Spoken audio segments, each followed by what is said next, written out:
The eyewitnesses have said they believe, some of them believe it was your son calling out for help. No one saw him directly doing it or could say 100% for sure. You've heard the 911 call where you hear somebody calling out help. Do you believe that is your son's voice? Yes, I do. I believe that's Trayvon Martin. That's my baby's voice. Every mother knows their child.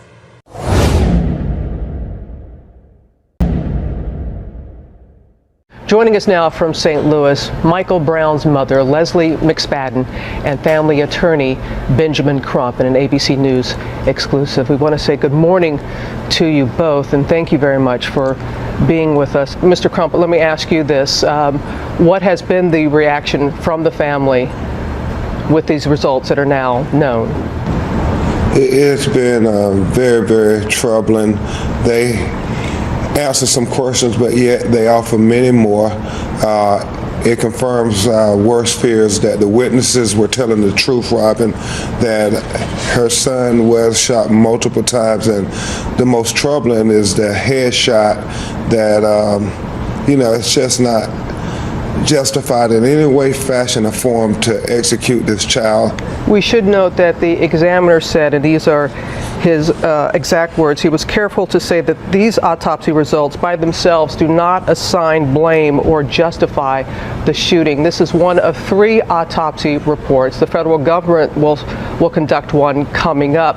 Explain the need for multiple autopsies.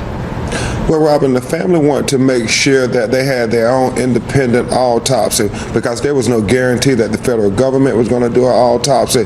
And if they did not do it, then we would just be left with the St. Louis law enforcement officers' autopsy. And Leslie nor Mr. Michael Brown Jr. wanted to rely on the same police department that executed her child in broad daylight. So there was the need to have an independent autopsy. And this independent autopsy showed that he was shot in his head, his eye, his arm, his hand, and it was very troubling to this family, so they had to get the truth out.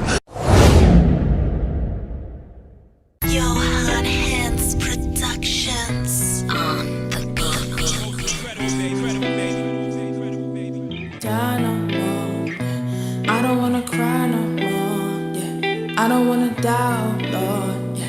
I don't wanna cry no more, yeah, yeah. I don't wanna cry no more, yeah. I don't wanna die, oh Lord, yeah. Thank God I'm alive, yeah. I gotta realize that I can't rely on them, yeah, no lie. But I'm trying to make a way out, yeah. I'm just trying to behave now, following the laws, that's the way out. Yeah, trials and tribulations of a slave now. Wanna be the one to say I'm happy that I came out. Yeah, light of pestilence and earthquakes. Yeah, Jerusalem is where I claim my birthplace. Check the signs and the times for the flee now. The ending crisis coming, that's the worst case. Yeah, shed tears for the ones that will stay here. I don't really wanna stay here. That I don't wanna die, but I am gonna cry for my people that will stay here. I don't wanna cry no more. Yeah. I don't wanna die, oh Lord, yeah. Thank God I'm alive, yeah. I gotta realize that I can't rely on them, yeah, no lie. Look, I don't wanna cry no more, yeah. I don't wanna die, oh Lord, yeah. Thank God I'm alive, yeah. I gotta realize that I can't rely on them, yeah, no lie, yeah. House of bondage be coming from out the slave route. Kingdom of heaven's the way to enter the main route. But going through it with family. The problems they handed me, I can't be. The truth is hurt for my family. The situations is critical. The great tribulation is coming now, it's getting physical. And also it's spiritual mark. Will cost you eternal fire. Keeping commandments is all I ever desire.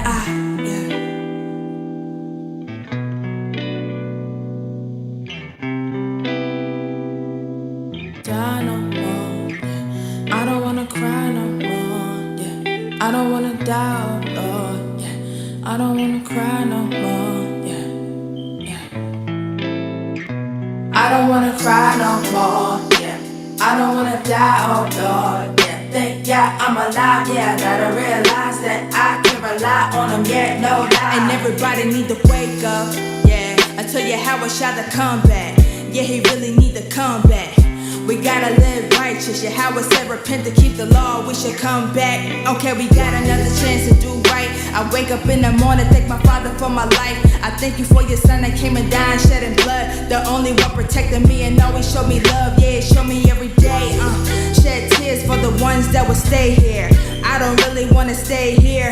Now I don't wanna die, but I am gonna cry for my people that will stay here. I don't wanna cry no more, yeah. I don't wanna die, oh Lord, yeah. Thank God I'm alive, yeah. I gotta realize that I can rely on him, yeah, no lie. Look, I don't wanna cry no more, yeah. I don't wanna die, oh Lord, yeah. Thank God I'm alive, yeah. I gotta realize that I can rely on him, yeah, no lie, yeah.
I'm tired.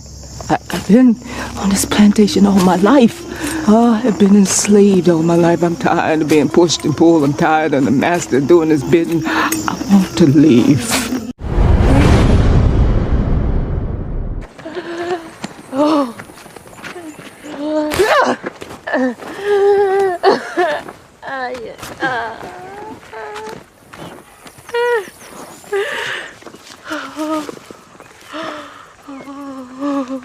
You done this to yourself, Pats. You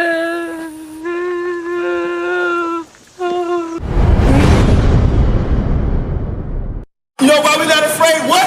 He's great in Turban. Turban's destruction. Y'all think it come back in all peace?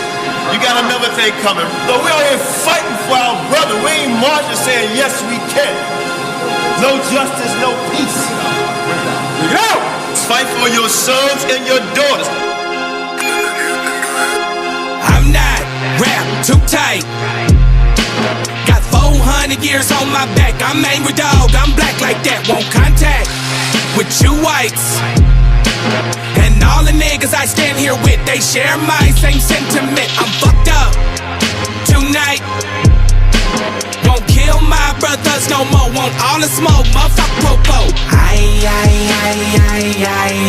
This my battle cry. Whoa! Isaiah 14:21, that ancient version of that gun that fall. They stole our name, they stole our shit. We real Judites, motherfucker Jewish. We lords. Generals, arm your soldiers. We fight tonight like we supposed to. They inherited lies. I'm referring to all whites. I'm referring to riches, white privilege given through genocide. And they gotta pay for that. God say Jacob gon' take it back. I cry aloud, I spare not. This good bread, my sharecrop. This lily grew through concrete. We march to our own drum beat. We the chosen. No inclination to kick it with y'all. Raise Babylon to the ground, then watch it fall. Obadiah said you'll be wiped up for theft. These are just words, worry about what come next. It's for Negroes, Latinos, we better than all, not equal. My natives no red dot that feather. Me primo be smooth like that leather. Until it's time to bring the war dogs out, put the headdress on. War paint and I'm not rap too tight.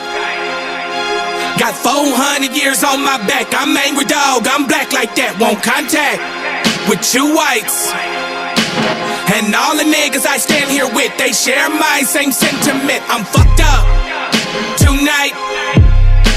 Won't kill my brothers no more. Want all the smoke, motherfucker popo. This my battle cry. I got the spirit of grandfathers past. Front porch sitters, Nat Turner dangerous. A real life illustration of angry and that painting. of Malcolm staring out the window with patience. One hand on the curtain, right hand on the AK spits. 47 rounds, all to bring down Satan. Same way Abel was killed by Cain. This will be an introduction from the fuck shit into the fire. Probably join the list of artists who died before they retired. Most High said I'm hired. Sire will never spit a line aimed at my kind, less meant to uplift. Toughness will be redefined in my rhymes. A squad of men with the spirit of God, with an affinity to point their weapons not at the brethren but at the enemy.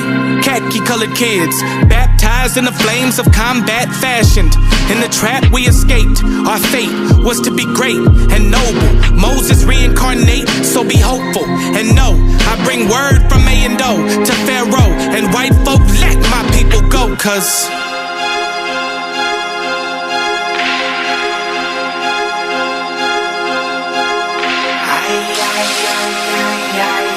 that's my battle cry.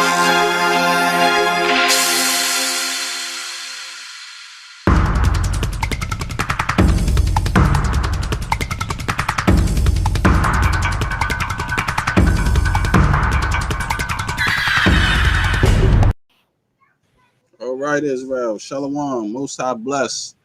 Thank y'all for tuning in to F.O.P.E. Civil War, Fellow People's Edification. I'm your host, Shar Sham, and got my big brother, Kjudah, show with me tonight. Ain't that right, out? That's right. Big salute, family. Giving all praise to the Most High Yah and faith in Yahshua Ha Mashayach. To the Israelites worldwide, I say big salute. Right. So, family, once again, your brother is back dealing with the same topic that I always dealt with for years, going hard at the misunderstanding of rape in the Bible, and to people who think that it is okay and lawful to rape. The Most High do not allow rape, nor do he allow the men to rape the daughter of Zion to get a wife. Biblically, that is 100% incorrect. I done proved it many times. But tonight, we're going to prove it even more. Once again, that's right. We're going to prove to y'all that it's different types of rape that happened in the Bible, biblical rape. Because every time somebody hear the word rape, they think it's just a rape of somebody being beaten and strangled and being harmed and stuff like that. And that's not always the case when you deal with rape. So we have different types of rape, like we have different types of rapes in America and in our law. So I want to say shalom to everybody in the chat, to the CUC family. Most High bless. Thank y'all for tuning in. To my F.O.P.E. family, Star, Lima, Naphtali. Shalom to Oracle 007, August Dreams, Nidia, everybody in the chat who I can see. I'm trying to scroll back up. But shalom to everybody. Most High bless. And thank y'all for tuning in. You want to say something, King Judah? Go ahead. Yeah, I just want to bring out a scripture before me and my brother get started. This is 2 Timothy chapter 2, and I'm going to read verse 15. It reads, study to show thyself approved unto Yah, a woman not needing to be ashamed, rightly dividing the word of truth. So in the spirit of the Most High Yah, I pray give me and my brother the understanding to rightly divide the word of truth. Come. And I agree 100%. We want to give all praise to the Most High Yahawashi and thank them for bringing this out and pouring it out on our spirit to do this lesson together to edify the people. Like I said, we are here to teach. This is not about boasting, bragging. This is not even a chauvinist match to say who know more, but it's about correcting the people and correcting having the correct information out there and to stop teaching things that we are not. Right. Now, we understand that this is an actual lesson class, so whenever we teach it, a lot of people don't want to tune in. They like to tune into drama, but that's okay. We don't really care. It's important that this edification comes out. And that's the most important thing, is the information that we teaching. Right. Because you have people in the community that wants to teach a doctrine of devils and teach a behavior that men ought not to do. And this is elders. And then you have these younger men who follow this madness and believe this madness. Nobody should be raped. Man, woman, child, Israelite, or heathen. When you rape someone, you damage them. And I don't understand why these guys believe that we're going against the scripture when we're not. When we're clearly showing you, y'all don't understand Hebrew. Dealing with blue letter is not, don't make you a Hebrew teacher, because you can find a blue letter word and then read the definitions and say, see, this means rape. This means rape. It don't mean rape all the time. Okay? And just because the word says 4 C's, there's many Hebrew words that have some of the same meanings, but all of it always don't mean rapes. Y'all take the words in certain scriptures and y'all read it out of context, and you'll apply it as every time you see something is rape or someone being raped or having something taken away from them. And that's not always the case. And we're going to prove that tonight as well. That's right. So what we're going to do is, y'all, we're going to go to this website first that we want to share, and we want to show y'all the different type of rape in the Bible. I mean, not in the Bible, just different type of rape, period. So I'm going to share my screen so y'all can see that it's different types of rapes, just like it's different types of rapes we're going to show in the scriptures tonight, family. All right. You ready, King Judah? You can tell me wherever you want to. Already. Ready. And I'm going to read some of this if it's okay with you. Yeah, I want you to read it. That's why Okay. That's why I'm pulling it up. So we got. Okay. All right. Whichever part you want to start, where it says, okay, there's several types of rapes, you can start there. Or all right, family. As you can see, it's a types of rapes, the different forms of rape. I'm gonna start with the one that say there are several types of rapes. Rape is a violent crime involving sexual force on one person by another. Rape is technically defined as forced penetration with any body part or object, including anal, vagina, or intercourse.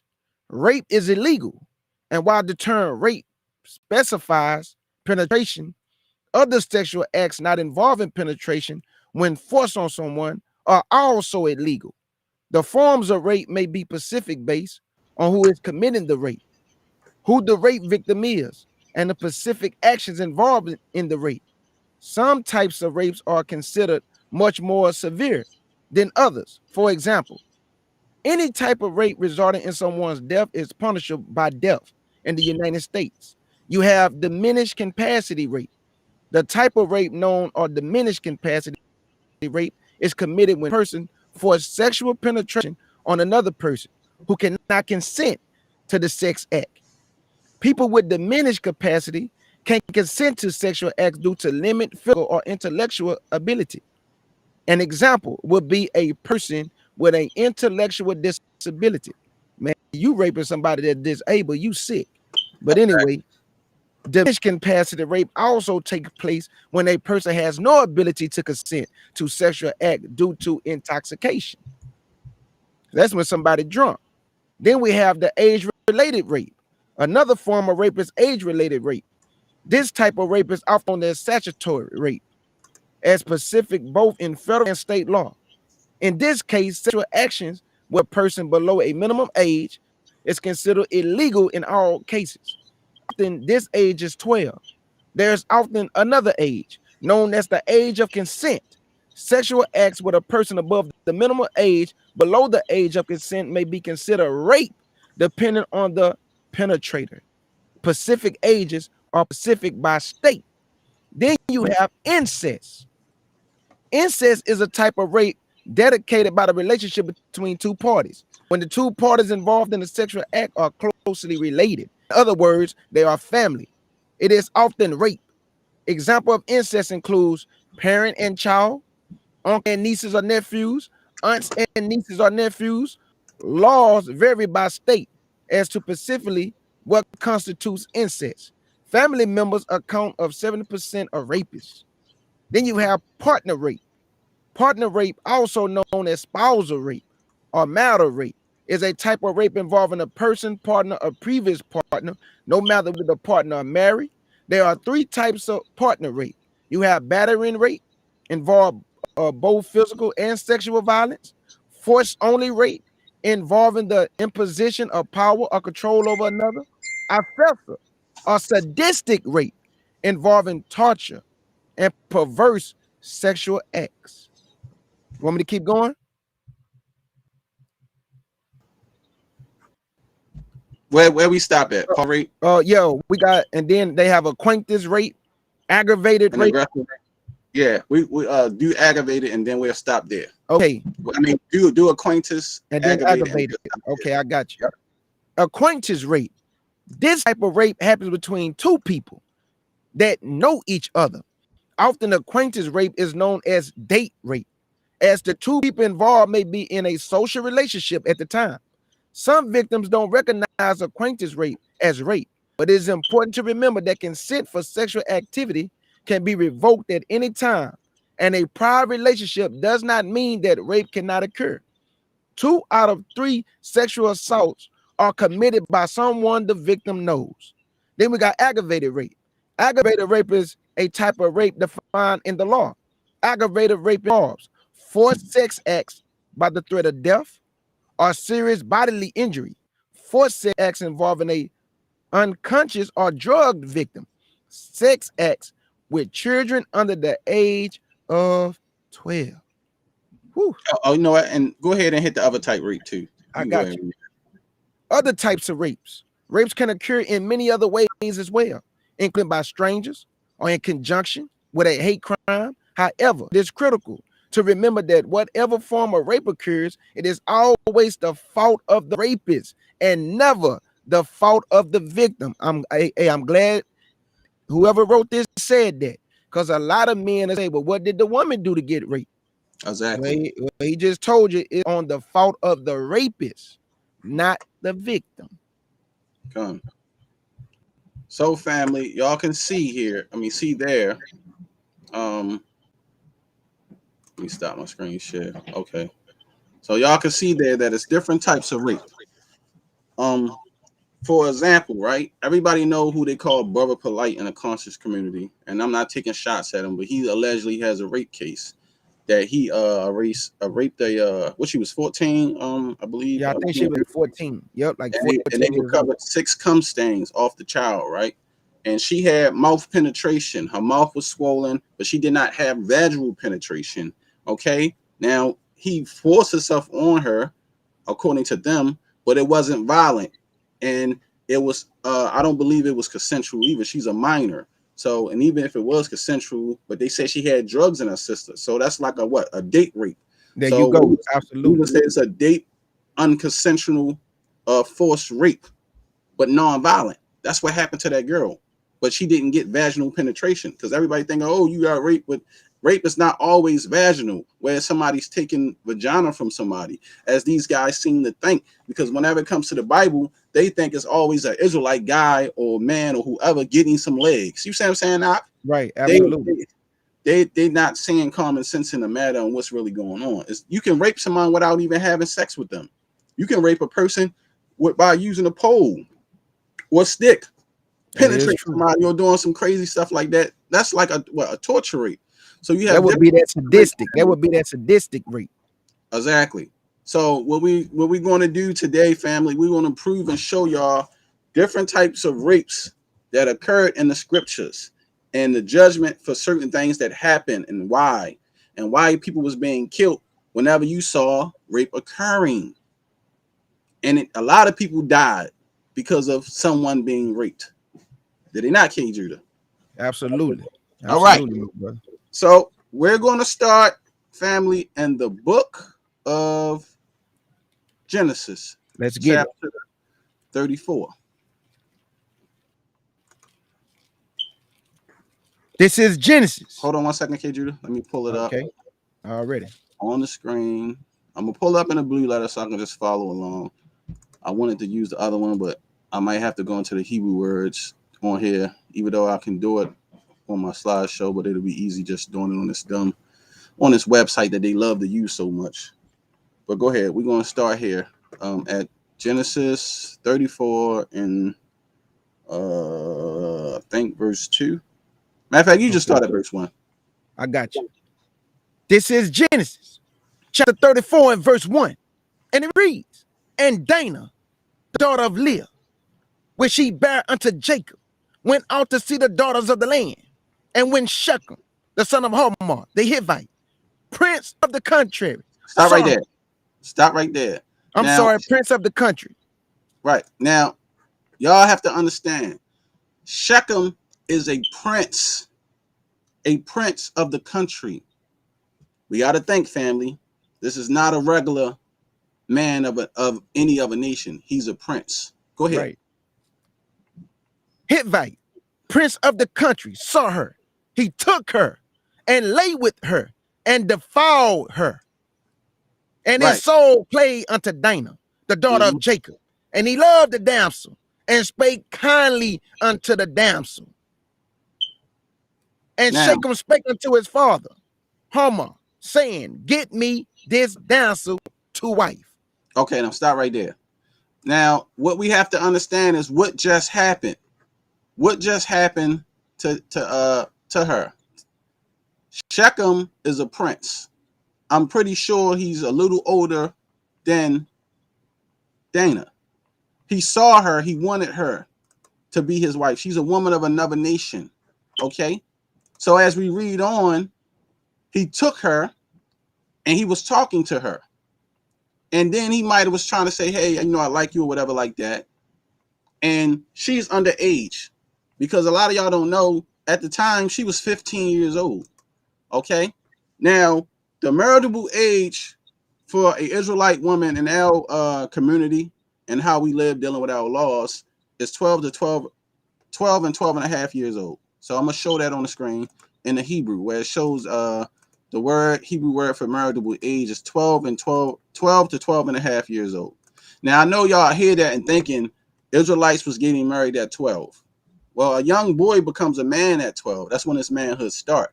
But what y'all have to understand is it's becoming betrothed, meaning engaged. You start to set up the marriages, not consummating where you having 12-year-olds having sex with each other. And I just want to, and Shar Sham finding that family in verse 3, spake kindly to her. So we didn't just ruffle her up. Come here. No, he spoke kindly to the damsel. Right. So he was spitting game to her, basically, family. Come on, you know I like you, you know. Okay. Come on. Right. So now I'm gonna pull this up real quick in the Hebrew and show y'all the Hebrew word here.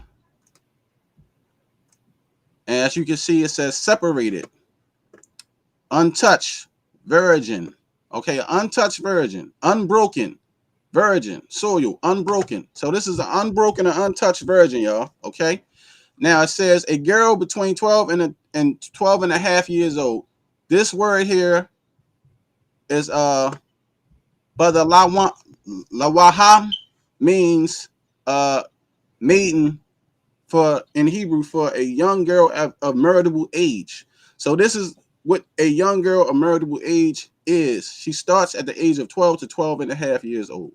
So I wanted to show y'all that. You see it? Let me go right back to it. See, a girl between 12 and 12 and a half years old is meant for marriageable age, meaning she can be betrothed now, promised to a man, but not saying we're going to consummate it where she's sleeping with somebody.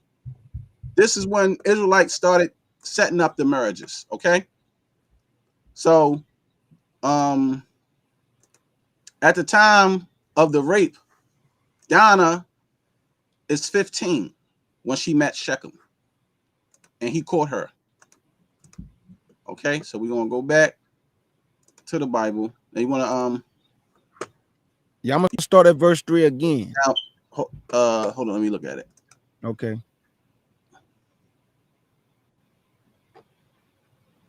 Yeah, because we already explained verse 2. So go ahead, start at verse 3. Genesis 34 verse 3, and it reads, and his soul clave unto Dinah, the daughter of Jacob, and he loved the damsel, and spake kindly unto her.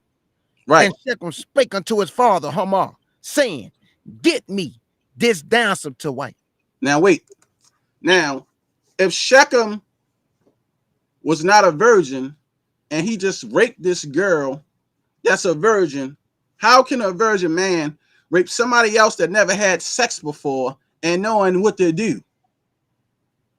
When you're dealing with a virgin child or girl or any woman that's been unpenetrated and you have to break, what you call that thing? The hymen? Yeah. Another man or young man is a virgin that's just out jumping and raping women. No, that doesn't make sense.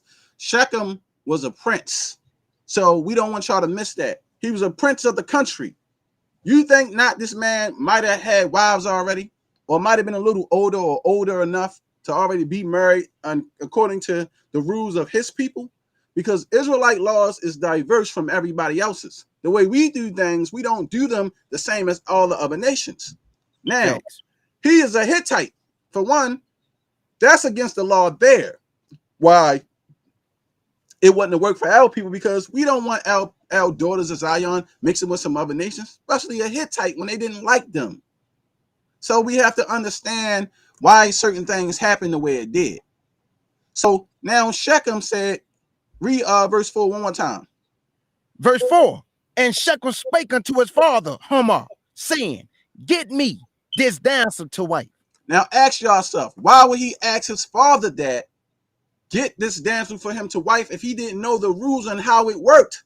This man already know. He forcefully raped the girl unwillingly, and then after he do it, he fell in love with her, and then went to his father to say, now get me this girl to wife, when he could have did that from the beginning. Am I correct, Kjudah? Absolutely. Because that's how they set up marriages in the ancient times. So Shechem knew exactly what he was doing. He knew exactly what he was doing. And if I can just add, the reason why he know what he was doing. When the Most High speak, family, he's scripture specific. If he was a virgin, believe me, the Lord would have said the man never lay with woman and found Dana. It never said that. He already knew what he was doing. That's why it say he saw her, he took her. He spoke kindly to her. He already knew how to speak to a woman that he liked. He wasn't a virgin, family, so he already knew what he was doing. He knew what he was doing, and he forced himself on her. She probably was like, well, our family don't work this way, or da-da-da-da. And he was like, come on, girl, let me da-da-da. And she didn't consent to have sex with him. She didn't consent, because if she did, she would have played the whore, and she would have had to be put to death. That's Israelite law. Is that not, Kjudah? Absolutely. Do we want to read that law? I believe it's in I think it's Deuteronomy 22. And when a woman played a harlot without getting the consent of her father, if it's not being seduced, or when they sleeping around. Hold on. Deuteronomy 22.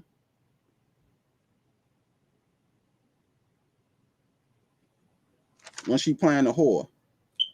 Okay. Because when a female is playing a whore and a father wants to give his daughter away, and a man come and say, hey, she's not a virgin, that girl must be stoned to death because she had played the harlot. Right, I got you. I should have been prepared to have that. This is Deuteronomy chapter 23, and I'm going to read 17 through 19. Deuteronomy chapter 23 and verse 17 through 19. Well, I just read 17. And it reads, there should be no whore of the daughters of Israel, nor a sodomite of the sons of Israel. Let me read that again. There should be no whore of the daughters of Israel, nor a sodomite of the sons of Israel. There you go. Right. So you're not supposed to be a whore. And when a man want to give his daughter away or give her away in marriage, she's supposed to be a virgin. So if a man come and complain and say, hey, your daughter was not a virgin, and he found fault in that, then his daughter supposed to be stoned to put evil out of Israel. So she got raped unconsensually, a forced rape, non-violent rape by Shechem. That's what kind of rape that was. It was a unconsented, non-violent forced rape. That's and what happened to her. And Shar Sham, the reason why we know it wasn't violent because he wanted to marry her after that. He wanted to marry her. She didn't consent to that. He is a man. He's stronger than her. He lied with her. Now, when you look up the word defiled there, the Hebrew word there is ainah, and that word, the Hebrew word ainah, there is used for rape, but it don't mean rape. It's just used in that sense because it also means ravish. So let me show it to y'all so y'all can understand what I'm saying. Because every time you see a word that says ravish, raped, and stuff like that, it's Hebrew words that actually mean or says rape.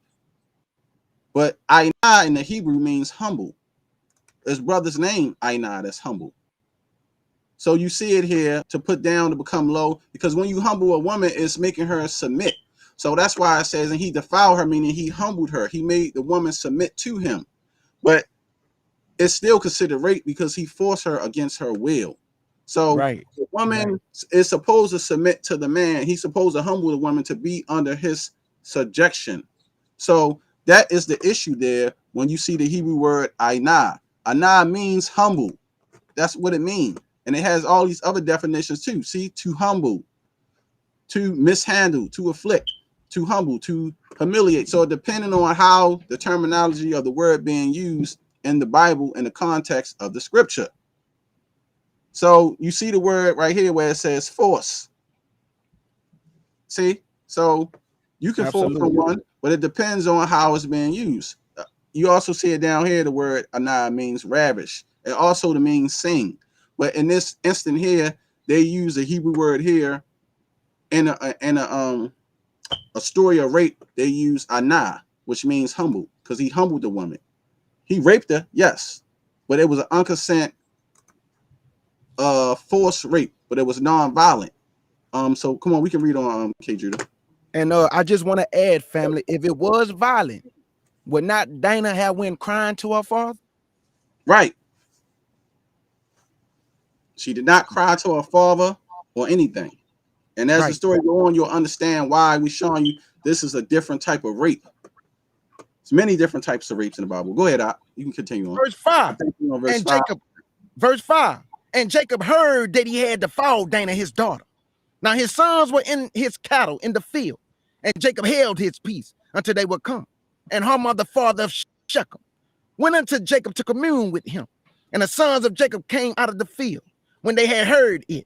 And the men was grieved, and they were very wroth, because he had wrought folly in Israel, in line with Jacob's daughter, which thing ought not to be done. Right. And now, why was they said they brought folly into Israel?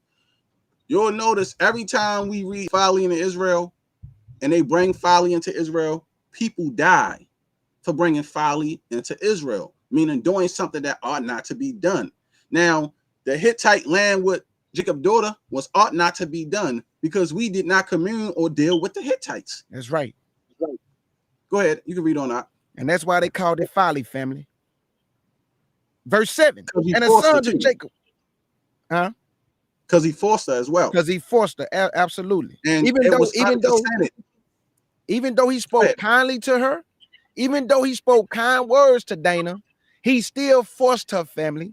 But it was non-violent because she would have went crying to her father, letting her father know what was done. And I'm pretty sure Jacob would have never communed with Shechem, but they communed. So that means she didn't cry. Verse 7 again. And the sons of Jacob came out of the field when they heard it. And the men was grieved, and they were very wroth, because he had wrought folly in Israel in line with Jacob's daughter, which thing ought not to be done. Verse 8. And Hamor communed with them, saying, the soul of my son Shechem longeth for your daughter. I pray you, give her to him to wife. Now, wait. Now, see that? Now he's saying, give him to my son to wife. This is a man that wants the woman. After he know he slept with her, he was like, you know what? Dang, maybe I shouldn't have did that. Maybe I should have went about it the right way. But then after he thought about it and he liked her, like, damn, I want her. He got to go to his father because they know that's how it worked in the ancient times. You have to go to the father. So he went to his father and said, Daddy, give me this woman to wife. Remember, Samson did the same thing with his parents, said, give me this Philistine woman. Did he not? Yep, he sure did. Yep. So he knew the rules and he knew what he was doing. And I'm pretty sure he might have had a wife or two already. He's a prince. A prince. And an older man. Thank you. And she was underage as well. Marital age for Israelite women starts at 12 to 12 and a half years old to be betrothed to a man. Dinah was unbetrothed. She was not betrothed to anyone. But the fact that he forced himself on her and did it the wrong way is the reason why he needed to be put to death. Because that is wrong. You cannot take a woman and think that that's right to do. But go ahead, you can read on. Verse 9, and make ye marriages with us, and give your daughters unto us, and take our daughters unto you. I just want to point out, family, this is way before Deuteronomy chapter 7, when he told us don't make no league with the Canaanites, the Hittites, the Amorites. Right. This is way before that. So the Most High already established that he didn't like the mixing of us with other nations. It's already established in Genesis, way before you get to Deuteronomy. I'm just pointing that out, family. I'm glad you said that because I wanted to mention that too. Remember, y'all, we dealing with certain things that happened before the law, and we're going to deal with things that happened also after the law, when Moses brought the law down on paper for us, the 613 Torah laws. So you still see Torah before Israel became a whole nation of the 12 tribes. You still see Torah being applied by Jacob, and he already teaching his sons it. Now, this is before the 12 tribes was in Egypt as a nation. So we're dealing with how the laws work. Go ahead. Verse 10, and ye should dwell with us, and the land shall be before you. Dwell and trade ye therein, and get you possessions therein. And Shechem said unto her father and unto her brethren, let me find grace in your eyes, and what ye shall say unto me, I will give. Now wait. Hold on. Now, verse 11, listen. He's saying, let me find grace into your eyes, meaning peace. Grace and peace, because he know he was wrong. Right. So why would he tell Jacob that? Why would he tell Jacob that? Because he knew he was wrong. Go ahead. I got to point something else out, Shar Sham. Family, this is way before the law came, when the Most High said, if a man want a woman's daughter, he must pay the money of dowry. Right. What you think meant when he said, whatever you want, I'll give you? Because he know what he did with his daughter, family. Exactly. So he was willing to pay Jacob for Dana. The same thing before the law came. And this is but why, like Shar Sham say, this is law being applied way before Israel became a nation. It was already in effect, family.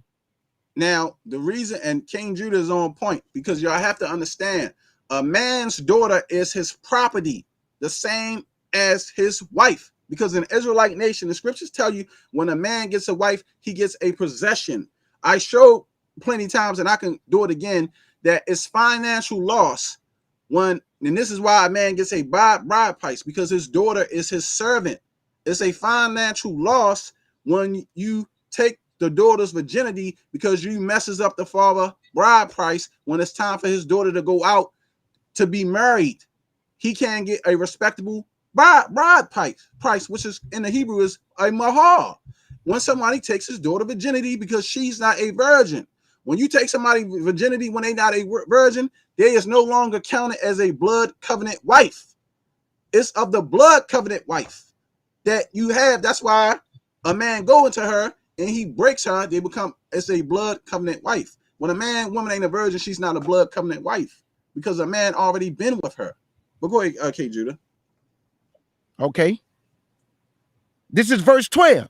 Ask me never so much dowry. That's the same thing, right, Shar Sham? The dowry. The dowry is in Genesis, family. The dowry is in Genesis. It's a bride price, meaning a winnable bride price for your virgin daughter. That's what that is.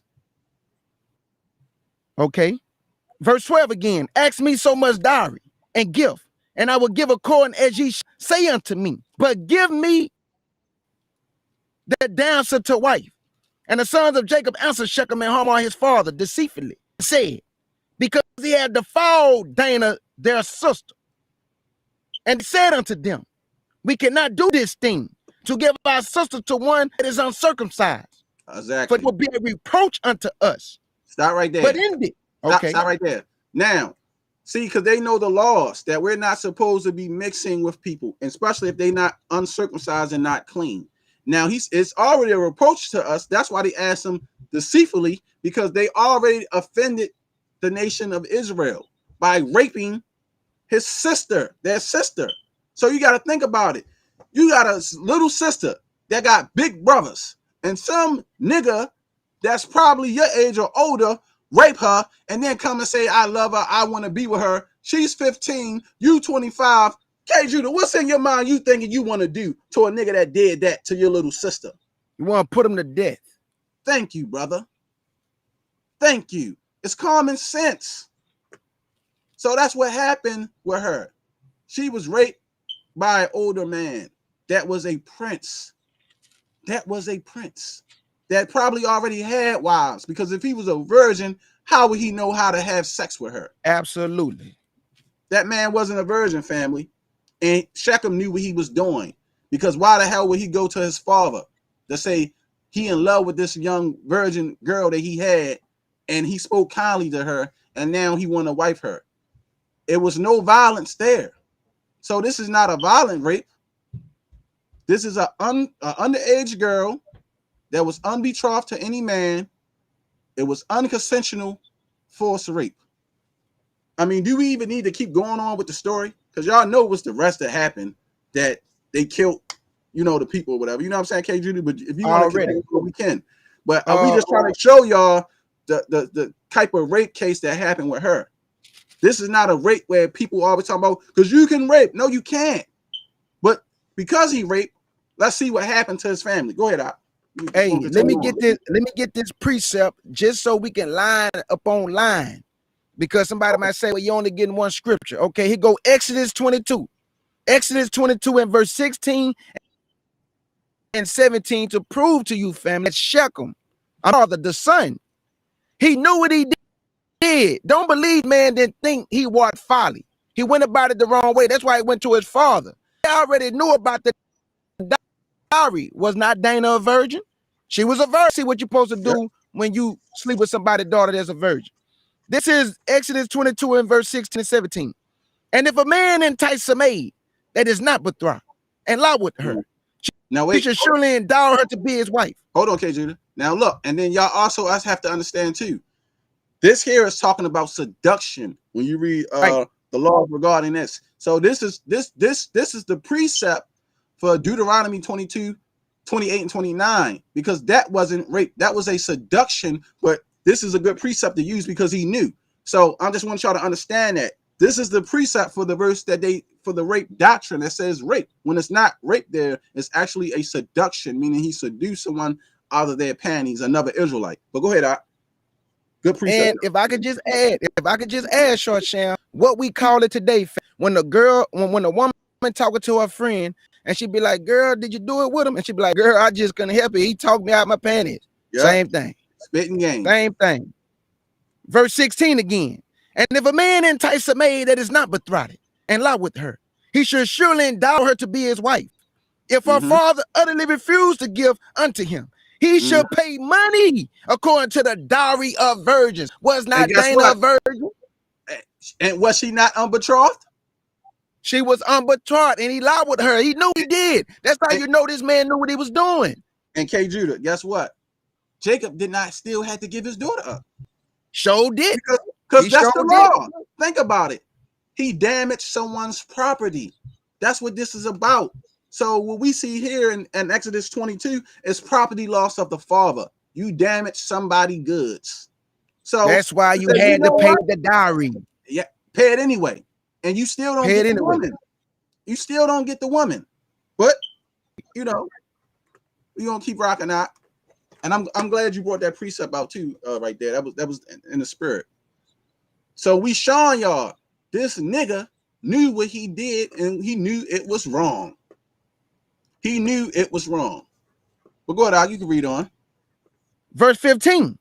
But if this will consent unto you, if you will be as we be, that every male of you be circumcised, then we will give our daughters unto you, and we would dwell with you, and we would become people. But that was not on their mind, family. Exactly. Understand, the brothers got a plan, because they knew he defiled their sister. They had a right to be, even though he spoke kindly to her, it was not what you call that, but the other word Shar Sham you. It was not violent. It wasn't violent. It was a false rape, but it was non-violent. You know how somebody might take, like, you be with somebody game, right? You be with a girl, you be talking to me like, come on, and you taking her close. You're like, no, I can't do this, and you just pull her pants down anyway, start touching her, trying to get you off her. He's stronger than her, and she never had sex before. She don't know what to do, trying to fight a grown man off of her, and he sticks his thing in her anyway. It's forced sex, but it's non-violent. He ain't beat the girl, thrashed the girl, hurt the girl. It's non-violent, so it's still rape. Because he forced himself on her. She ain't forced herself on him. She couldn't get the guy off. He's stronger than her. So it's a unconsented forced rape. That's all it is. That's what her rape is. And if you can't see that, you slow as hell by now. If to all you guys out there who thinking that you can go around and just rape somebody. This girl was 15 that dealt with a prince. You know he had other wives. That's a common practice in the ancient times. Well, go ahead, Op. And even if y'all lie, even if you try and say, man, that was violent, you are lying on the scriptures. You know why? Because Shechem went to Jacob and they spoke as men, and he said, give your daughter to my son, and I will give you what you want. If it was violent, it wouldn't have been no conversation. Nope. Because they wanted to kill him in a non-violent force rape. So what you think they would have did if they saw their sister beat up to hell, bruised, battered, and looking crazy, a child at that? Are you crazy? They would have been pulling swords as soon as they opened their mouth. Absolutely. Absolutely. Verse 17. Rape is definitely an act of violence, too. But in some cases, you can rape people, as we read before when we read all the rape stuff. You don't have to commit violence to rape anyone. Just like what you have, the date rape drink. You can put some give somebody like a little pill and they go to sleep and be raped and don't know what happened to them. Like that happened to people all the time. But go ahead, Op. But yes, it is. It Verse is an 17. But not hearken unto us to be circumcised. Take our daughter, and we will be gone. And their words please Hamar's son. And the young man deferred not to do the thing, because he had delight in Jacob's daughter, and he was more honorable than the house of his father. And Hamor and Shechem his son came unto the gate of their city, and communed the men of their city, saying, are peaceable with us.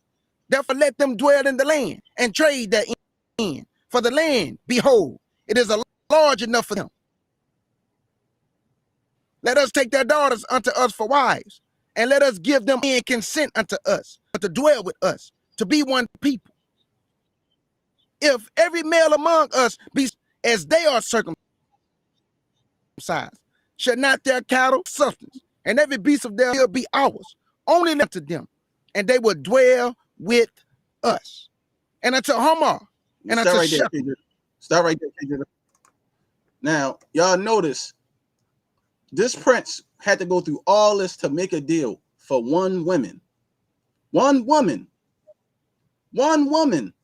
When he already probably had other wives and said, let our daughters marry their daughters. You see what I'm saying now? He was a prince. You think this man did not have women lined up to want to be with him?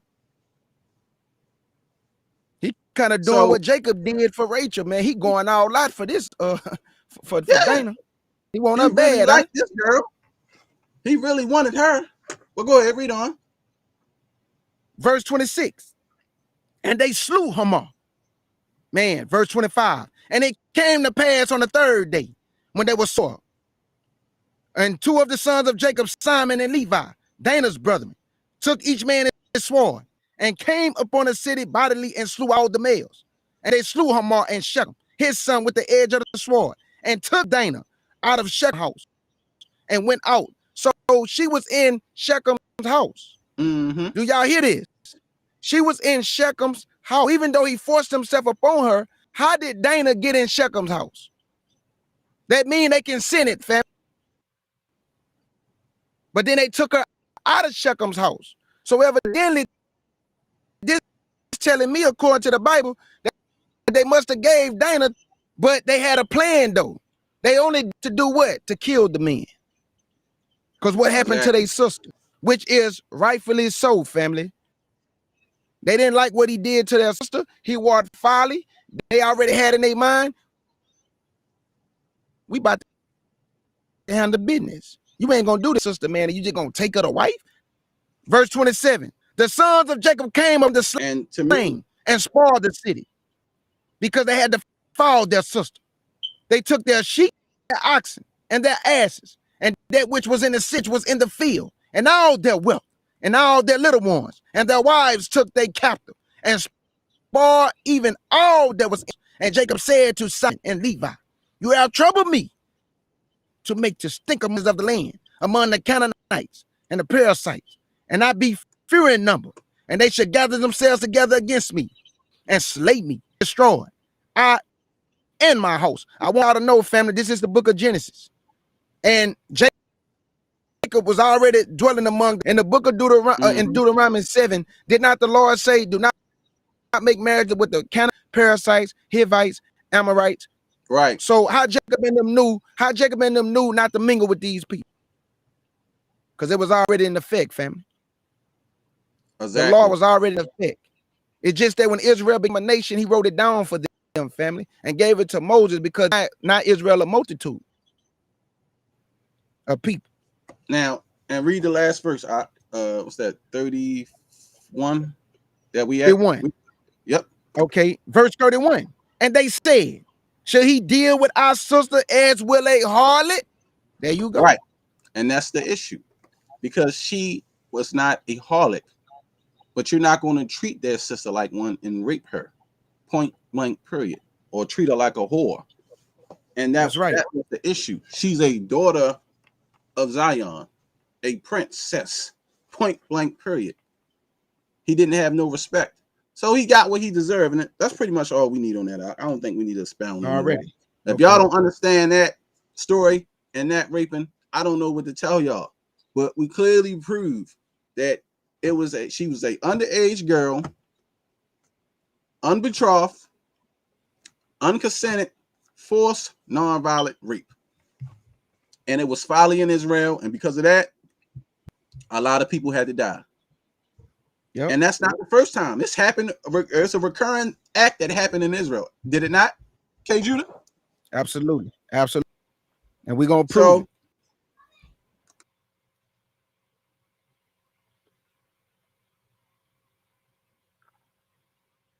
So we're going to move on, family, to another rape case in the Bible.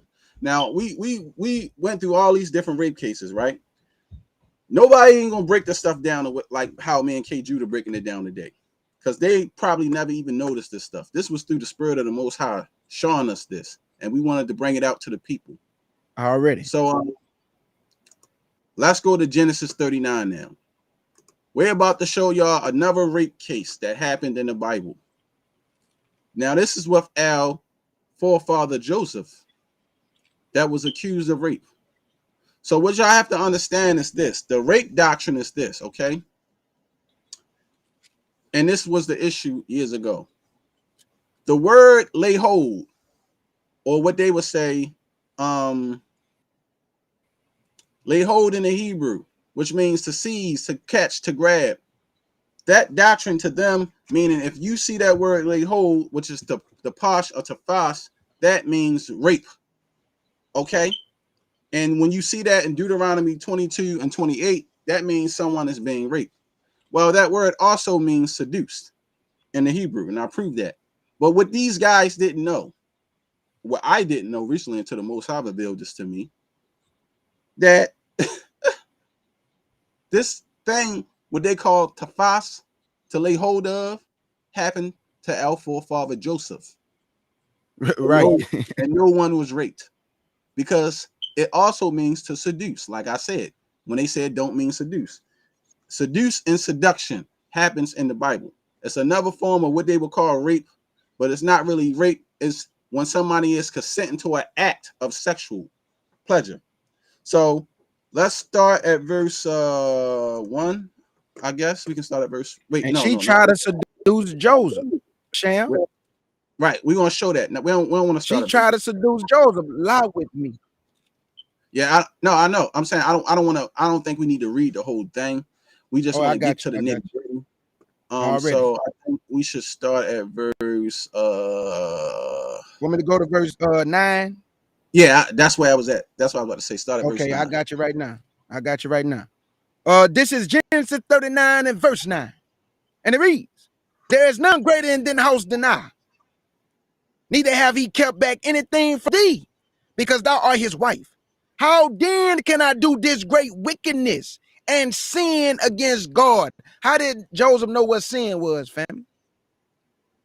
Sin is transgression of the law.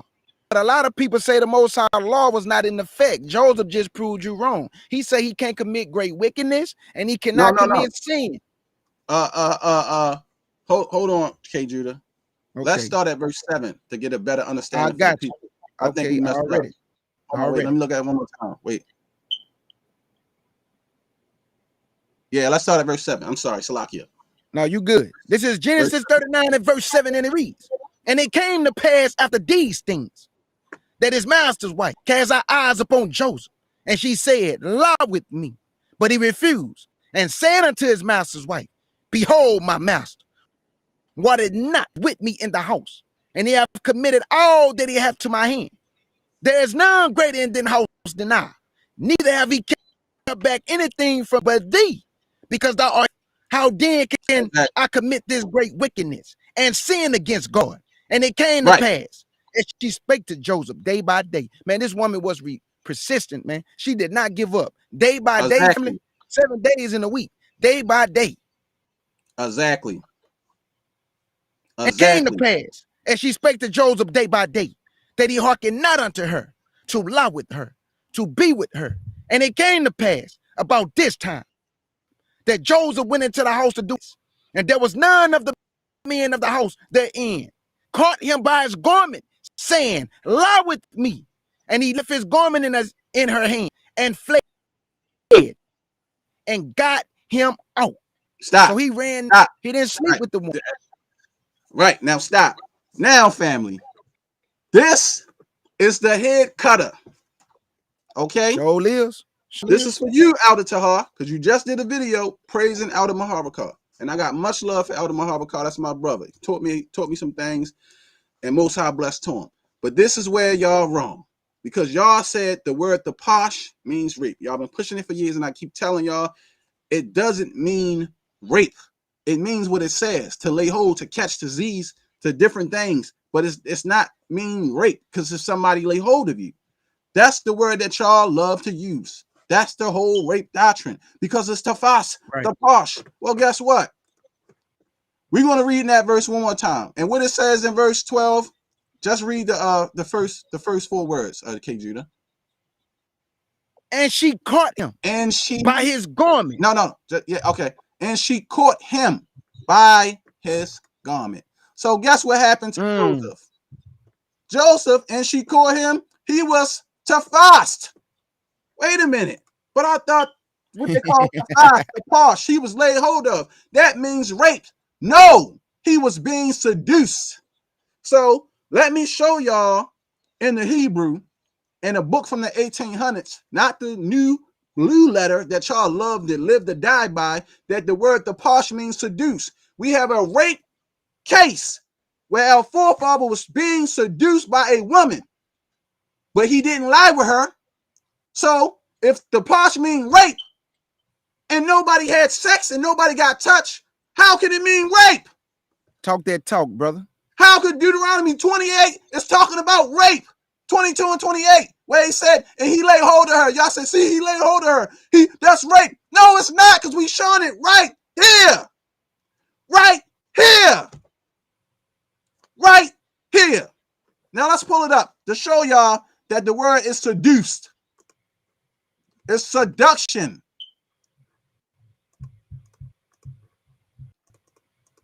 Idiots, man, idiots. And I'm sorry to talk like that, but I've been saying this for years. Y'all so caught up and pressed to rape someone, but y'all study is very, very weak. Here's the Hebrew word, family. The posh. See where it says to seize, to take hold, to take effect. This is what they saying that means rape. But look, what does it say right there, Kjudah? To lay hold. No, right here. See. No, right here. Where it's highlighted. Okay, let me see. It says the seduced. Oh, yeah, seduce. I see it. The seduced. So was not Joseph being seduced? Right. He was being seduced by the woman day by day, man. Was he raped? Seduced. No. Did he rape her? No, he ran bucket naked. What? Oh, he ran naked. He ran naked. So how can Deuteronomy 22 and 28, where it says he to pasha, he to fasa mean rape? No, it's not, brother. Dummies. Because Joseph wasn't raped. She laid hold of him, but he ran out the house bucket naked. Thank you, brother. So if that's not a head cutter of the chopping off the block, you Negroes are just dumb as hell and lack comprehension and understanding of the Hebrew language and how it is written. That's why y'all don't get it. The man was seduced, okay? And he had no sex at all with nobody. Nobody. I'm gonna remove that and we're gonna bring it right back up. Now you can't get around none of this. There you have it. The posh. We're gonna go right back to the word to the verse where it says, and so y'all can clearly see it, and it says, and she caught him, meaning and she seduced him. She seduced him. She seduced him. You dummies. Gosh, I just like these people got to be illiterate, slow, or I just don't fucking know. But please stop pushing rape because of the word the posh. That word don't even mean rape. It means what it means. To catch, to seize, to arrest somebody has nothing to do with raping no one. And that word is all over the Bible where people was deposhed and they wasn't raped. But it's cases where they just use the word in the context of a scripture saying that's what happened. And we showed out of the Jewish Bible where it said there it simply means to hold or handle somebody, not rape them. But you dudes don't understand Hebrew. And this is why you can't be a blue letter scholar and think you know what you're talking about. Y'all putting out misinformation to the people and letting these young people thinking that you can rape when you can't. So read that one more time, please. Kjudah, read it one more time. This is Genesis 39 and verse 12. And it reads, and she caught him. Wait, no. Garment saying. Let's say it the way it should be, Kjudah. And she seduced him. I got you. And she seduced him. And caught him by his garment. Caught him by his garment, saying, lie with me. And he left his garment in her hand and fled and got him out. Now, I just want to add this, Shar Sham. Yeah. Like my brother said, you have to use the word in the text of what is being used for that scripture. You can't say because it said, and she laid hold of him in this scripture, mean the same thing in another scripture. Y'all saying that it mean the same thing for all the scriptures where it say she lay hold of him. No, man, that because Joseph was not raped. She only seduced him. She sweet talked him. Lie with me. Come on, Joseph, lie with me. He said no, and got him out there, but get naked. Well, I understand. He ain't get He no fled. kitty cat. Nothing. No cat. Because he said he didn't want it. Joseph knew what sin was. If sin is transgression of the law, and y'all teach that the law did not come around until Moses, how did Joseph know what sin? Wickedness. Exactly. It's Thank the law, you, fam. brother. It been in effect. It's crazy, Kjudah. Like, listen, family. If y'all got the understanding of two different rapes so far, put some ones in the chat. Because we just showed you Donna rape was an unconsented, forced, non-violent rape. And we're showing you Joseph rape case was a non-rape. He was just lied on. And he ain't raped no one. So if y'all understand what we brought out so far, please put some ones in the chat, family. We want to make sure y'all following us because we breaking rape down to y'all differently in the Bible that you ain't gonna never hear it from no one. Nobody from so-called One West, 30 years, 40 years in the truth. We know everything. No, you don't, man. Y'all not in the spirit anymore of teaching. You can't keep regurgitating teachings from 1969. You have to elevate yourself and upgrade yourself through the spirit and the power of Yahawashi to get understanding. This is elementary school. And I've been teaching on this topic for years and I'm still learning. Go ahead, Kjudah. I'm sorry. No, you good. I got to make one point. Now, you know, Shar Sham, in our law, it say if a man lie with a woman and she cry aloud, right? Exactly. Let's see if the Egyptian wife, what did she say that stick out? I'm gonna read this. This is verse 14. Go ahead. Verse 14. That she called unto the men of us and spake unto them, saying, see, he hath brought in the Hebrew unto us to mock us.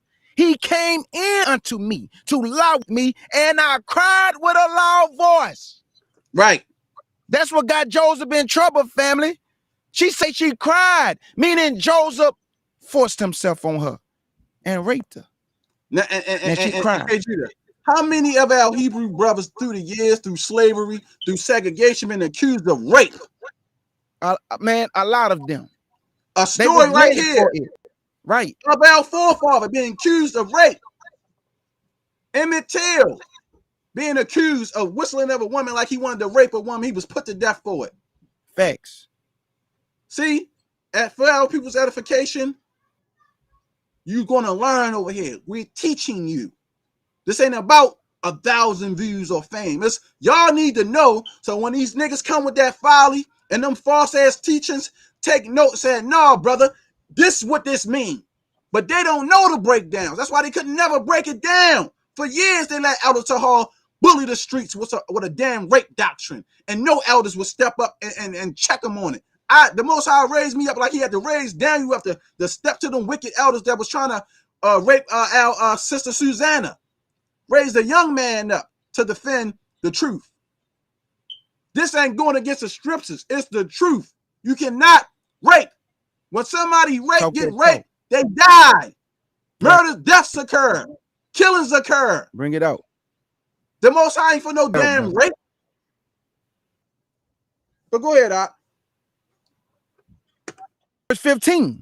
And it came to pass when he heard that I lifted up my voice and cried that he left his garment with me and fled him out. This woman lied. Joseph was on top of her and she was, oh, help. No, family, y'all see what she doing?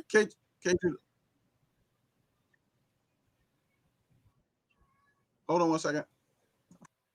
Go ahead and finish reading. Verse 15. And it occurred that I lifted up my voice and cried that he left his garment with me and fled and got him out. And she laid up his garment by her till his Lord came home. And she spake unto him according to saying, the Hebrew servant, which thou hast brought unto us, came in unto me to mock me. And it came to pass, as I lifted up my voice and cried, that he left his garment with me and fled out. And it came to pass, when his master heard the words of his wife. Okay. That's all we need on that. That rape case has been proven out. We ain't got to keep going. But they clearly see what happened. our forefather Joseph was lied on. That's right. And said that he so-called tafasted her. What they say, raped. They didn't even know that word was even in that scripture there. That they've been saying raping occurred, and nobody had sex, nobody was even raped. So if that's the case, how can the posh or tafas mean rape when I clearly showed y'all it means to seduce somebody? She was seducing him, and it did not happen. So his rape case is a non-rape, nothing. He didn't consent to doing anything, and he was lied on and in prison, like many Hebrew Israelites been done that way over the years. So yeah, that's a different type of rape in the Bible. So we're gonna move on now to something else that they believe that's rape in the Bible. So from now on, all y'all, so Shar Sham, from now on, all y'all who read Genesis 39, you have to put the word seduce there, family. You can't lie no more. She seduced him and caught him by the garment. Seducing the man, trying to seduce him. And guess what? He didn't have it. He fled out. Because when she caught him, that's what she was doing. She was seducing Joseph. That's why she kept saying, lie with me, lie with me. And he kept telling her for how long she was doing that to Joseph. And he said he kept avoiding that woman. It didn't happen. Yep, so didn't happen. Let's jump to Deuteronomy 21. This is another verse that they want to use. They say, see, you can rape there because he annihilated her. He humbled her. Humbling someone and sleeping with someone doesn't mean you raped them. There's many brothers in the Hebrew community named Anah. It just means humble. And when you want to humble someone, you want them to submit to you. That's all. It's not necessarily talking about you raping them all the time. And it's only used in one verse for a rape case, and that was rape with Shechem. That's why I said these guys is lost in the sauce. Let me get pull it up real quick. Deuteronomy 21. And we touching on everything, family, everything possible dealing with rape. Deuteronomy 21, and we're gonna go to verse 10. And this is called domestic relations. Why didn't it say rape? It says domestic relations. But go ahead, Ak. This is Deuteronomy 21 and verse 10. And it reads, when thou goest forth to war against thy enemies, and the Lord thou have delivered them into thy hand, and thou hast taken them captive, and seest among the captives a beautiful woman, and as a desire wouldst have her to wife, then thou shalt bring her home to thy house, and she shall and part her nails, and she shall put the raiment of her captivity from off her, and shall remain in thy house, and beware her father and her mother. And after that, thou shalt go in unto her, and be her husband, and she shall be thy wife. Right. Now, what y'all have to understand, family, is right. They think that because they see this is talking about us raping women. This is during the time of war, as you can see, where it says if we go to war with someone. So read that verse, that part one more time, Kjudah, in verse 21 and 10. I got you. Verse 21 and 10, and it reads, when thou goest forth to war against thy enemies, and the Lord thy God hath delivered them into thy hand, and thou have taken them captive. Okay, now y'all clearly hear what it says. He said, this is what you can do when you go to war against your enemies and you have taken someone captive. So we're going to give an example of that. What women are we talking about here? Because this is not talking about any kind of women. When Israelite went to war, they didn't take all the women. They took certain women. So we're going to read that. Let's go. Judges 21. We're going to jump to Judges 21. And we're going to show y'all who this applied to. Because this do not apply to everybody. Because Israelite men is not supposed to be sleeping with women that had men already. Or with a man, because it's be considered adultery. And they would be put to death for that. So let's go to Judges 21. And we're going to start at verse 8. This is Judges 21 and verse 8. And it reads, and they said, what one is there of the tribe of Israel that came not up to Mizpah to the Lord? That came not up to the camp from Jabez Gilead to the assembly. For the people were numbered, and behold, there was none of the inhabitants of Jabez. And the congregation sent thither 12,000 men of the valiant, and commanded them, saying, and smite of Jabez Gilead.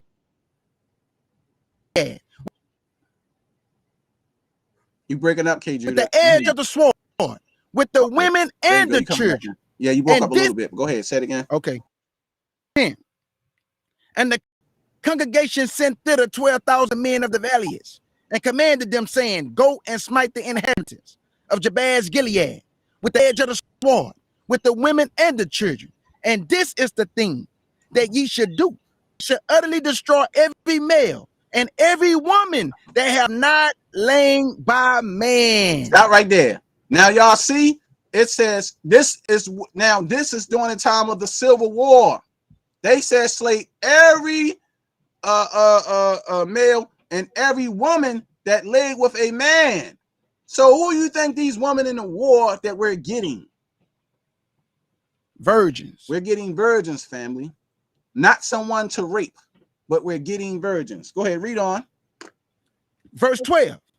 And they found among the inhabitants of Jabez Gilead 400 young virgins that have not known no man by line with any male. And they brought them unto the camp to Shiloh, which is in the land of Canaan. And the whole congregation sent some to speak to the children of Benjamin that were in the rock of Rimmah, and to call peaceably unto them. And Benjamin came. That's all we need. That's all we need. So I just wanted to prove a point. I just wanted to prove a point that the women that they got were virgins. So now we can jump back. So when you go out to war, we're not taking women that laid with men. If we out at war with people, we're taking virgins. So now let's jump back to Deuteronomy 21, because see, they're going to say, well, that's not still proving that they can't rape, because they use he humbled her in verse 21 and 24. So let's read verse 21 and 24. This is Deuteronomy 21 and verse 24. And it reads, oh, you mean verse 23? Deuteronomy 21 and verse 23. No, verse 24. I mean, not 20. I'm sorry. Deuteronomy verse 14, Salakia. Okay, I got you. Deuteronomy 21 and verse 14, and it reads, and it should be, if thou have no delight in her, then thou should let her go whether she will. But thou should not sell her as all for money. Thou should not make merchandise of her, because thou hast humbled her. Right. He has humbled her and made her to submit to be his wife. Like what Shechem did. He did rape Daya, but he pretty much made her submit to be a submissive to him. That's what happened here. So this was not a rape, because this woman was a virgin. So jump back up and read 13 and then read 10 again to give the people the understanding.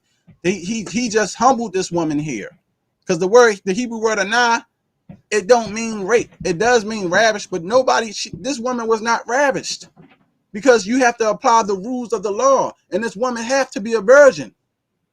Okay, and look how long he had to wait till he could lie with her according to the law. So if we going out to war, and she had to take off the raiment of our captivity because she's a captive, shave her head, she had to become clean before an Israelite man can even go into. This is pretty much talking about an Israelite woman or a concubine that happened, because this did happen in Israel with the sons of Benjamin when they took the daughters of Shiloh. That was from a tribe, from the tribe of Manasseh, that didn't send up people to fight against Benjamin in the Civil War. This is just an example of what we're showing. This was not rape here, but they try to use it as a rape case to prove their point in Deuteronomy 22, because they sick. Go ahead, Doc. Deuteronomy 21 and verse 13 and 14. And it reads, and she shall put the raiment of her captivity from off her, and shall remain in thy house, and bewail her father and her mother a full month. And after that thou should go in unto her, and be her husband, and she shall be thy wife. Now and wait, it should be. Hold on, King Judah. So Okay. it's saying that you shall go unto her, and you shall be her husband, and she shall be her wife. Why isn't it saying that you shall force her or do any crazy stuff like that? Let me look this up Right. real quick in a Hebrew. If this man would have raped this woman, family, why would he take her to be his wife after he raped her? Right. Because he would have just, you see what I'm saying? It don't make sense. He don't need to force someone. She's in a time of affliction, and this was a common thing. It happened with many nations. When you conquer a nation, you kill the males, you take the children, some cases, and you take the virgin women. That's what happened here, family. It wasn't that he would just decided, okay, he probably already got a wife or two, and now he's going to take on a concubine. He don't need to rape the woman. But go ahead. Go ahead. Verse 15. If a man have two wives, the one beloved and another hated. No. They have to jump back up to verse 14. Yeah, because I stopped you at 13. I'm sorry. Okay, I got you. Deuteronomy 21 and verse 14, and it reads, and it should be, if thou have no delight in her, then thou should let her go whether she will. But thou should not sell her as all for money. Thou should not make merchandise of her, because thou hast humbled her. Right. He has made her submit to him to be his wife. So you cannot take somebody captive, make them your wife, and you taking care of them, and now you want to sell them for money and merchandise.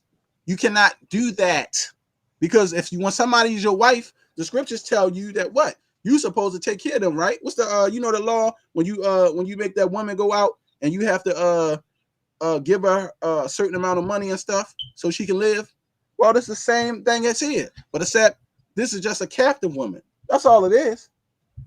She's not an Israelite woman. She's just a bond woman. So this is not rape. And we wanted to prove that. So brothers need to stop teaching that when you see this, you're raping a damn woman that you get out of war. That's false. These women are virgins, and they had on their reign of captivity. And most likely, majority of them are women of other nations that's becoming a concubine. It's Exodus 21 and verse 10. About, he still got to, take care of her with the food, the raiment. You can read. Okay. This is Exodus 21, family. And I'm going to read verse 10. Well, I'm going to just start at verse to get the context. I'll start at verse 8. Because it's talking about if a man have another wife. Mm-hmm. Okay, it say verse 7. And if a man sell his daughter to be a maidservant, she should not go out as the manservants do.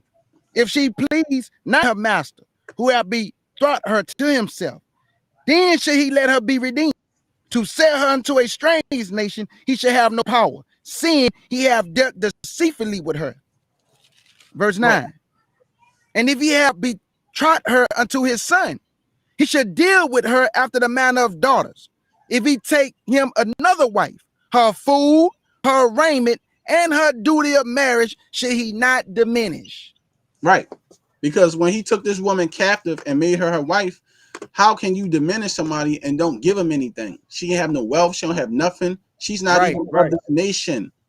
You see what I'm saying? Or of your tribe or of your people. You see what I'm saying? Of that tribe. So how could you do that to her? Go ahead. Or was that it on that? That was it. That was okay, right. So just because you see the Hebrew word here, anah, as y'all want to use to try to say he humbled her, meaning that means rape now, it doesn't always mean rape. It was used in one verse dealing with rape, and that was dealing with dana rape. That's where it was used at. And they just placed that word there because that was not a crazy rape like how you think. It was just force, because anah also means force. Okay. And it also means humble, and also means ravish, and also means seize, but it don't mean rape or like how you think somebody's being raped crazy. We have to read the whole context of the scripture. So we want to move on to the book of Judges now, 19. All right. So family, did y'all understand that what we just brought out? Go ahead, Doc. You can say something. No, I was just gonna say that's why it's always good, family, to start at verse 1 and kind of read down some before you start jumping around. That way you can get the foundation, the context of what it's saying. Then you can jump to another verse and get context of what they're saying. But to just start in the middle of a chapter, it's gonna make people believe, oh man, that's talking about rape. When it's not though.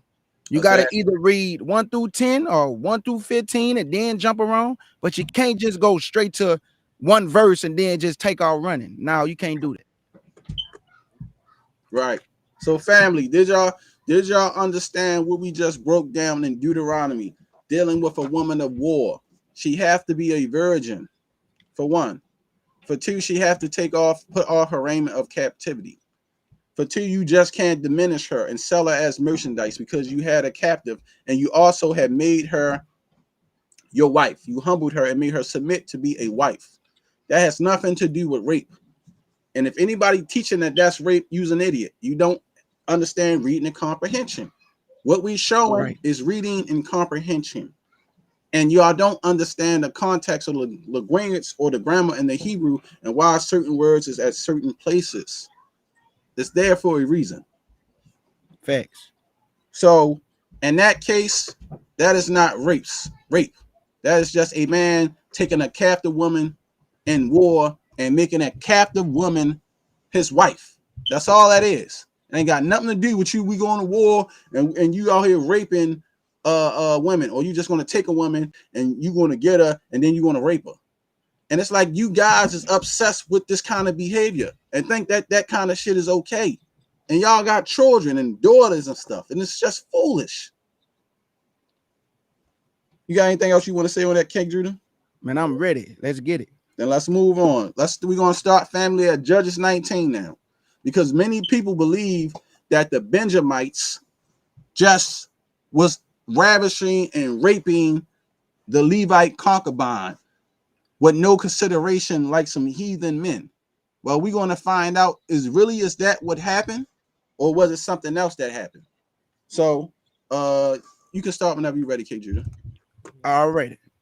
Judges chapter 19 and verse 1. And you just let me know when you want me to stop. Okay. And it reads, and it came to pass in those days when there was no king in Israel, that there was a certain Levite sojourning on the side of Mount Ephraim, who took to him a concubine out of Bethlehem, Judah.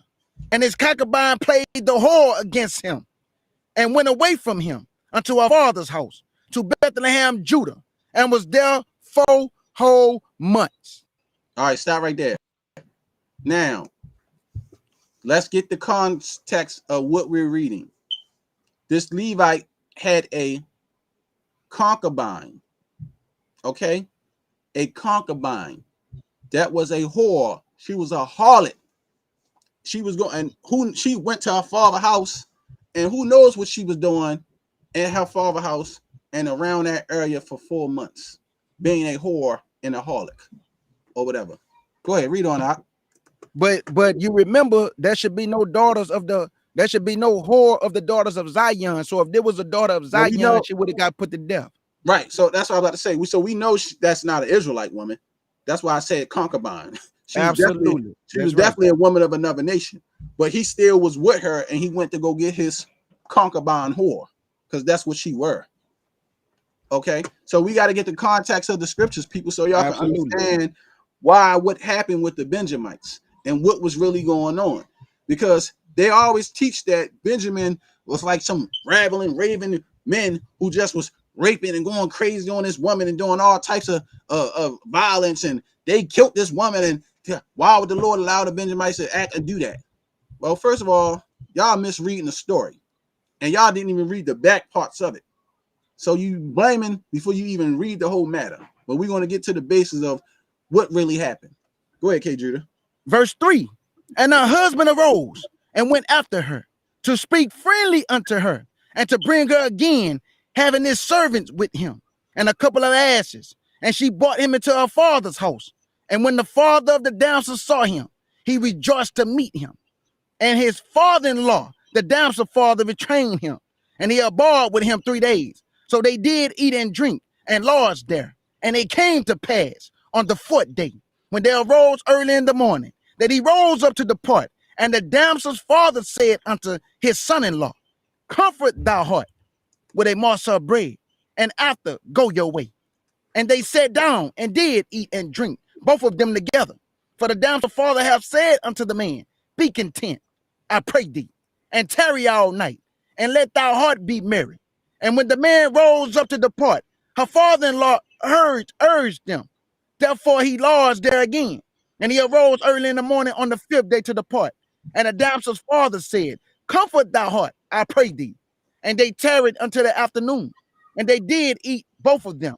I wonder why the damsel father keep trying to restrain this man. Is it because his daughter was out there playing the whole so bad, he just tried to comfort the man's heart? Exactly. He already knew that this damsel he had, this heathen woman, she was a daggone harlot. She was a whore. She was a freak. You know what I mean? That's what she come was. out at night. Yeah, and they come out at night. So that was the situation with that. But it gets better, family. It gets better. But we got to understand why the Lord allowed this to happen and why they allowed the Benjamites to do this. It was all done for a reason. Absolutely. Because the Lord hate wickedness. And y'all going to understand why this stuff went on as King Judah continue to read. Verse 9. And when the man rose up to depart, he and his concubine. Also now the concubine there now. When the man rose to depart, he and his concubine and his servants, his father-in-law, the damsel father said unto him, behold, now the day draweth toward evening. I pray you tarry all night. Behold, the day groweth to an end. Lord, chill, that thy heart may be merry. And tomorrow get you up early on your way, that thou mayest go home. But the man would not tarry that night, but he rose up and departed, and came over against Jebus, which is Jerusalem. And there were with him 2 asses saddled, his concubine also with him. And when they were by Jebus, the day was first spent. And the servant said unto his master, come, I pray thee, and let us turn in unto this city of the Jebusites, and lodge in it. And his master said unto him, we would not turn aside hither into a city of stranger that is not of the children of Israel. We will pass over to Gibeah. And he said unto his servants, come, and let us draw near to one of these places to lodge all night, in Gibeah or in Ramah. And they passed on and went their way. And the sun went down upon them when they were by Gibeah, which belonged to Benjamin. The Lord did all this for a reason, Shar Sham, to allow them to go to Benjamin. Exactly. Now, and then y'all going to understand why as it goes on. Because see, they don't just read they just read certain parts of the scriptures. They don't read the whole context of the story and what led up to everything that happened. So y'all gotta understand why this stuff happened and why did it happen to Benjamin, and why the Lord allowed this to happen to a concubine of a Levite. She was a woman of another relation. It didn't happen to a daughter Zion. It happened to a concubine woman. Okay, come on. Verse 15. And they turned aside thither to go in and to lodge in Gibeah. And when he went in, he sat down in the street of the city, for there was no man that took them into his house to lodging. And behold, there came out an old man from his work out of the field at evening, which was also at Mount Ephraim. And he sojourned in Gibeah by the men of the place were Benjamites. And when he had lifted up his eyes, he saw a wayfaring man in the street of the city.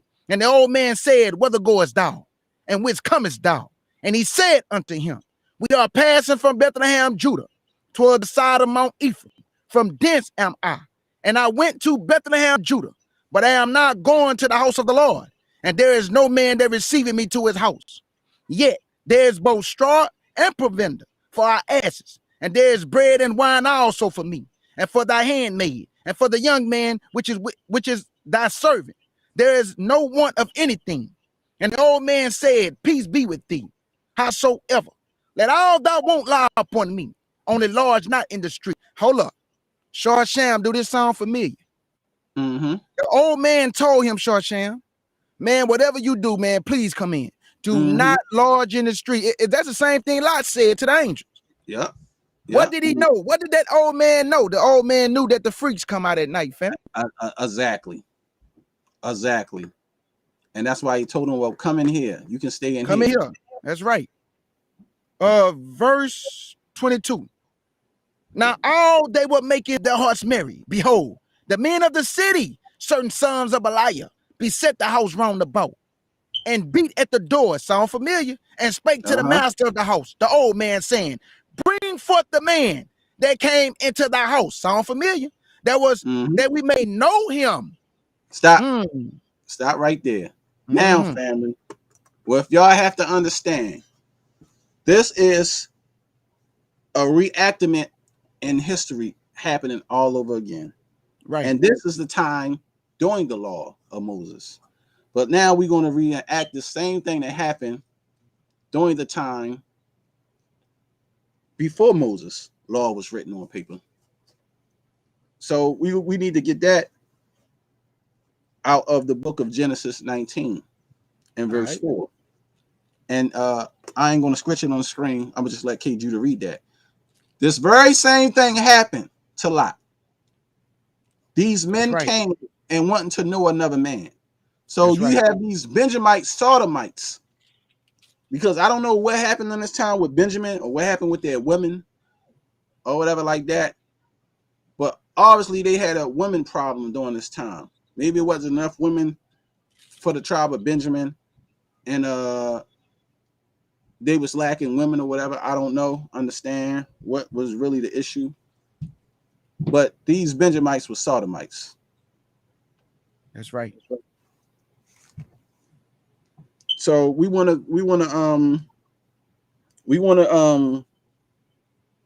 go to Genesis 19 and I think start at verse 4.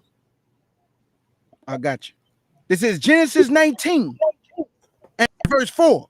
And it reads, but before thou lie down, the men of the city, even the men of Sodom, could pass the house round them, but old and young. All the people from every quarter. And they called unto Lot and said unto him, where are the men which came in to thee this night? Same thing. Bring them out unto us, that we may know them. They wanted to sodomize the men, meaning these guys wanted to have sex with men. This is the same thing that Benjamin is saying. They wanted to sodomize this man or have sex with this man. They ain't say they was raping nobody, because that's not rape. When you want to get to know somebody, people get to know people all the time. They, like it said, and Adam knew Eve. He knew her how? Sexually. These men ain't come there and say they came to rape nobody. They said they want to get to know him, meaning bring him out so they can talk to him. They trying to get to know him sexually. So every time that happened, people thinking, oh, it's always rape or these people rape. No, or and stuff like that. Just because somebody trying to talk to you or want to have sex with you don't mean they coming to rape. You see what I'm saying? So I think that's all we need in Genesis. We just wanted to show y'all this is a recurring act that happened in history already. And we know in Genesis 19, they destroyed Sodom and Gomorrah. But we don't want to go off reading all that because we don't need to. That's going to take from what we need to finish dealing with in Judges. So let's jump back to Judges. Y'all know what happened to Sodom and Gomorrah. That's right. Judges 19 and this time verse 23. Well, I'll start back at verse 22 and go down.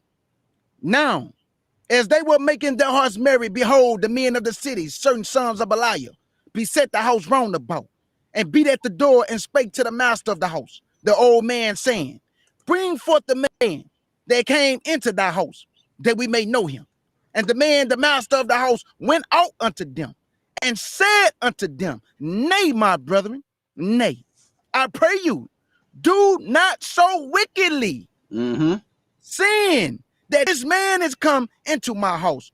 Do not this folly. Stop. Now, every time we see folly in Israel, people die. People get killed. And that's all. We're going to keep going. And every time, y'all notice when they say because they brought folly into Israel or dudes doing folly, people always die because of something is happening that it should not be happening. So these Benjamites are Sodomites. They want to rape this man. Now, I'm going to get a little graphic. These men want to do anal penetration, mouth penetration, and all type of wickedness on this man. These men are homosexuals. It's not a good thing. It is a wicked act. But this man being a righteous man, they decided to improvise and do something else to help these men. So let's read on up. Shar Sham. Check this out, brother. Mm-hmm. Now, when they beat at the door, Shar Sham, listen to what the man said. Y'all listen to this, family. Pay attention to the wording of what happened. Watch this. Verse 24. He said, behold, here is my daughter, a maiden, and his concubine. Them I will bring out now, and humble ye them, and do with them what seemeth good unto you.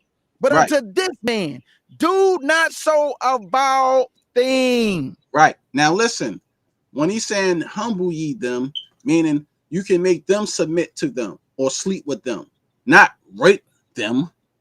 You see what I'm saying? Because see, the thing is, everybody will say, oh, see, it's the same word there again. Nah, meaning humble them or make them submit to you, meaning the women, but not rape them, because everybody think that, oh, now they want to use and say like the Hebrew word nah mean rape. It always do not mean rape or rape here or rape there. You have to deal with the contextual of the scripture. It was used for rape in one scripture dealing with force, with dia. That's what it was used one time. So every time we see humble or that doesn't mean someone being raped. So what verse we was at? What verse was that? We at verse 25. Shar Sham, something happened in verse 25 that I think a lot of people miss. Check this out. Wait, hold on. I want to go back to where it says humble them, because okay, I got you. I'm trying to find it real quick. Verse 24. Yeah, Judges 19, verse 24. Right. So when he was saying humble them, now and don't do this vile thing. So these men know the law and saying, man, for them to practice homosexuality is wicked, is a vile thing. So by them offering up these women is a righteous thing to do for their brethren, their Israelite brethren. That's a righteous thing. Okay, and a man offering up a concubine that already was a whore was a righteous thing, meaning sleep with a woman, not with a man. So go ahead and jump to verse 25 now. I'm just verse 25. But the men would not hearken unto him. So the man took his concubine. Hold up, Shar Sham. I thought he gave the daughter and the concubine. No, I'm sorry. I can't do the wait. I forgot. Listen, we got to go back to verse 24 because we forgot to say something. So read the first part of the line of verse 24. I'm sorry. We forgot to mention this. Behold, here is my daughter, a maiden, and his concubine. So look, y'all have to understand, when they brought them out, these men are consenting to let his daughter lay with these men and the concubine lay with the men. So this is not rape right here, because his master is the owner of the concubine, right? And this man is the owner of his daughter.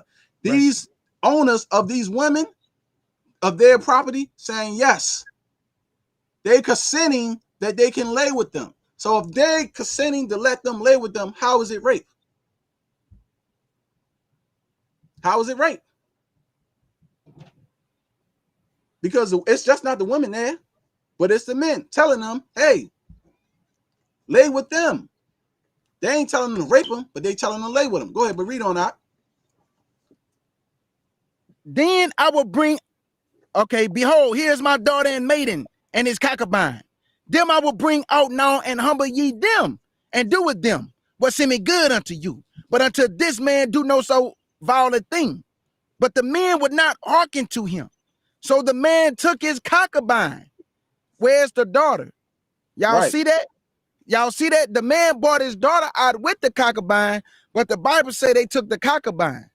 Right. They didn't. It never said they took the Israelite woman. They took the concubine woman. They took the concubine. So the man let them take took his concubine and pretty much gave him his concubine. Go ahead. Right. But the men would not hearken to him. So the man took his concubine and brought her forth unto them.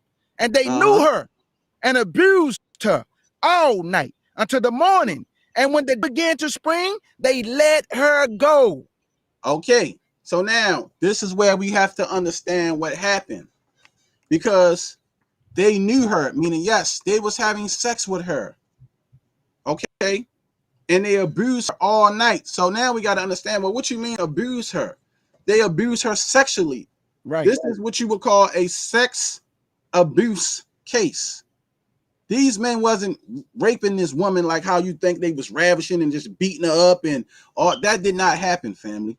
What happened was these men wanted sex. And this woman, this concubine, was already a whore. So the Lord allowed the whore to be sleeping with a lot of men because that's what she was already doing anyway.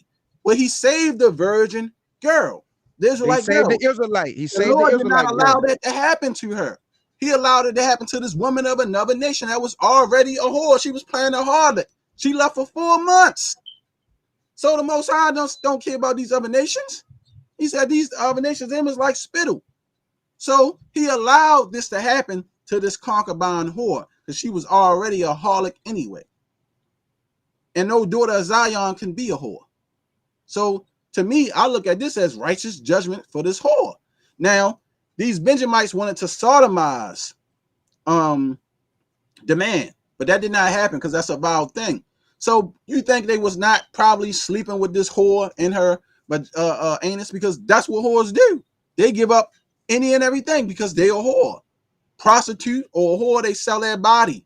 So these Benjamites wanted to do that. So what happened was they sexually abused this woman all night. That's what happened.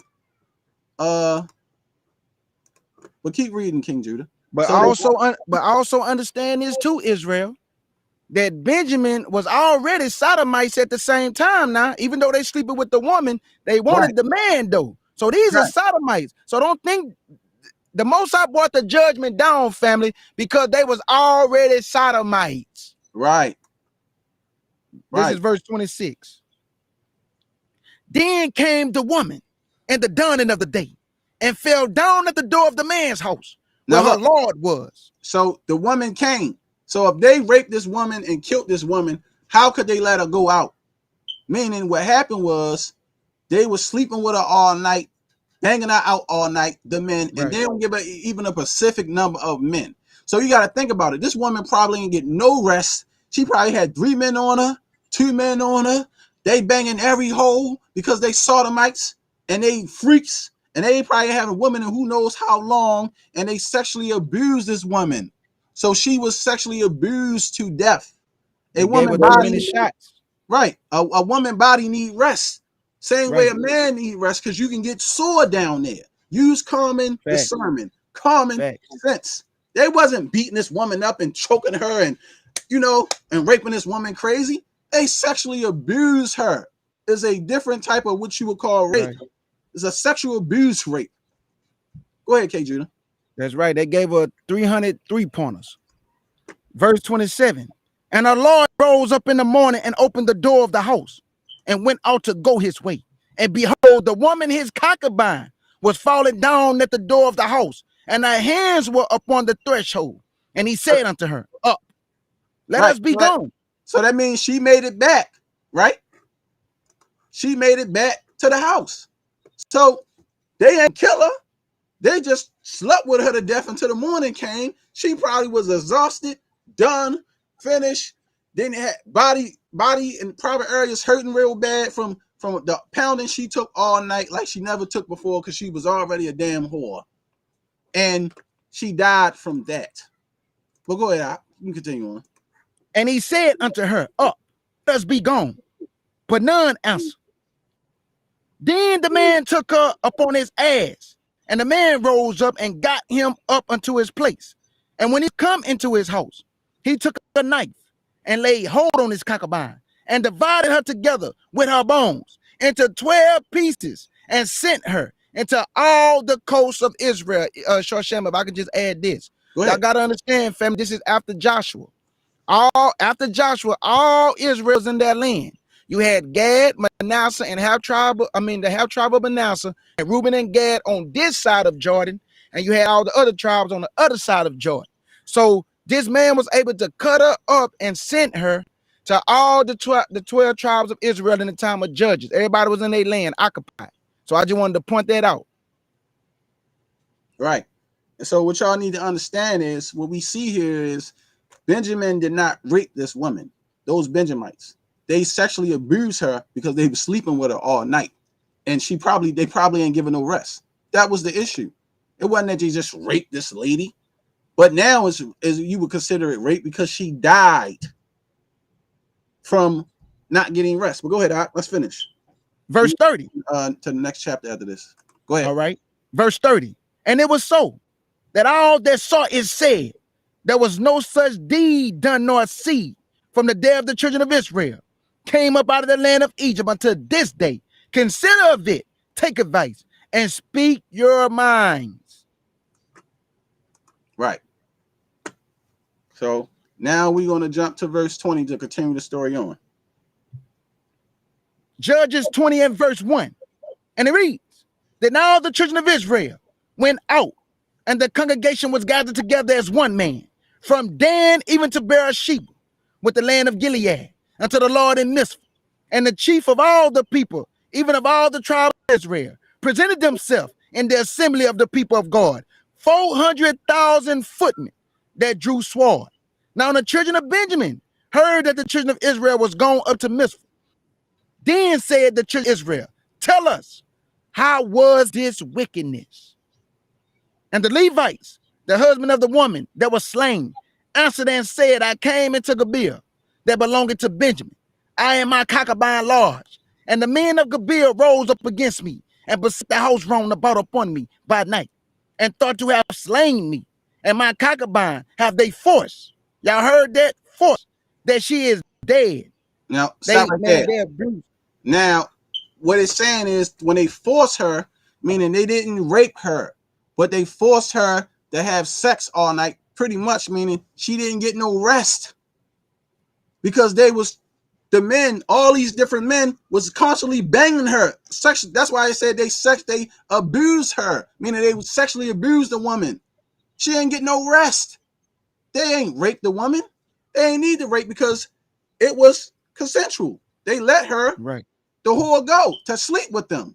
But the issue was they didn't slept with the woman so badly by pounding her all the way into the day. Now you got to think about it. How many men was this? How many men was this that was gang banging this woman all night long? In the anal, in the private, and in the mouth. She died from her injuries of sexual activity with a bunch of men banging her all night. Now, y'all think that can't happen? Yes, it can. Because all women are not built the same in their vaginal area. Some women can't take a man with a 9-inch. They say, a guy with 5 inches is good enough for me because all women are not built the same. And that's a fact. So it depends on how this woman was, how you don't know how big her body was, how much she could handle. You talk about men with high energy, banging, banging, banging, banging, one on the front, one on the back. They probably weren't trying to get this woman no rest. They said, man, we want to make sure we have a good time tonight. Tore her tail up.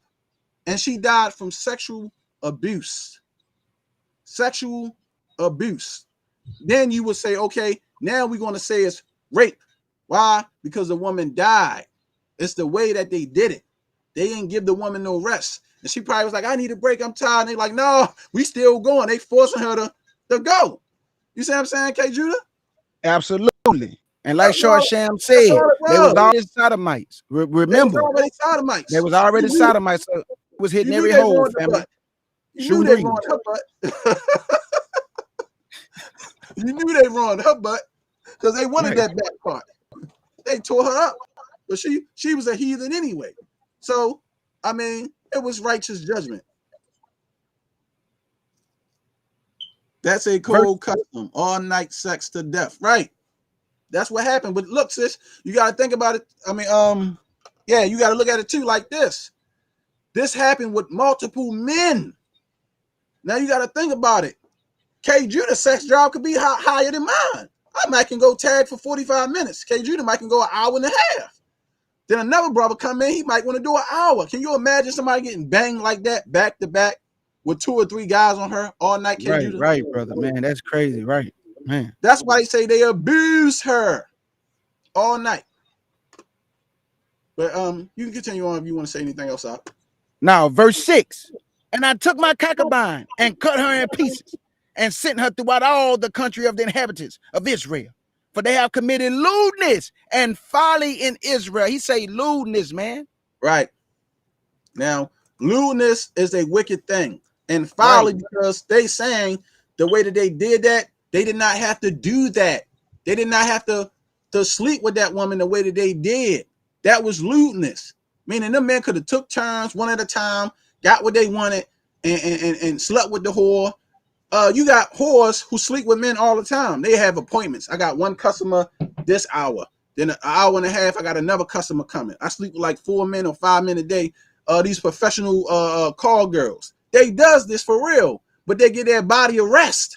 You see what I'm saying? To break a little bit, then they sleep with another customer. This woman ain't getting no rest. She was abused, sexually abused by men all night. Meaning probably from the mouth to I'm gonna just say from the rooter to the tutor. She was a sexually abused all night. They didn't rape the woman because it was consensual. The master said, "Here, take me my concubine." So if that's rape, how can somebody rape somebody that's being given to them that's already a whore? So the Benjamites ain't ravishly just go off and rape this woman all crazy.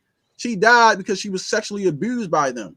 It's the way that they had sex with her was really the cause of the woman's death. If you keep it in biblical scripture context. I mean, do everybody understand what me and King Judah is bringing out so far? Can y'all please put some ones in the chat? Because we want to make sure y'all following us and understanding how we break this down. Because no other brothers is going to break none of this stuff we just showed y'all down in this form. All they want to tell you is this rape. This is it. They're not breaking the stories down to you to give you an understanding of what really happened. And it's crazy the Most High did this because he's showing us the different types of rape that happened in the Bible, or different situations of rape that happen in the Bible. Everything is not the same. It depends on the context and the situation on what was going on. So come on, King Judah, let's keep going. And we started from verse 1, family. Understand that. We got the full context. We started from verse 1. All the scriptures we read, we started from the foundation, and then we went down to the bottom to give you a better understanding. Right. Now, because this woman died. Now, if this concubine lady didn't die and she was okay, and she might have been a little sore from that sexual abuse that they gave all night, they wouldn't have looked at the Benjamites any crazy or said nothing. They just said, man, they got that whore and gang banged her and did some nasty stuff with her all night, and that guy would have rose up and just went on and left with that whore. Am I right, K. Judah? Absolutely. But it's because that woman died.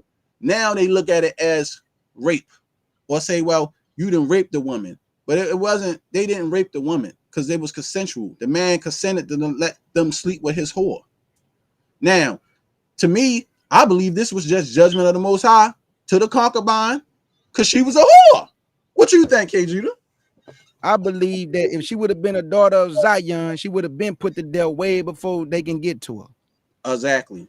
Because it should be no whore of the daughters of Zion. No whore. All sodomite and Benjamin, they was sodomite. So think the Most High, man. Hey, what we about to read? Y'all gonna see. And all this was, family, was judgment for them sodomite Benjamites and judgment for this concubine whore that this Levi priest kept chasing, that he should not have been dealing with no more. Because once he found out that this concubine was a whore, he should have got rid of her.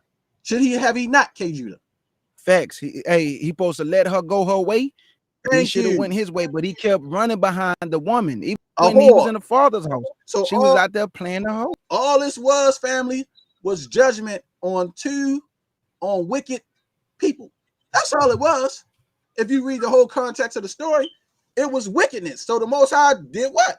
He judged them all. That was it. He judged the sodomite Benjamites, and he judged the damn whore. That was it. And I mean, if people cannot see how brilliant the Most High Yah is and how he brought judgment on both of them, I don't understand what y'all are reading. Y'all not studying hard enough. Because me and K. Judah saw this easily perfect. But you can continue on out.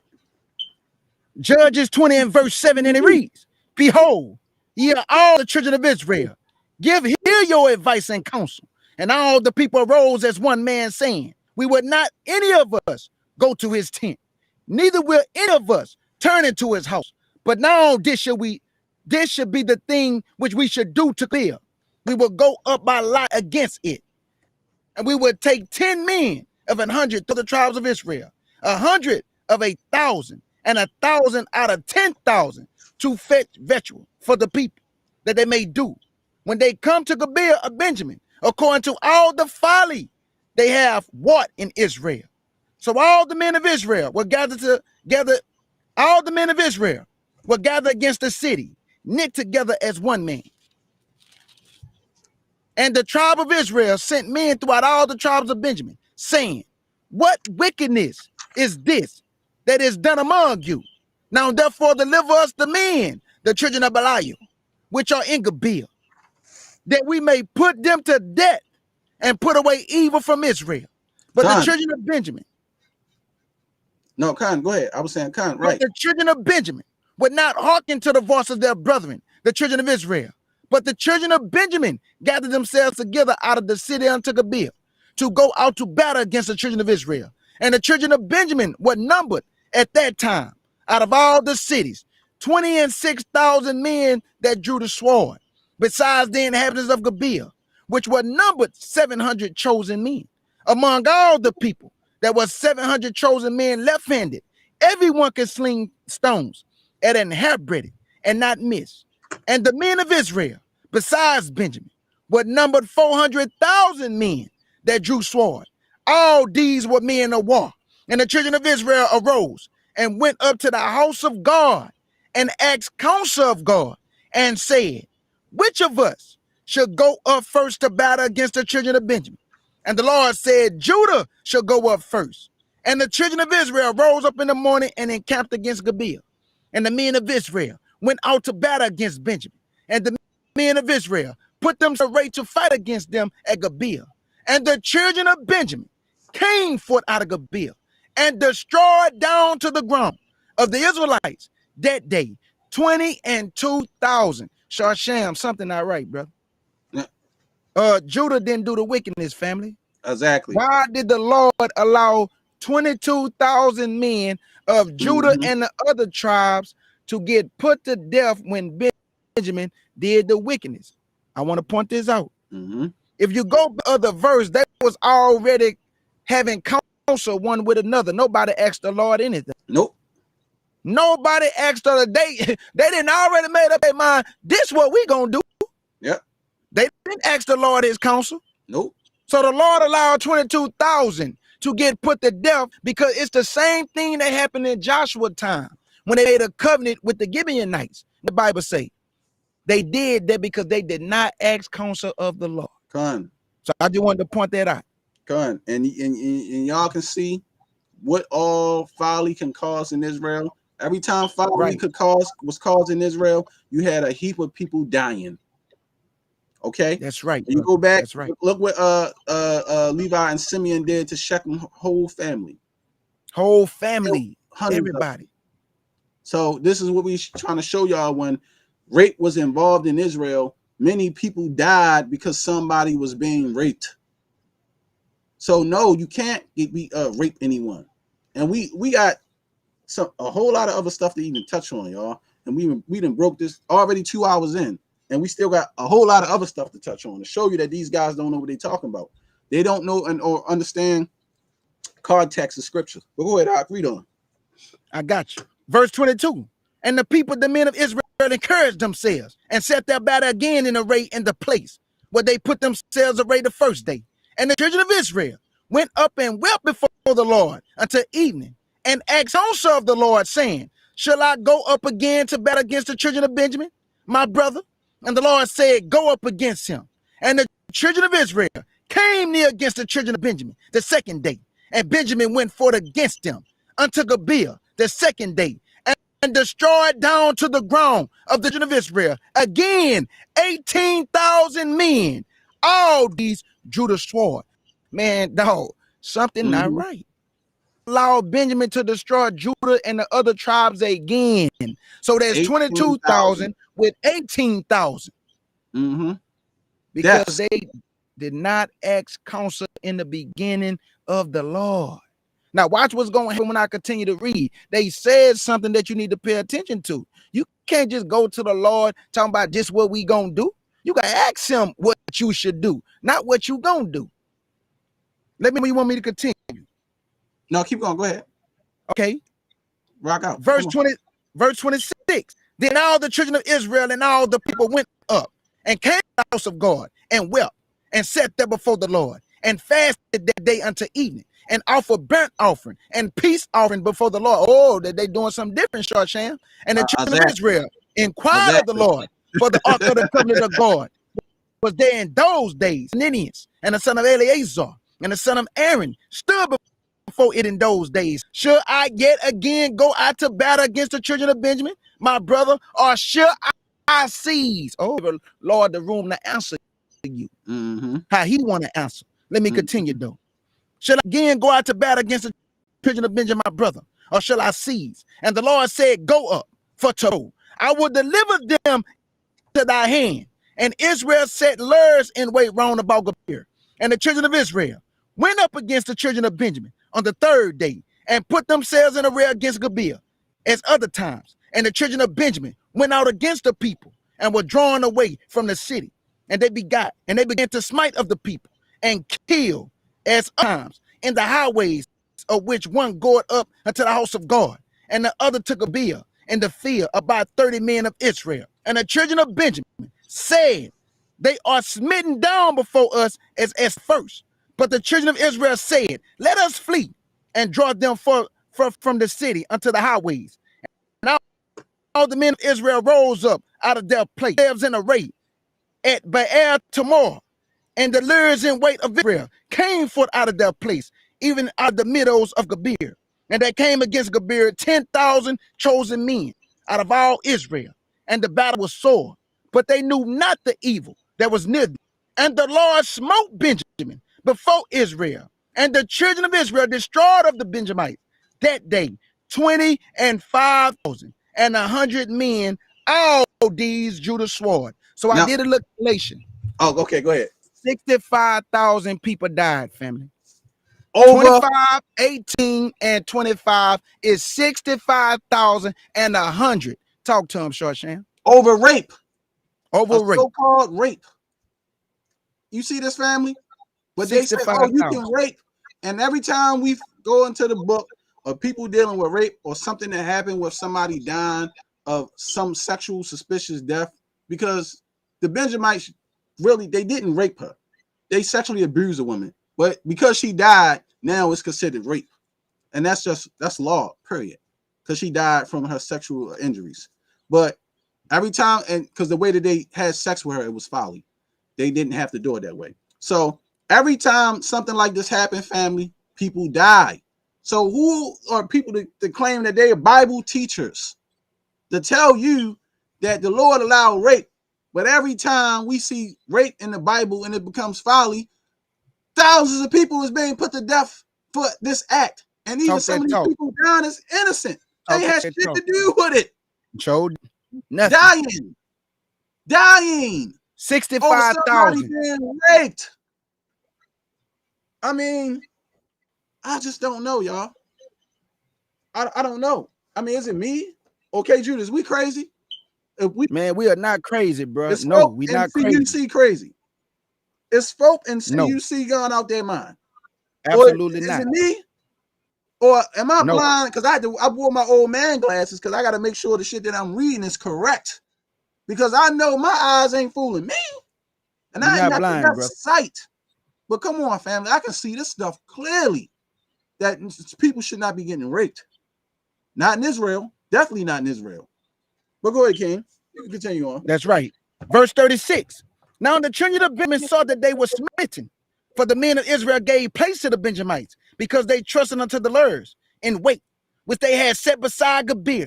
And the lures in wait hasted and rushed upon Gabir. And the lures in wait drew themselves along and smote all the city with the edge of the sword. Now there was an appointed time between the men of Israel and the lures in wait, that they should make a great flame with smoke rise up out of the city. And when the men of Israel retired in the battle, Benjamin began to smite and kill of the men of Israel about 30 persons. For they said, surely they are smitten down before us, as in the first battle. But when the flame began to arise upon all the city with a pillar of smoke, the Benjamites looked behind them, and behold, the flame of the city ascended up to heaven. And when the men of Israel turned again, the men of Benjamin were amazed, for they saw that evil was come upon them. Therefore, they turned their backs before the men of Israel unto the way of the wilderness. But the battle overtook them, and them which came out of the city, they destroyed in the midst of them. Thus they enclosed the Benjamites round about, and chased them, and trod them down with ease over against Gebir toward sunrise. And there fell up Benjamin 18,000 men, family. All these were men of valor. Man, y'all better understand me. And that's powerful warriors. 65,000 people died. And like Shar Sham say, a lot of these people ain't had nothing to do with this wickedness. I told you, your family members can get everybody a whooping in the house. Mm-hmm. Yep. Verse 45. And they turned and fled toward the wilderness unto the rock of Rimmah. And they gleaned of them in the highway 5,000 men, and pursued hard after them to get them, and slew 2,000 men of them. So that all which fell that day of Benjamin were 20 and 5,000 men that drew the sword. All these were men of valor. But 600 men turned and fled to the wilderness unto the rock of Rimmah, and abided in the rock of Rimmah 4 months. And the men of Israel turned again upon the children of Benjamin, and smote them with the edge of the sword, and as well the men of every city, and the beasts, and all that came to hand. Also they set on fire all the cities that came to. They set everything on fire, the cities they came to, and a lot of them had women and children, family. Now, and then y'all know why too, because it's a cleansing when you set fire, like how the Most High, you got to cleanse something. So they was cleansing the filth out of Benjamin. Right, absolutely. That's right. So what you see is this is what the Most High was allowing, a cleansing, because Benjamin needed to be cleansed because of the filthy activities that they was doing in some of those cities. Just like Sodom and Gomorrah had fire set to it. Benjamin was a reincarnate actor at that time. That's why you notice how the Most High had it play out what happened to Lot. Yeah, Lot, when the angels came, you notice how he allowed the same thing, a recurring act happen with the Benjamites, saying the same thing that happened with Lot, saying bring the men out so they can know them. They did the same thing, and the Lord had to cleanse the Benjamites. It's powerful, powerful. So now what we want to do is we're going to jump to the next chapter, because brothers want to say that the Benjamites, after this happened and all this bloodshed happened over abuse, a sexual abuse rape, that the Benjamites was raping the daughters of Shiloh. And this is after they repented for the Benjamites. Now, do that make any sense, KJ? That don't make no sense, brother. Come on. So now that they're giving the Benjamites wives, they said, see, they was grabbing the daughters. They don't even read the whole story to get the context and the understanding of the scriptures. So after these, but 600 men left that fled into the wilderness of Benjamin, 600. Right. So we have to understand, if all this killings just happened because of rape, now when they get in the daughters of Shiloh, why would they rape again after they repented from raping, saying that was folly and wrong? They must don't know why all these people died, brother. Like, why would they still do that when 65,000 people would just put to death? And then after Benjamin repented, they gonna do it again? Now, come on now. Come on. Exactly. Y'all understand everything that we saying, family? Please put some ones in the chat. We just want to make sure that y'all got a clear-cut understanding of why we're reading and what we're reading, how we breaking everything down, and we teaching the way we teaching, that y'all understand the different type of rapes that occurred in the scriptures, so that people cannot deceive y'all or deceive us anymore, well, not me, because I already knew this shit was bogus. That I'm gonna drop the link, but it's only for Elder Qanath. Please, nobody else don't come on, because we don't want nobody interrupting a lesson. We was gonna let people come on at the end and can get their thoughts. So please, I'm dropping this for Elder Qanath so he can come on. because we still got a whole lot we got to get through. Do we not, Kjudah? Alrighty, and understand, Shar Sham, me and my brother reading the whole chapter. We not cherry picking. We are actually reading the whole chapter of what we just read. We read 2 whole chapters. In Deuteronomy, we started at verse 1. The other scripture you asked me to read, we started at verse 1, family. So nobody can lie and say we cherry picking. No, we reading everything in a proper context. Yeah, y'all, we giving y'all the understanding of what is going on. So now y'all understand these breakdowns and know that it was different types of rapes that occurred in the scriptures. Because it's important that people know that. Shalom, Elder Qanath. Big salute, Elder Qanath.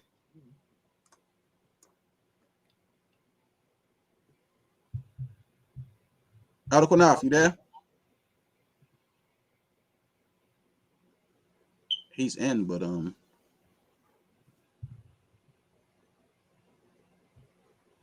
I guess he's not ready to say nothing. Elder Qanath, can you hear us? I turned his mic up. His mic is on. Hold on.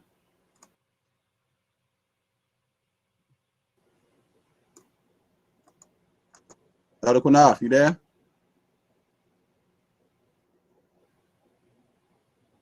Okay. Well, I guess he'll jump in when he jump in. Or say what he, so we glad that y'all understand everything that we breaking down, family, because this whole rape stuff is very important, and that these guys don't know what they're talking about, and they don't understand the context of the scriptures. And we showing the different types of rapes occurred in the Bible. And when people was raped, people was being killed for being raped.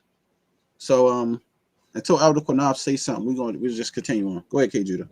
We're gonna start at chapter. All right. That's right. Judges 21, and I'm gonna pick it up at verse 1. And it reads, now the men of Israel had sworn in Mizpah, saying, there should not any of us give his daughter unto Benjamin to wife. And the people came to the house of God and abide there to evening before God, and lifted up their voice and wept sore, and said, Lord, God of Israel, why is this come to pass in Israel, that there should be one tribe lacking in Israel? Because Benjamin was almost wiped out, fam. Exactly. It was almost 600 men. Yeah. Woo, man, that's a very low number. That is a low number, brother. Very low number. 600, man. 20. Y'all remember 25,000 died, family. 25,000. That's a lot of people, man. Verse 3. And said, O Lord God of Israel, why is this coming up in Israel, that there should be today one tribe lacking in Israel? Came to pass on the morrow that the people rose early and built an altar and offered burnt offering and peace offering. And the children of Israel said, who is there among the tribes of Israel that came not up with the congregation unto the Lord? For they had made a great oath concerning him. They came not up to the Lord to Mizpah, saying, he should surely be put to death. And the children of Israel repented them for Benjamin, their brother, and said, there is one tribe cut off from Israel this day. How should we do for wives for them that remain? Seeing we have sworn by the Lord. Stop right there. So now y'all see where in verse 6, read that one more time, because they say that the Benjamites raped the daughters. They was grabbing the daughters of Shiloh and they started raping the women there. But this is something very important for what they did, and we proven that you can't rape, and every time some rape happens following Israel, people die. But verse 6 tells you that they could not have been raping the daughters of Shiloh that they've been getting, because of this scripture here. It clearly tell you what they did for the children of Benjamin. Right. So go ahead, you can read it out. Verse 6, and the children of Israel repented them for Benjamin, their brother, and said, there is one tribe cut off from Israel this day. Now, how shall we do for wives for them that remain, seeing we have sworn by the Lord that we would not give them of our daughters to wives? Right. Now, that's clear as day. If they just said they repented for the men, so they cannot be accepted back into the law to not do that wickedness, why would they rape the daughters of Shiloh? Right. Do that make any sense? Doesn't make no sense, brother. You see what I'm saying? And this is why I said they have no understanding, man. Blue letter scholars. They don't understand Hebrew. They just make And shit they up. made an oath. And they made an oath with themselves. The Lord didn't tell them to make that oath. They made that oath just like Joshua made that oath with the Gibeonites and then asked counsel of the Lord. So they can't give their daughters to their sons or their sons to their daughters because they made an oath saying that no, we ain't giving none of our daughters or sons to the Benjamites. So they had to come up with another plan. So y'all gotta understand that they ain't talking about Benjamin raping them women that they grabbed, family. That don't make no sense. They just died. 25,000 just died. And Kjudah, they didn't rape them women anyway because the women were not anyway. They was Israelites. They was from already. They was from the tribe of Manasseh. That's That didn't come up, and we already read it earlier to prove the time of the war. But we're going to read it again. They was Manassites. They was daughters from the tribe of Manasseh who didn't serve in the Civil War, and you're going to see that as we continue on reading. Go ahead, Op. And that land, when you look it up, go ahead. Verse 8. Whenever you're ready. And they said, what one is there of the tribe of Israel that came not up to Mizpah to the Lord? And behold, there came none to the camp from Jabez Gilead to the assembly. For the people were numbered. To Jabez Gilead is assembly and inhabited by the children of Manasseh. That's why they say who didn't come up. They talking about in the tribes to fight in the Civil War. They wasn't heathen women. They was Israelites. I want to share something. I want to share something, Shar Sham, just to prove what you saying, my brother. Y'all look at this, family. To prove Sam is on point telling y'all about Manasseh.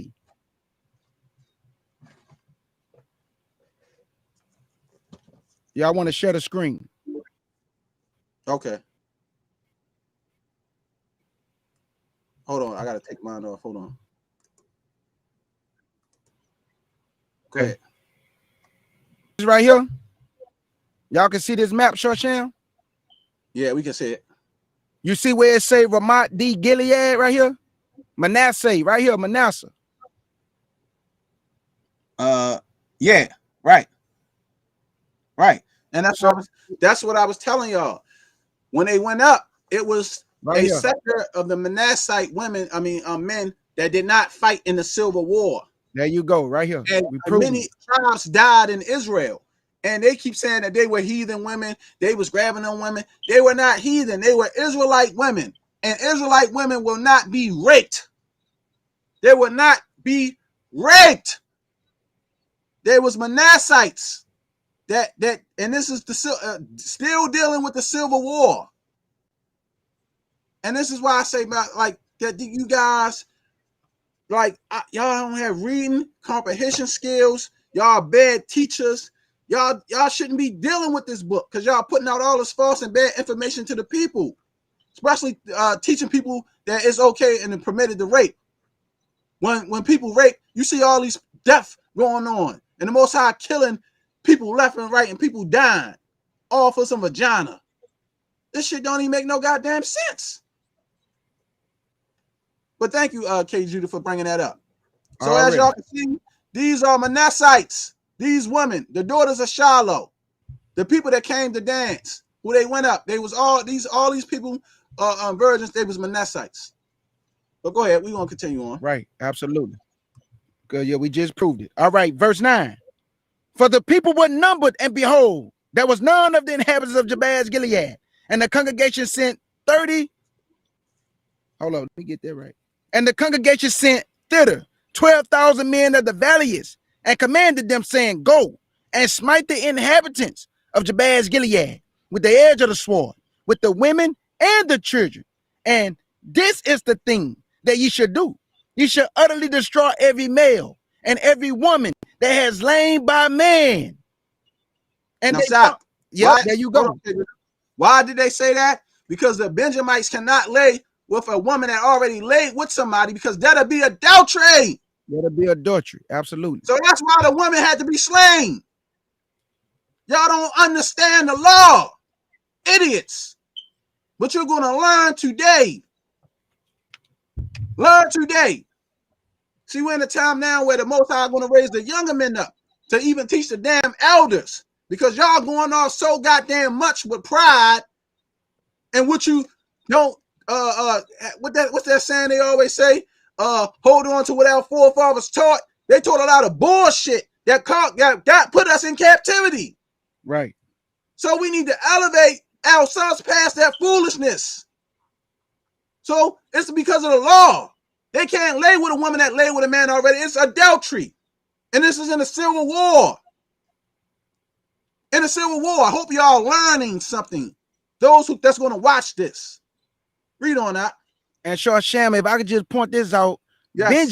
Benjamin, because of their wickedness, got the people of Jabesh Gilead put to death, family. Let's just be real. It was because of the wickedness of Benjamin, got all these people killed, man, because of their wickedness. I told you, other people can get other people killed when the sin is in the land as a whole, family.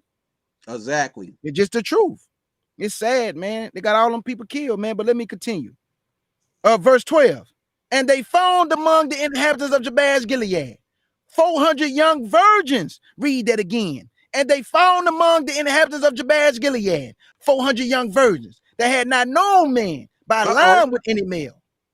And they brought them unto the camp to Shiloh, which is in the land of Canaan. And the whole congregation sent the same to speak to the children of Benjamin that were in the rock of Rimmon, and to call peaceably unto them. And Benjamin came again at that time, and they gave them wives, which they have saved the life of the women of Jabesh Gilead, and yet so they suffused them not. So these women was virgins, man. Thank you. Virgins. 400 young women that was virgins. That's eligible for marriage. 400 virgins gave them to Benjamin.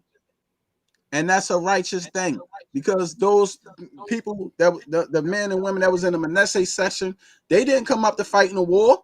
You had plenty of other tribes. They was killed fighting for what the wickedness that Benjamin did. And because they didn't send nobody up in the war, their brother said, you know what? Well, since y'all ain't send nobody up, go smite them now, because we lost a lot of brethren. But they didn't lose nobody. So that's why what they happened to them, that shit was righteous. They should have got their ass smite, because they should have fought. But they didn't. They was cowards. So since they ain't send nobody up, the Lord allowed that to happen to those that them in that tribe of Manasseh. And for the virgins to be preserved and taken for the tribe of Benjamin. There's nothing wrong with that, family. Y'all don't understand the mind of the Most High. So you got anything else you want to say, Kjudah? You can keep going. Nah, man. Okay, we can continue. Verse 15. And the people repented them for Benjamin, because the Lord had made a breach in the tribe of Israel. Wait. Now, once again, you just heard him say, and the people repented for Benjamin. So if they repented for Benjamin, how the hell are they raping somebody again? Or sexually abusing somebody? You dummies! Ignorant. Y'all ignorant to the truth, ignorant to the Bible. Y'all need to put the book down or reevaluate what the hell you're doing, because y'all reading and comprehension skills are so slow. Like when you repent, meaning you turning away, you're not doing that no more. But now we in the next damn chapter where they're getting wives, and they said, yeah, they was grabbing the daughters of Shiloh. You think they wasn't taking 2, 3 of them and raping them women? And y'all elders in the truth saying this out of your mouth and teaching this shit to younger men and having them regurgitate this lie. You cannot rape. You cannot rape.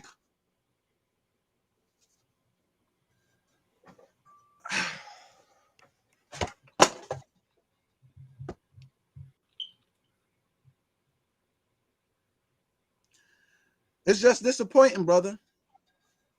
Right. It's disappointing, and it breaks my heart that men in our nation would teach this lie like this, man. And then brothers on bigger platforms teaching this, and it's making our nation and it's making our people look bad. Absolutely. The Most High ain't raising no nation of rapists, and he damn sure ain't raising no men to rape and tarnish the daughters of Zion. and y'all elders in the community teaching this shit. And I've been fighting this tooth and battle for years of this lie. And it must stop. Come on out. And they be saying when we get in God's kingdom, we just taking women and doing what we want, man. Nah, you lying. You lying on the Lord. That's gonna be a kingdom of righteousness. It ain't gonna be nothing defiled in that place. Whether it's Yahshua's kingdom, and when the Father come down with New Jerusalem, you most certainly ain't gonna be talking about you gonna just be taking women and doing what you want, man. Y'all tripping. Verse 16. Then the elders of the congregation said, how shall we do for wives, for them that remain, seeing women are destroyed out of Benjamin? Y'all heard that? Man, the women of Benjamin were destroyed, family, because of the wickedness. Man, let me read that again, man. And they said, then the elders of the congregation said, how shall we do for wives, for them that remain, seeing the women are destroyed out of Benjamin? And they said, there must be an inheritance for them that be escaped of Benjamin, that a tribe be not destroyed out of Israel. Howbeit, we may not give them wives of our daughters, because of the oath they made. For the children of Israel have sworn, saying, cursed be he that giveth a wife to Benjamin. Then they said, behold, there is a feast of the Lord in Shiloh yearly in a place which is on the north side of Bethel, on the east side of the highway that goeth up from Bethel to Shechem, and on the south of Lebanon. Therefore they commanded the children of Benjamin, saying, go and lie in wait in the vineyards, and see, and behold, if the daughters of Shiloh come out to dance in dances, then come ye out of the vineyard, and catch you no rape, and catch you no rape them, and catch you every man his wife. Of them 400 virgins, of them 4 virgins, grab your wife of the virgins, not rape them. Thank you. Now, and look, you know how a dude see a woman and go spit game? They telling these guys, well, look, it's a festival going on. It's going to be a bunch of women there. You can find, you know how they say, you can find a wife here, there. And absolutely. Right. You go and you talk to a woman, you idiot, not fucking rape her. It's like a fucking festival. You niggas are so goddamn dumb. Y'all dumb as hell. Teaching this stupid ass fucking doctrine. A man can you can catch a girl walking down the street. I mean, you want to rape her? No. You speak to a woman, talk to a woman, catch your goddamn wife. I mean, these niggas are just fucking idiots. And you got all these people following y'all. Dumb motherfuckers. And I'm sorry to say it, but it's the truth. You niggas is dumb as hell. Y'all is dumb. Don't understand nothing. And just blue letter scholars. I got the blue letter. You can go on the streets all day and teach. Don't mean a goddamn thing if it's lies. I mean, come on, man. Y'all deceiving a lot of people out here. Y'all are very unintelligent, man. Because somebody catch somebody, that mean rape. No. Joseph got caught by an Egyptian woman, and he was being seduced. And nobody got raped. And you niggas ain't got an answer for that. He just said in Judges 21 verse 21 that the women was gonna be dancing and go catch every man his wife. They ain't got nothing to do with no rape, man. They dancing on the dance floor, man. Bruh. Go talk to the women, man. Spit your little game to her. You got dance lessons, dance festivals all the time. Women be out dancing, having a good time. People go to see women dance and see a woman they like and they talk to a woman. I mean, it's like people is obsessed. It's like people is obsessed with raping people, brother, and scarring people. Right. And trying to sleep with little ass kids. You fucking pedophiles. You niggas is wicked. And promote this kind of shit in Israel. And all right with that, and get mad when a man speak out against that kind of shit. And y'all wonder why I don't fuck with a lot of you niggas no more. Because of shit like that. I don't want to be around you niggas. Or have you niggas around my fucking kids, because I'll kill your fucking ass. Even if you fucking thought about it. Because it's disgusting and it's fucking Right. wrong. Right. And you niggas keep promoting this shit. Grown fucking men wanting to lay with kids and try to justify the shit. King David had a young girl, so fucking what? He ain't sleep with her. Sure did. That man was dying. Perverted fucking ass mind. You niggas is y'all be disgusting me, man. You can't trust a nigga like that, Kjudah. Man, no, brother. How you trust a nigga that want to sleep with a kid, a baby, and then you got babies yourself? Nigga, I wish you would. Fuck out of here. I don't get you niggas, man. And then try to justify it with a Bible. Well, I'm gonna find another book. I'm gonna go find another book. They say she was this age. They say she was that age.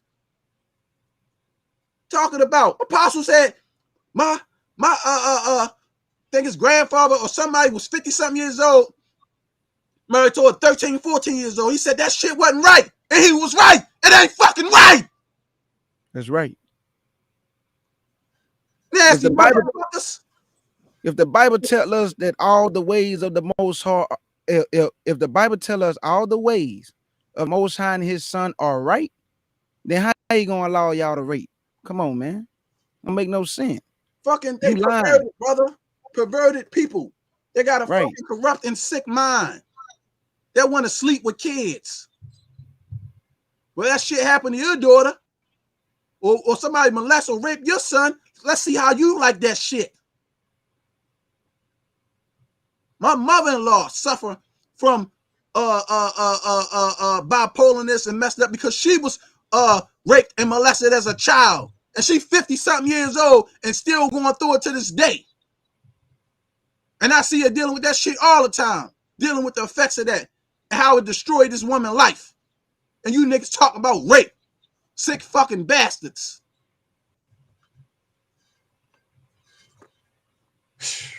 Let me calm down somebody. All right, I got you. Cause and we not even halfway done this shit, Kjudah. We got so much more to go through, brother. Hey, we gotta bring it out. We got so much more to go through. We gotta bring it out. So much more to go through, bro. Because this shit pain me, man. They're not fucking elder men in Israel, y'all teaching this shit and trying to allow this shit and trying to act like this shit right. This shit is not fucking right. Ain't nothing right about fucking raping people. Nope. Nobody, man, woman, even as a fucking heathen or a child, nobody should be raped. You got a right to be angry, brother. There's a thing called the narrow gate. And a lot of the people that's teaching our people are leading them to destruction, to a wide gate. But to find a narrow gate, you got to be like this, man. You know, it's not easy being a teacher, brother. It's not easy putting all these lessons together for people who really can care less. Most people don't write this stuff down. Like you said in the beginning, if this would have been alive where it was back and forth in drama, it'd be 160 people in here. But because you're teaching an actual lesson, nobody want to hear no lesson. People want to hear people talk. They want to get an emotional high. But they know they Israel. But they don't really want to seek the Most High for self. And that's why I always say, many are called, but few are chosen. And just because you called don't mean you chosen. Only few, family. Everybody not meant to teach. Everybody not chosen. You just called. Probably to wake up somebody that's chosen. Because the Lord know your mind. He know a lot of you men are sick in the mind. You know you can't rape no child, man. You know you can't just take no woman and mess that woman life up. What kind of God serving, man? Or what kind of y'all or power y'all think we serving? Come on now. That's sick, man. So I understand why my brother upset, man, because at the end of the day, if you say you're an Israelite and you represent the Lord, man, I'm ashamed then. Because we not representing the Lord right at all, family.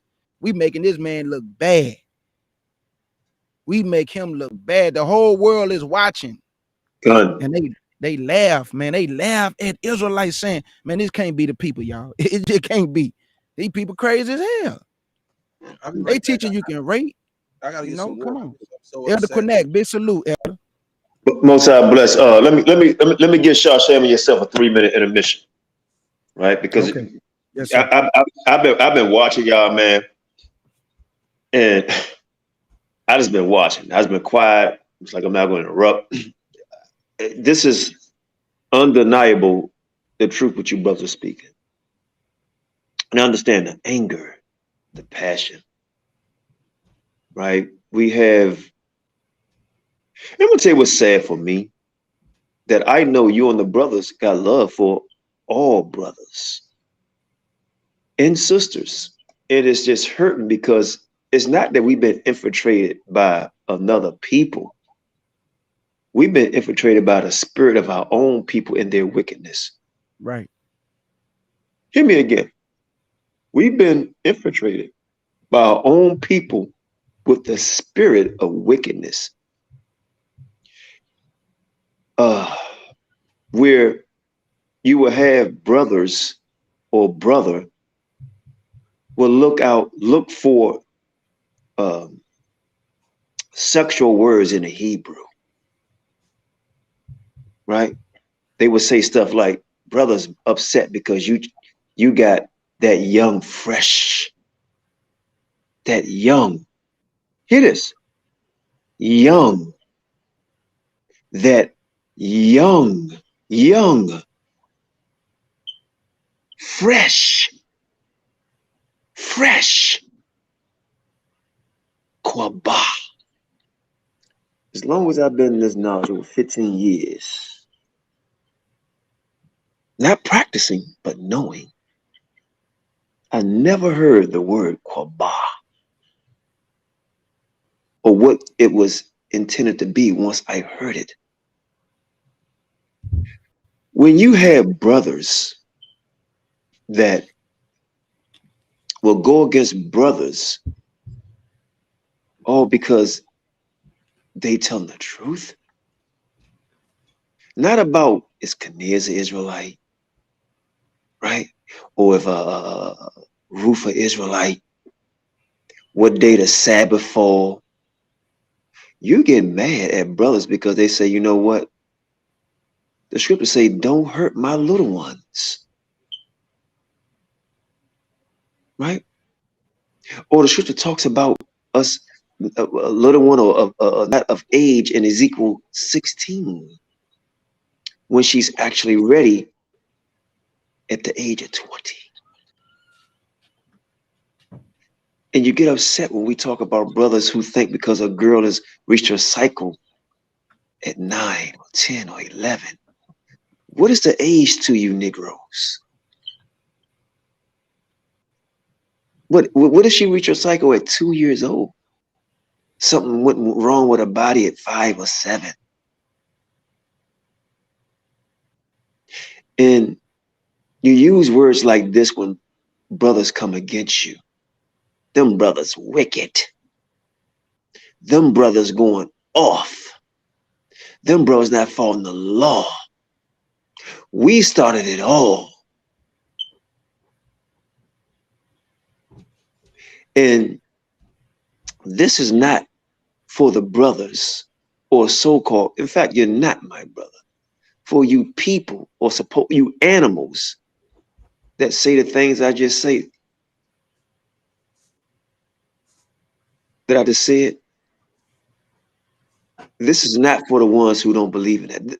Well, I'm gonna tell you who we actually speaking to, and I'm gonna let y'all back in, Sham and King Judah. We speaking to you fresh guys and girls that's coming in to this knowledge. See, a lot of times when these guys say warn the flock, y'all think just talk about Muslims, Christianity, Hotep. Let's talk about the ones that also the Most High say all that's Israel. That's not Israel. It's talking about you too. This is a great lesson. And I'm going to fall back and listen to this, and I'm going to watch it again. And I was told by a brother who I thought was my brother, once he hear this video, and if it's accurate, that he would take down the video that he put on his channel And if I'm not mistaken, he said he would publicly apologize. Let's see where the pride is at. Let's see where the vanity is at. See, I know who started the rape doctrine, GMS. And Tahar was so happy to quote things from a certain brother or brothers. He said it's almost exactly how I said it. Ha ha ha ha. When brothers or sisters dealing with their private, and that's the main thing they want to talk about, and can't wait to get them when they're young. Satan is in the midst of us, brothers and sisters. Absolutely. Satan is in the midst of us. And his army is big. That's why you have organizations with 5,000, 10,000. I'm an officer of 50, an officer of 100. We going through the narrow gate, most high will. The narrow gate. Go ahead, brothers. Go in. Big salute, Elder. Big salute. Let me Well spoken. apologize, family, for getting out of spirit. But I was upset because, you know, the Most High get angry, Sham. He get angry. He say he gets so angry with us that he hates the smell of us, right? His nose is smoking. He said he hates the wicked, so it's all right to get upset. It's all right. Me because they've been pushing this, man, for years on the community, man, and brothers been doing this for years. And I myself was probably the only one that was battling these guys with this, and the other elder brother, Kjudah, did the video supporting us. You know what I mean? And trying to stop these guys for teaching these lies. You know, and sometimes you just feel like you're a damn loner in this fight with brothers teaching rape, or like we raping the daughters of Zion. You know what I mean? That's not normal behavior for nobody to go out there and want to take somebody's clothes off and just stick their rod in them. And now you my wife. That's not okay. So. And Shar Sham, I don't think you have to apologize, brother, because like I always say, we ain't the same every day, brother. Like as the spirit move, whatever we dealing with at that moment, brother, it brings certain emotions out for that moment. So, hey, you passionate about this, you passionate about the word, and you bringing forth the truth, and it disgusts you, brother, that you have people teaching a whole nation of people worldwide to the four corners of the earth, wherever we scattered at, all over the world, that you can rape, brother. Like basically what they saying is that the power that we serve, he not righteous then. None of the stuff he's saying in word is not accurate because he allowed men to rape women. And if she's a young girl, you could just take her too. No, bro. You got a right to be upset, man. Yeah, man. Like I said, I got daughters. Right. And they're going to have to put me under the jail because I'll be damned if I let somebody destroy or scar my children for life and then they fucked up and then I got to live with that. No, nigga, then you got to die. Go on the dirt and that's where you belong, in Sheol. It'll be good for you. I'll deal with the repercussions after death. But until then, man, if my daughter got to grow up scarred all her life because some shit somebody did to her that's wicked, and you trying to justify through Bible scriptures, then death should be good for your fucking ass. Point blank, period. And that's for any man or anybody who's doing would do some foul, disgusting shit like that. I saw a video when a man rung at somebody's doorbell, an Edomite guy, and a woman came and he was like, "Let me in." And she was like, "Get away from me." He was like, "Come on, let me in. All I want to do is rape you and split your throat." Wow. All you want to do is rape you and split your throat. Elder Qanath, that's you? Yes, sir. It's me. All right. You came back. Yeah, he said all I want to do was rape you and split your throat. You know what I mean? Like who wants to put that any kind of energy out in the world for people to feel that and then promote this kind of shit to our nation, man? It's fucking disgusting. It is, bro. Absolutely. Like, look what happened to Joy Morgan. Joy Morgan was an Israelite sister, was murdered and raped. Was she not? Absolutely. in the truth, in the knowledge. Exactly, brother. In the knowledge. Exactly. So I don't even know if I even got the strength to want to finish this shit now, man, because it depressed me so much, brother. It's really depressing me because we still got to go over Tamar's story. We got to go over Ezekiel 22, Israel wickedness. We got to go over Ezekiel 16, talking about when a woman is ready for sexual activity. And we still got to break down Deuteronomy, dealing with the different laws of rape. Right. So much, and we already 3 hours in. This is going to be like a 5 or 6 hour class, probably. If we keep going. Hey, do what you got to do, man. Going over it and everything. I'm sorry. I didn't know.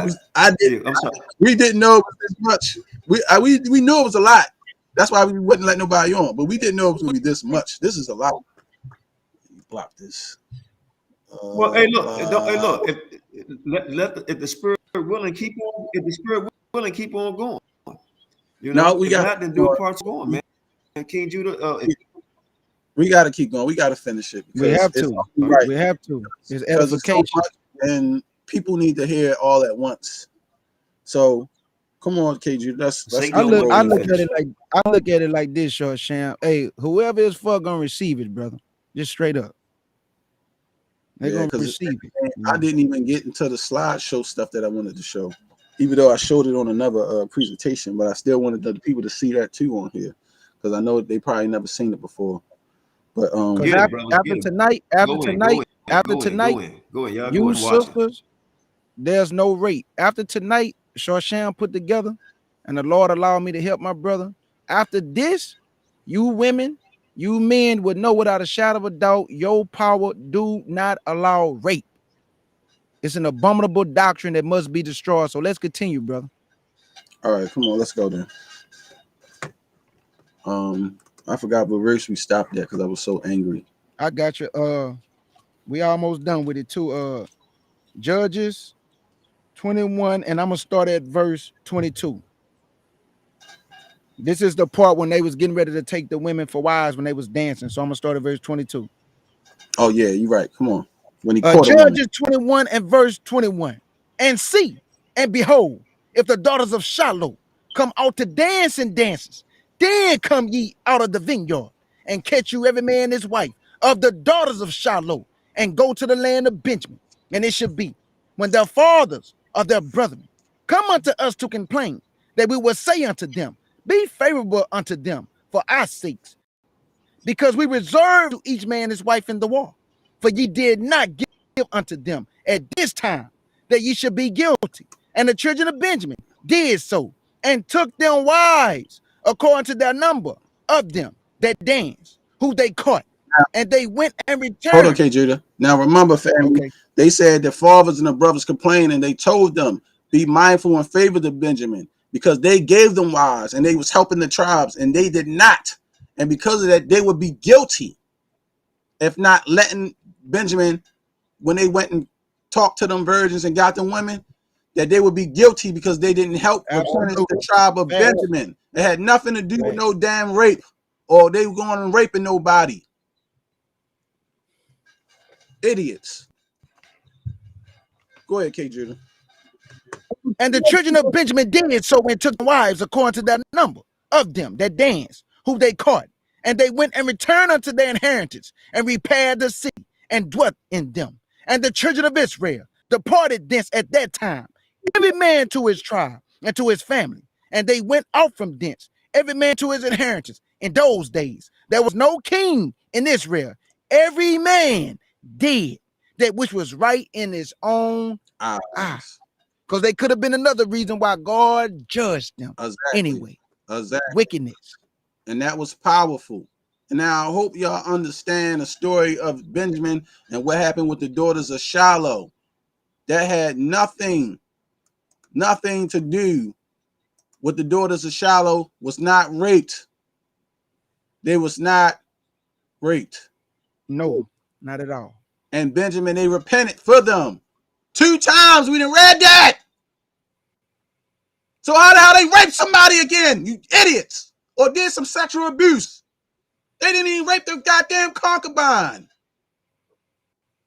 They sexually abused her. And she died because she didn't get no rest.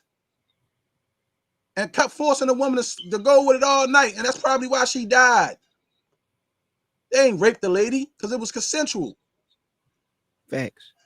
But it became rape because she died. And they say it's folly because the way that they did it.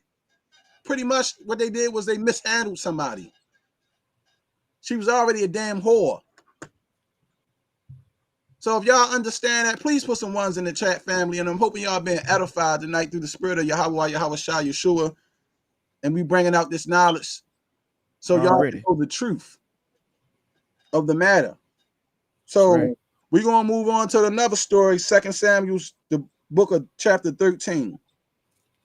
We got to speak on another rape situation in the Bible. So we showing y'all different types of rape that happened, that occurred. And they all was not the same. No, 1 Samuel 13. I'm slacking y'all. No, 2 Samuel 13. You're right. 2 Samuel 13. Okay. I got you. All right. I'm in the wrong chapter. My damn self. So what y'all need to understand is we showing different things that happened in the Bible and different rape cases that occurred. So once y'all see these dudes, they come talking that rape in the Bible stuff, man. You call them idiots, dumb. Y'all don't have no understanding. This rape was not the same as this rape. This guy did it this way. This person did it this way. This happened in this situation. Joseph happened was a seduction, but it wasn't even a rape. It was she lied and said the man raped and he didn't. Nobody will ever break this down the way that we're breaking this down to y'all tonight. Because they didn't know. I didn't know. The Most High showed it to me and Kjudah. So we had to bring it out to y'all through the power of Yahweh Yahawashi for the people. That's right. See, here we're teaching. Y'all getting understanding. They lack understanding. So, come on, Kjudah, let's get it. This is 2 Samuel, chapter 13 and verse 1. And it reads, and it came to pass after that Absalom, the son of David, had a fair sister, whose name was Tamar. And Ammon, the son of David, loved her. And Ammon was so vexed that he fell sick for his sister Tamar, for she was a virgin. Now he was vexed, meaning this guy, he wanted this woman bad. He was fiending. Right. He was, I just got to have her. That's how vexed he was for this woman, his sister. Go ahead. And Ammon thought it hard for him to do anything to her. But Ammon had a friend whose name was Jonadab, the son of Shemaiah, David's brother. And Jonadab was a very subtle man, wicked. And he said unto him, while thou being the king's son, lean from day to day, wilt thou not tell me? And Ammon said unto him, I love Tamar, my brother Absalom's sister. And Jonadab said unto him, lay thee down on thy bed and make thyself sick. And when thy father cometh to see thee, say unto him, I pray thee, let my sister Tamar come and give me meat and dress the meat in my sight, that I may see it and eat it at her hand. So Ammon lay down and made himself sick. And when the king was come to see him, Ammon said unto the king, I pray thee, let Tamar my sister come and make me a couple of cakes in my sight, that I may eat at her hand. Then David sent home to Tamar, saying, go now to thy brother Ammon's house, and dress him meat. So Tamar went to her brother Ammon's house, and he was laid down, and she took flour and knitted it, and made cakes in his sight, and did bake the cakes. And she took a pan and poured them out before him, but he refused to eat. And Ammon said, have out all men from me? And they went out, every man from him. And Ammon said unto Tamar, bring the meat into the chamber, that I may eat at thy hand. And Tamar took the cakes which she had made, and brought them into the chamber to Ammon, her brother. And when she had them unto her to eat, he took hold of her. You want me to stop? He took hold of her. I wanted to look at that. Yeah, he took hold of her. Go ahead. But now y'all see what a man is taking hold of a woman. No rape occurred here. He just grabbed his sister. That's pretty much what we reading right now. Go ahead. He took hold of her and said unto her, come, lie with me, my sister. And she answered him, nay, my brother, do not force me. Wait. She answered him.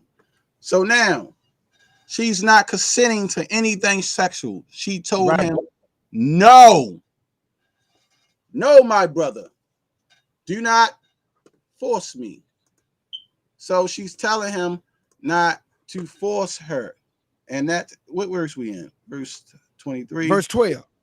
Oh, verse 12. Nay, my brother, do not force me, which is Ainah. Once again. Now, Ainah means force. It means humble. It means ravish. It means seize. It has all these different definitions. Now, you see how it's being used here? You see what I'm saying, Kjudah? It means humble. It means mishandle. It means afflict. It don't mean rape somebody or rape, and it also means force. So because you see the word humble, she ain't tell him. She said, don't force me. She didn't say don't rape me. She said, nay, my brother, don't force me, meaning don't force me to do something, meaning he can overpower her of doing something. So she telling him, hey, don't force me to do that. That's you can tell anybody, like somebody say, look, go shoot him in the head. Like, nah, man, you ain't forcing me to do nothing. You feel me? Does that mean you raping somebody, brother? Right. If somebody say don't force me? Not at all, brother. So not at all. They don't keep it in the context, family, of how the scriptures is being read. They just go to the word and say, see, it means this, it means that, and that. So this is what that is. No, it's not, because that's not what it's talking about in the context of the scripture. Come on, Kjudah. Verse 12. And she answered him, nay, my brother, do not force me, for no such thing ought to be done in Israel. Do thou not this folly. So what she was telling him was, while she was telling him, she wasn't saying about telling him don't force me or don't rape me, because he never said that he was raping her. He told his sister, come lie with me. She said, nay, my brother, meaning no. Because you know why? Because she understand and know the law, and she's going to quote what he's supposed to do. That's right. So it wasn't nothing about no rape at the time. She was just letting them know it was not going on in the right manner of how our laws are. Dealing with this situation, it became rape after, when he forced her and he would overpower her, then he done it to her. That's when it was rape. But when she was talking about right here saying don't force me, she wasn't talking about, she wasn't thinking about her brother raping her. She was telling him the way he was doing it, as far as consummating or doing sexual stuff, it was not right according to the law. And we'll prove that as we keep on reading. Go ahead, Doc. Verse 13. And I, whether shall I cause my shame to go? And as for thee, thou should be as one of the fools in Israel. Now, therefore, I pray thee, speak unto the king, for he would not withhold me from thee. Now, how be what she doing? Giving the law. That's why she said, if you do this, we'll be looking like fools. Meaning what? Seduction and having sex behind the back without having a marriage arranged and done the right way. That's what this is talking about. So when you read verse 12, she was not saying, don't rape me.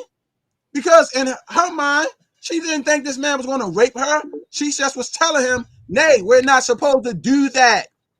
He know the law. Go ahead, Kjudah. Verse 14.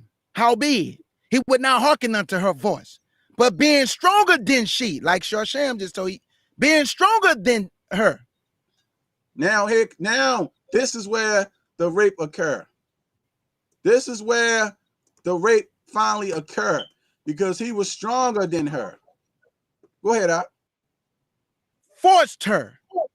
Now this is the problem. Now he forced her. So now you know here it's talking about rape. when he done it. And what's the Hebrew word there for force her? Probably the same thing, anah. Right, see? Force her. Now he forced her because that's what the word means, force. So he forced her to do it. So pretty much he humbled his sister. We know, because the word anah is there used in a place of rape. So we know the rape took place there when he decided to force her to lay with her.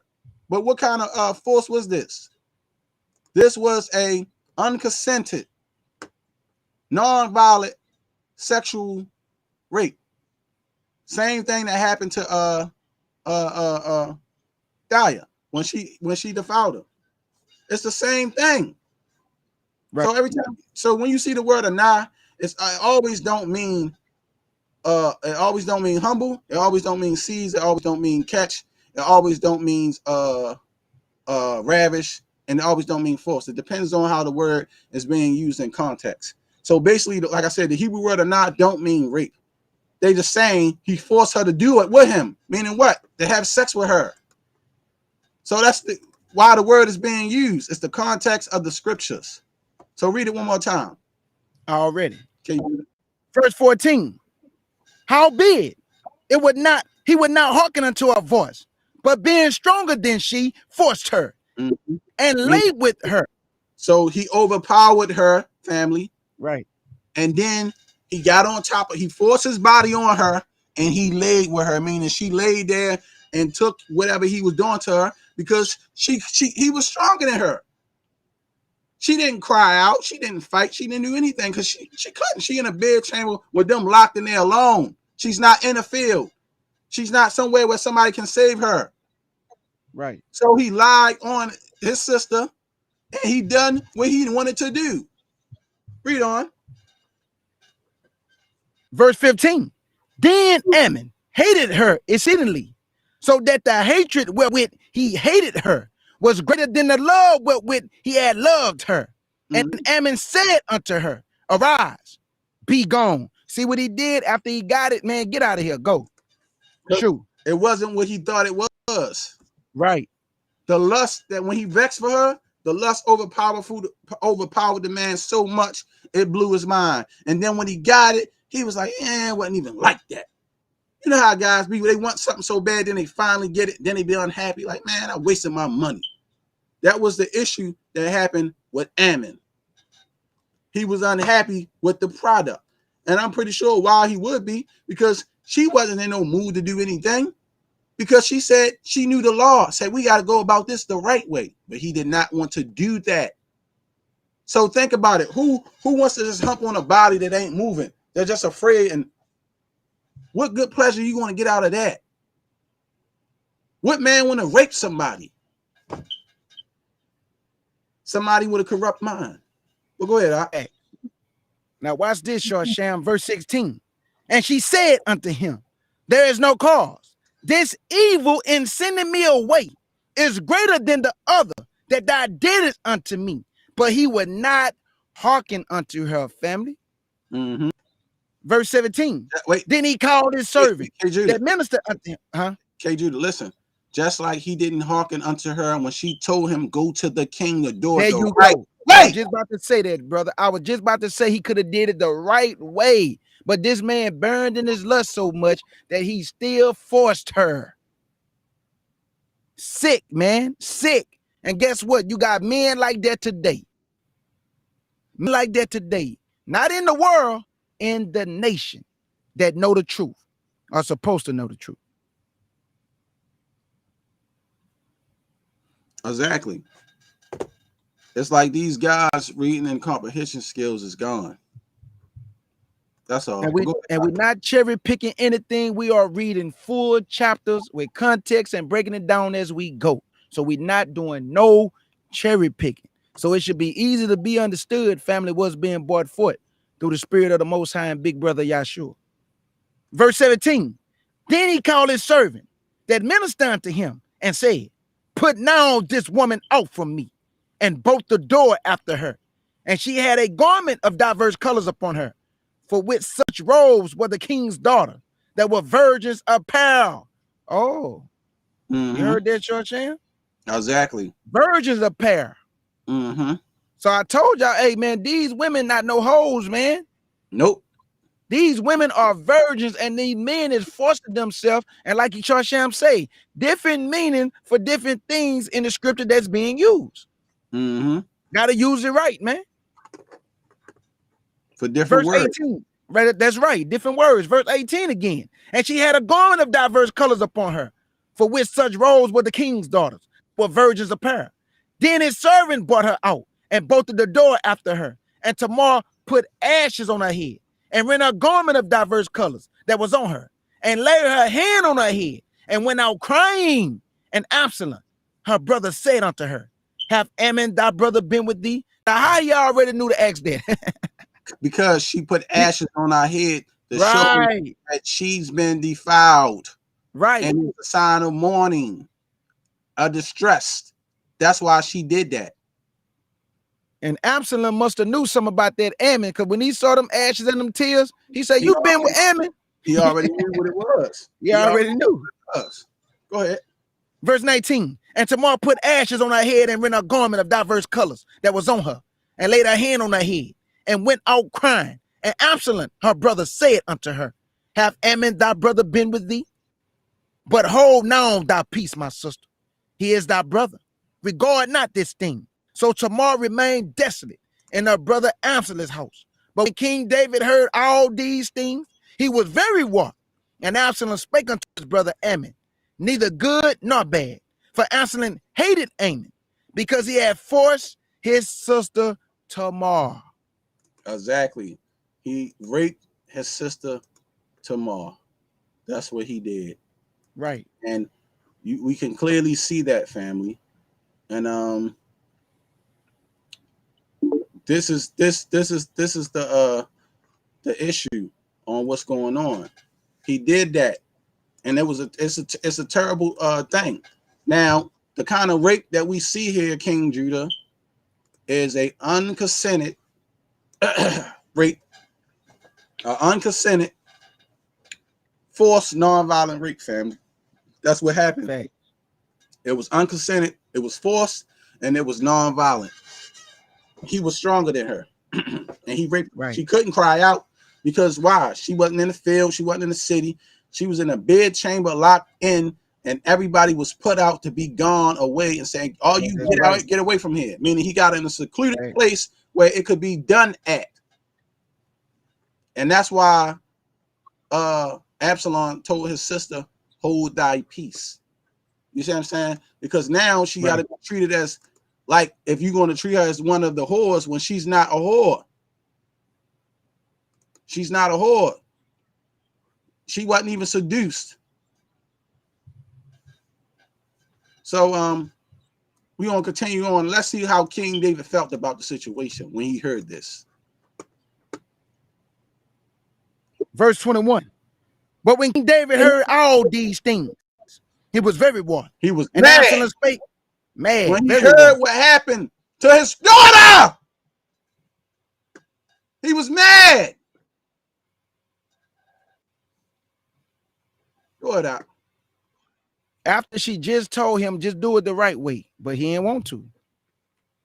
So he raped her. Verse 22.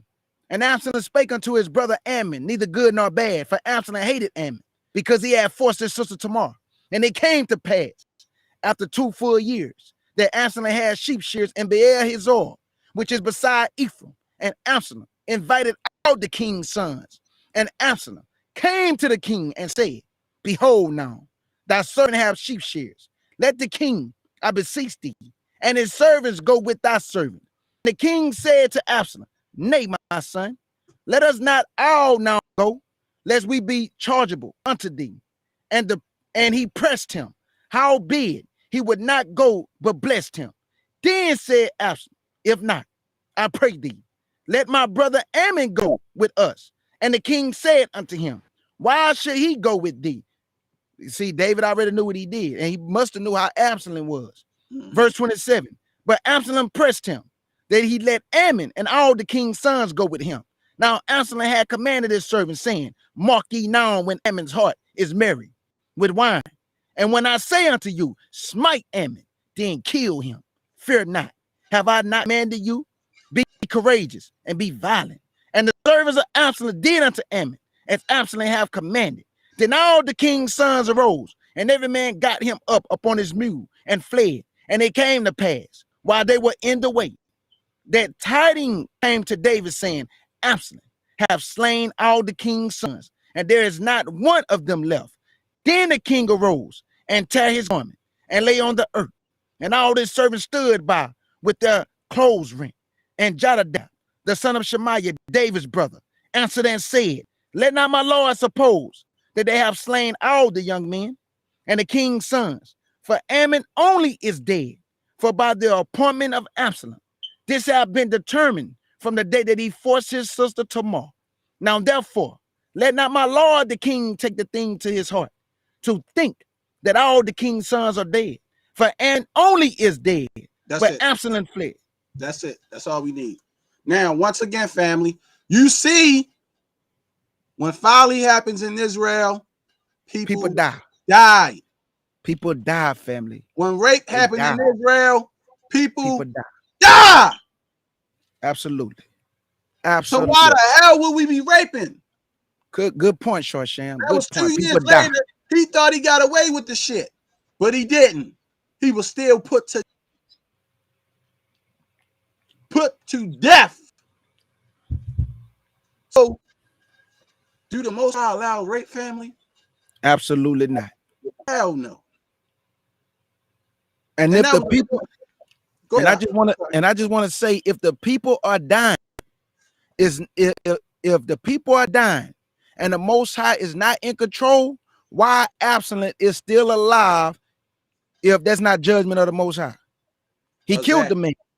But we know that when you rape, people die. So God used Absalom to execute judgment on Ammon the same way judgment was executed on Benjamin and Sodom and Gomorrah and the men of Shechem. It's just point blank period, man. They all died from rape. From rape. All because they wanted some sexual pleasure. That's it. It's not even worth it, man. It's not. So now what we're going to do is we're going to go to the book of Ezekiel, family. Oh yeah. He showed me this, man. This we're going to go to the book of Ezekiel chapter 22, and we're going to deal with the nation of Israel's sins. And in Ezekiel 22, you have two different type of defilements that Israel did. Two different type of rapes in one verse. In one verse, absolutely. In one verse. But y'all think everything all the same. You niggas never read this before. I know you have. Can everybody mute up, please, while we teaching? Everybody, because that can't happen again. Come on, Kjudah. Let's go to Ezekiel 22. I'm already there. Let's get it. Hold on. Verse 1. Let me jump on my road. Okay. Nope. I don't think we need to read all this because already. Okay. We just want to get to the nitty-gritty now. Let's get it and knock it out the way. So let me go to Ezekiel 22. Let me see. Here we go. While Shar Sham is getting that, family, remember what we just said. When people rape, a lot of people die. A lot of people die. And guess what? People who had nothing to do with the rape, they even die. That goes to show you the Most High do not like that filthiness and wickedness and lewdness and folly. It's unacceptable, man. So y'all out here just thinking you can just take women and rape them, you are going to die. Point blank period. Gun. Death shall thou be. Hey, we gonna start at I want to say something real quick. Yeah, go ahead. This is like 7 seconds. 7 seconds. I want our comment board respectfully abbreviate. Tell us what you want to see happen to these believers that you can rape. Load the comment board up against rape. And then when they finish, if Uncle Don P is still on here, we're going to let Don P take the gloves off tonight. Let's go. Okay. So Ezekiel 22, let's start at verse 6, Kjudah. Already. Ezekiel 22 and verse 6. And it reads, behold, the princes of Israel, everyone were in thee to their power to shed blood. In thee have they set light by father and mother. In the midst of thee have they dealt by oppression with the stranger. In thee have they vexed the fatherless and the widow. Thou hast despised my holy things, and have profaned my Sabbaths. In thee are men that carry tails to shed blood, and in thee they eat on the mountains. In the midst of thee they commit lewdness. Now stop right there. Now we are reading Ezekiel 22, talking about the sins of Israel and how profane Israelites was acting. They was committing lewdness, family. Lewdness. So we're going to show you lewdness is wickedness, living lawlessly and breaking all types of laws. That's why they profaned the Sabbath and the holy things. They didn't pronounce what was clean from unclean anymore. Facts. So come on, let's keep going. Verse 10. In thee have they discovered their father's nakedness. So they discovered their father's nakedness, meaning what? Somebody slept with their father's wife. Absolutely. One of these guys slept with their own father's wife. That's meaning the nakedness. Same thing Bruce did. Right. They discovered their father's nakedness. That's right. Something that thou shalt not do. Now this is Israel. Israelites commit this wickedness. Come on. Now here go the next one. In thee have they humbled her that was set apart for pollution. Y'all know what that means. What verse we at? I'm sorry. We at verse 10. Verse 10, right. Now, it said, in thee he discovered their father's nakedness, and then he humbled her that was set apart from her pollution. Do y'all know what that's talking about? These Negroes were sleeping with women on their period. Absolutely. Humbling the women when they was on their period. Disgusting. Come on now. And Verse this is 11. Israel. This is Israelites doing this shit. I was just about to say that, brother. You took the words out of my mouth, right? I was about to say, in this, our forefather. Absolutely. Verse 11. And one have committed abomination with his neighbor's wife. And another have lewdly defiled his daughter-in-law. He say lewdly. Now, that's a very wicked thing. He defiled his daughter-in-law. He slept with her wrongfully, defiled her, raped her. Just like how Dahlia was raped, defiled his own, their daughter-in-law. That's a rape there that occurred. Israel. Go ahead, read on. Have lewdly defiled his daughter-in-law. Another in thee have humbled his sister, his father's daughter. He has humbled his sister. The same thing Ammon did. This is two different type of rapes that occurred in one verse. One is lewdly defiled, and the other is humbled. Humble defiled, which Ammon did, meaning he slept with her, and she was telling him, like how Tamar told him, no, don't do this. How you humbled somebody down and slept with him. That's what happened in that verse. Two different rapes in one verse. Humbled his sister like Tamar humbled by Absalom or no Ammon. The same thing happened here. That's right. He humbled her when that wasn't supposed to be done. This is the wickedness of Israel. And two verses. I mean, one verse, two different rapes of two different types. Our forefathers now. Our forefathers now. I want to look up this word lewdly. Because, see this? Lewdness, wickedness, mischief. This was a wicked devices. He lewdly did this to us. This was an evil thing. Evil. Adultery, harlotry. This person did, look, incest. So I think that's what that was, incest. Because, read that one more time, Kjudah. I think that was an incest rape there. Verse 11. Right. Yeah, that was an incest rape. That was an incest rape. So that's an incest rape, daughter. Absolutely. Right. That was an incest rape, family. See that? That was an incest rape that happened right there. I should have jotted that down in my notes, but I forgot.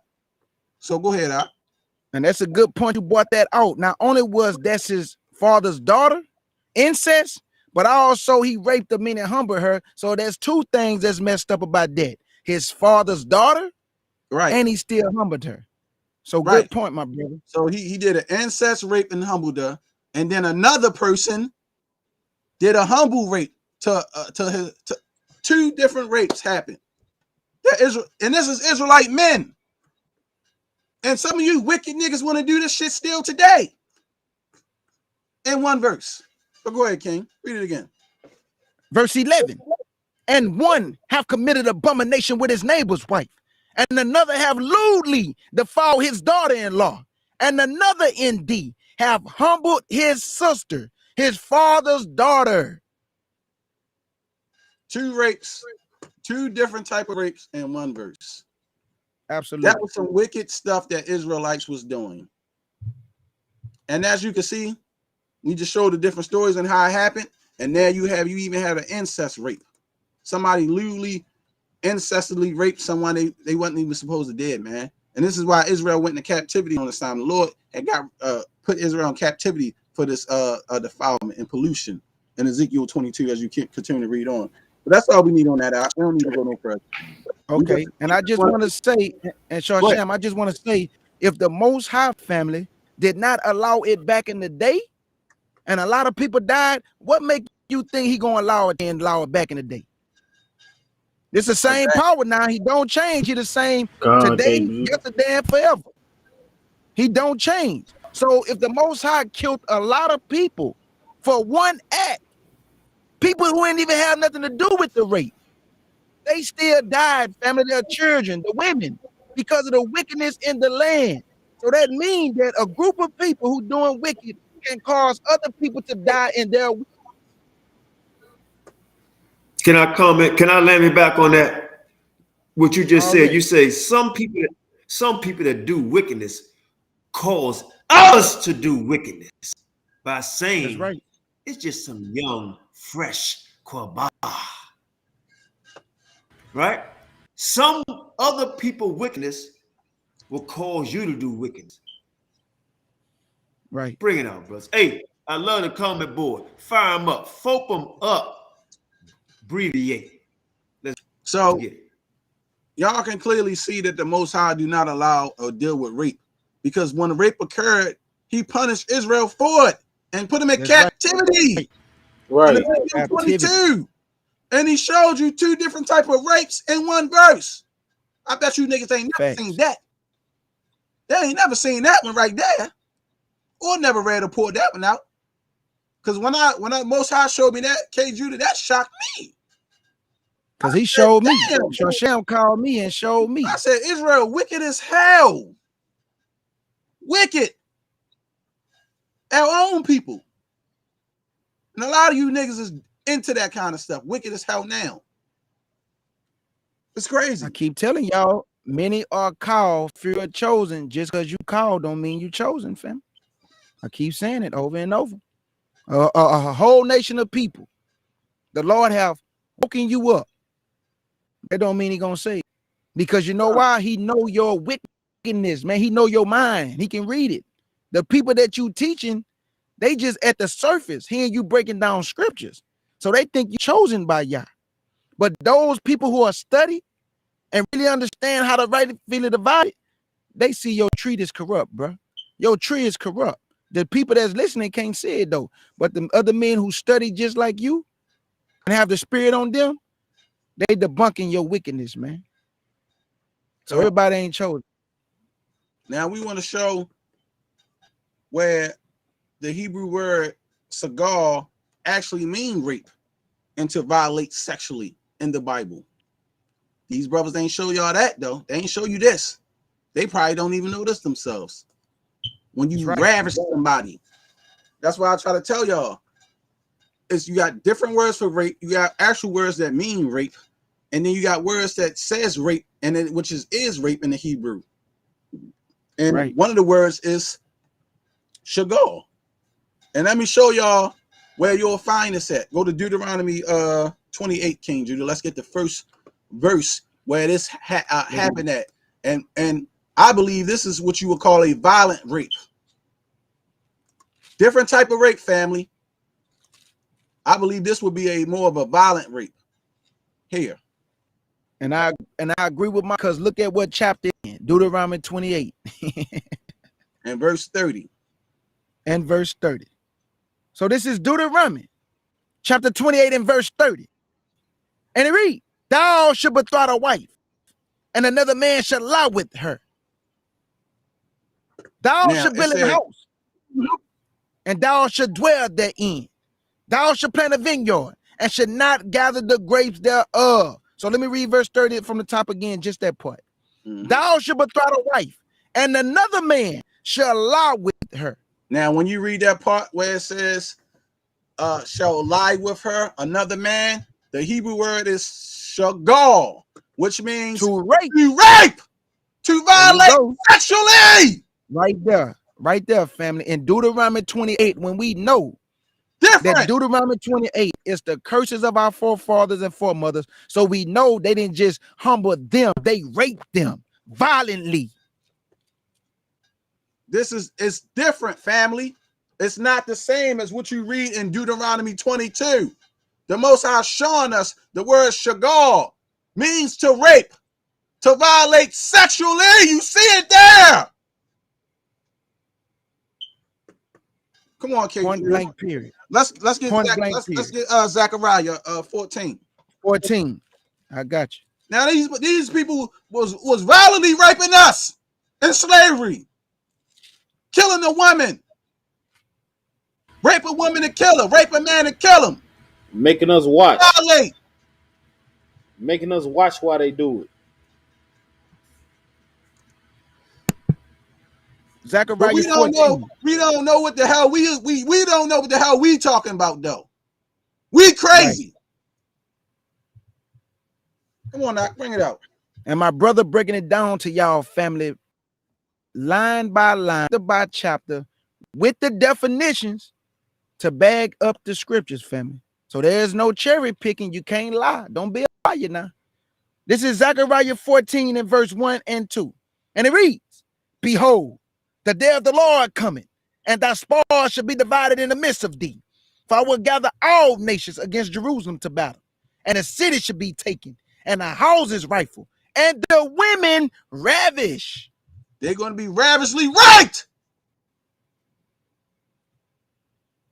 You see it? So the Most High clearly constantly showing us different rapes and how it happened and when things happen in the scriptures. Y'all just don't know when because you see one word in the Hebrew and it says seize, to ravish, to do this, to do that. Everything got to be raped all the time. No, it don't. You have to go off the context of the scripture and how the Bible written and understand the grammar and why it's written the way it is.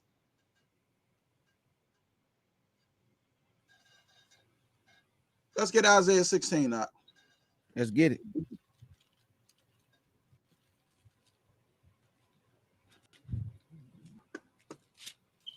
See, they didn't know this. They didn't know this, Kjudah. They didn't know this. That's why the Lord put that spirit on you. I guarantee I didn't know the Hebrew word shagal meant rape and to violate sexually. I bet you y'all didn't know that. See, Hebrew is a very different language. They don't always use the exact same word everywhere when it's dealing with a situation. Because for some reason, all languages like that. But just because you read a word one place, that doesn't mean it's rape there. You have to go off the context of the scriptures. Sometimes it do just mean humble. Sometimes it's the same word there, but sometimes it do just mean force. You just have to understand how the scriptures is being read. But y'all don't understand grammar. You just can't keep clicking on a word in the goddamn blue letter and say, see, because it says this and this what it means. No, it's not always saying that.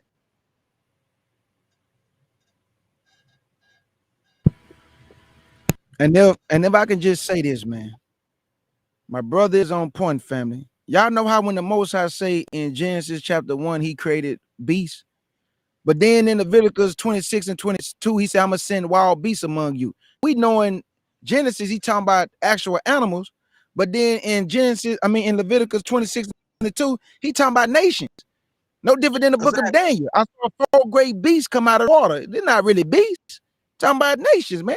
So you got to understand in the context of Leviticus, the curses, he talking about nations.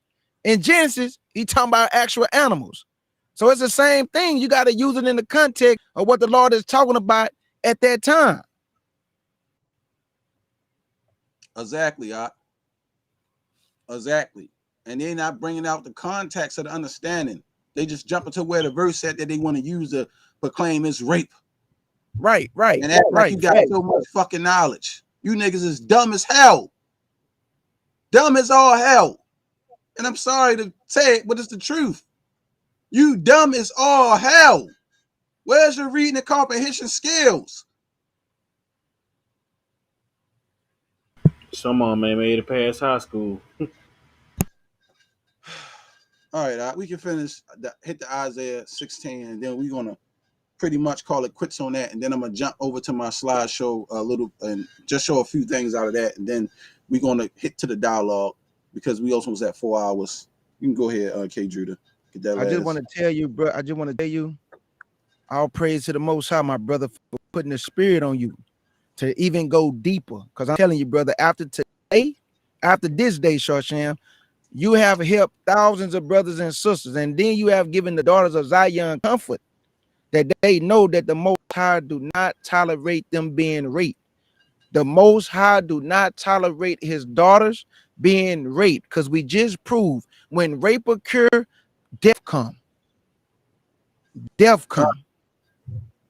So Isaiah chapter 16, and where you want me to start at, my brother?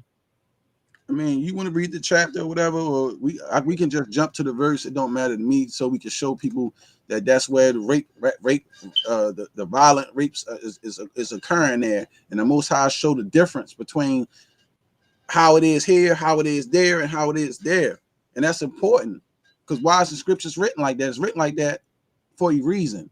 That's all. But you can go ahead and read it. Okay, this is Isaiah 16. Isaiah 16 and verse 1. Send ye the lamb to the ruler of the land from Salah, to the wilderness, and to the mount of the daughter of Zion. For it should be that as a wandering bird cast out of a nest, so the daughters of Moab should be at the fold of Arnon. Take counsel, execute judgment. Make thy shadow as the night in the midst of the noonday. Hide the outcast. Bewait not him that wandereth. Let my outcast dwell with thee, Moab, but thou be a cover to them from the face of the spoiler. For the extortioner is at an end, the spoiler seizes, the oppressor are consumed out of the land. And in mercy should a throne be established, and he should sit upon it in truth, in the tabernacle of David, judging and seeking judgment, and hastening righteousness. This is Yahshua. Verse 6, we have heard of the pride of Moab. He is very proud, even of his haughtiness and his pride and his wrath. But he lies, but his lies should not be so. Therefore shall Moab bow. For Moab, everyone shall howl. For the foundation of Ker, Hazareth, shall ye mourn. Surely they are stricken. For the fields of Heshbon languish, and the vine, Sibmah, the lords of the heathen have broken down the principal plants thereof.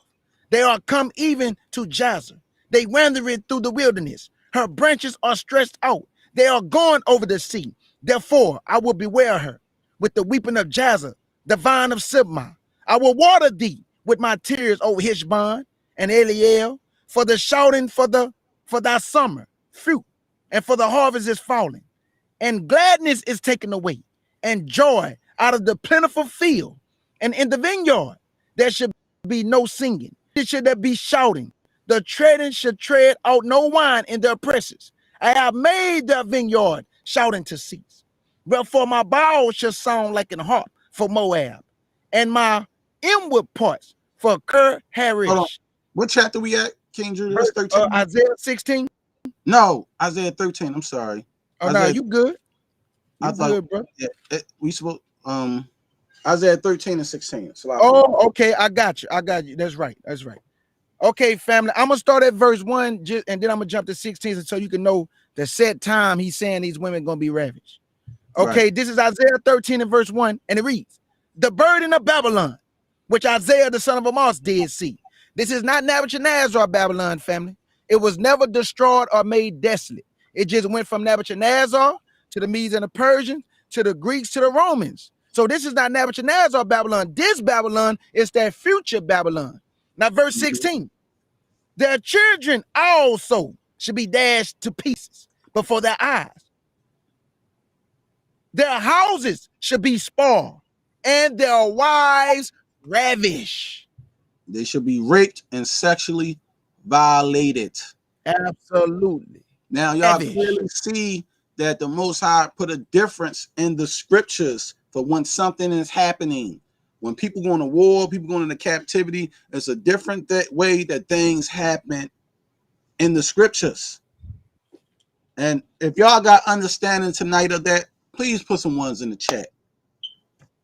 And we still got to break down Deuteronomy 22 to deal with the laws of that. We need to break that down as well. Okay. Y'all need Shar Sham, Kjudah. Y'all need let me know if y'all need some reading. I got y'all. Okay. All right. Just let me know what verse. Okay. Because we gotta understand the different laws in Deuteronomy 22 when it comes to that. This is what I want to do first, though, right? We're gonna get to that. I want to wait. I want to pull up my slideshow real quick because I want to show. Okay. All right. Family, I did a breakdown before on this, right? And this is the Jewish law, the principles of the Jewish law. So check this out, right? Here's a Hebrew word for rape and the principle of the Jewish laws, which is awantz or ayantz, right? In the Hebrew, right? Y'all see what it says there? You see that, King Judah? What is that? No, it's on the screen. It should be on the screen. Okay, it says. Hold on, let me blow it up if you can. Oh, I see it. It said rape, right? Sexual intercourse with a woman against her will. Right. See it? Against I see it. Her will. Now let's read the rest. Unless the contrary be proven by the testimony of witnesses, intercourse with a woman in a place where no one could have come to her aid, even if she have cried out in the open country. Exactly. See that? So only if it's contrary, but this is intercourse with a woman against her will. Now, where's this at that happened at? What can we read the scripture? You see what it says there? Deuteronomy 22, 25 to 27. Hey, bro, goddamn, bro. This is rape for you jackasses. That happened. This is what we talking about because this man was fucking put to death. He was put to death. Absolutely. There you go.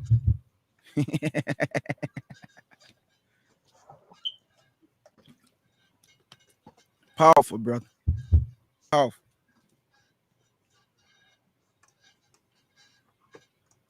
For you wicked idiots out there. One more time. Rape. Sexual intercourse with a woman against her will. Her will. Against her will. And we done proved that in many different stories today. And it always wasn't against a woman will, because we're going to prove that some is seduction. And we ain't even get to that yet. Well, we did. We got to one on with Joseph. The Tafas. Right. That wasn't lay hold. So lay hold. Catch. Please. But you niggas are so smart. Y'all dumb as hell. Say that Hebrew word again. Say them two words again. The posh. Tafas. because it means lay hold, to catch, to seize. Ignorant, very ignorant and unintelligent. Go ahead, Kjudah, read that. Deuteronomy 22. But they say we the dumb ones. Exactly. This is Deuteronomy chapter 22, verse 25 through 29. And it reads, but if a man find a betrothed damsel in the field, and a man force her, and lie with her, then the man only that lay with her shall die. Now, it says, if a man finds a betrothed damsel, meaning this woman is being betrothed to another man. So That's basically, right. The woman is already married. It don't matter if the sex was consummated or not, because she's betrothed. So if you sleep with her, you are adulteress. That's why you actually put to death. Fact. He's a what? He's an adulteress. He's a what? An adulteress if you sleep with somebody betrothed, because they already married. People don't understand when somebody betrothed, it's marriage. They already promised to somebody else. And I'm going to prove that. King Judah, if the woman betrothed and he sleep with her, what should happen to the man? He should be put to death. He should get put to death. He should, one more time, he should what? Man, that man should get put to death. Now, guess what? Hey, I'm going to let y'all back in. For all you ones to say you follow Torah and you keep all the laws, where are you putting people to death? Right. See you him up. Verse 26. Verse 26. But unto the damsel thou should do nothing. There is in the damsel no sin worthy of death. For as when a man riseth against his neighbor and sled him, even so is this matter. Y'all heard that? He rose up against the woman, and the Most High say only he should die. But according to y'all, you can just take her and handle your business. But this man died though. Exactly. This man died though. That's what you call a forced rape. And it probably wasn't even violent. She probably was screaming. He probably was just holding it down, doing it to her. And now you got to be put to death for it. That probably wasn't even, I mean, not a forced rape, but that probably wasn't even a violent rape. You see what I'm saying, family? That probably wasn't even a violent rape. But he was put to death for it.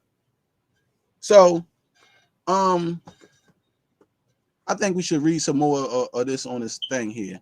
Because as we go down, can you read some more of this, Kjudah? Already. Where it says, we will be presumed to have occurred. I got you. I got you right now. Okay.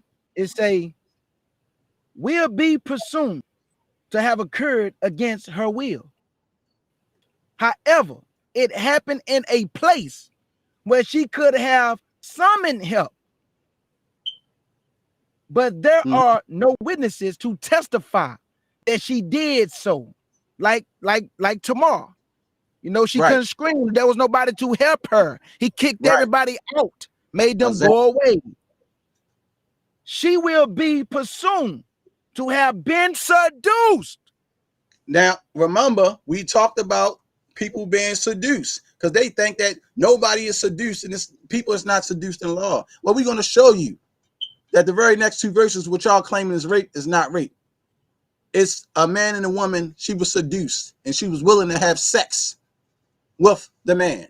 So it's called a seduction rape, because the rape in that is happening not to the female, but to the father. Why? Because he lost his valuable bride price and his right to give his daughter away to who he went to, because you took that away from him when you took his daughter. Same thing that happened to Tamar. Same thing, right? And that's, hey, look, real quick, and that's for all you players out there. That's good at seduction. All right? That's for all you players. Right. That's good at seduction. You know, you pretty Ricky niggas, right? You suave niggas. You genuine niggas. Let's read this part right here. I got legal you. consequences. legal consequences. A person who violates a virgin between the age of 12 years and 1 day and 12 years and 6 months may pay a fine. Hold on, Kjudah. So what y'all have to understand, right? We reading out of the Jewish law principle book, but it reads a little different because you're dealing with like Talmudic law. So it's partially oral tradition, and then we still got to deal with the Pentateuch law. But remember, the age of a betrothed woman or a young woman can be married or betrothed to somebody starts at 12 and a half years. But that doesn't mean the marriage is consummated or is sexually consummated. So some of the stuff, the way they say it, you got to eat the meat and spit out the bones. But I'll break it down to you to show y'all to understand better. So go ahead, Doc. Gotcha. A person who violates a virgin between the age of 12 years old and 1 day and 12 years and 6 months may pay a fine at the fix of 50 shekels of silver, as well as compensation for pain and suffering, shame and blemish, which is to be assessed according to circumstances in each case. Okay. Let me see. According to okay, right here, I got you. If the Nahara is seduced, the seducer is liable to pay the same fine and compensation. But right. So wait a minute. Now, no, that's say Mahar. I'm sorry. Oh no, that you right. Okay. No, right. But let's say Mahar. Right. Now it says it's talking about somebody being a seducer. So wait a minute. If this is just rape, why is people being seduced here? Now, when we go back up and it's talking about seduction and people being seduced, what verses do we see here when it's talking about people being seduced, King Judah? The same one I just read, Deuteronomy 22, 28, and 29. All right. So now the rest of the stuff we don't really need to read no more, because I just wanted to prove to y'all that Deuteronomy 22, 28, 29 is the seduction. And we're going to prove that now.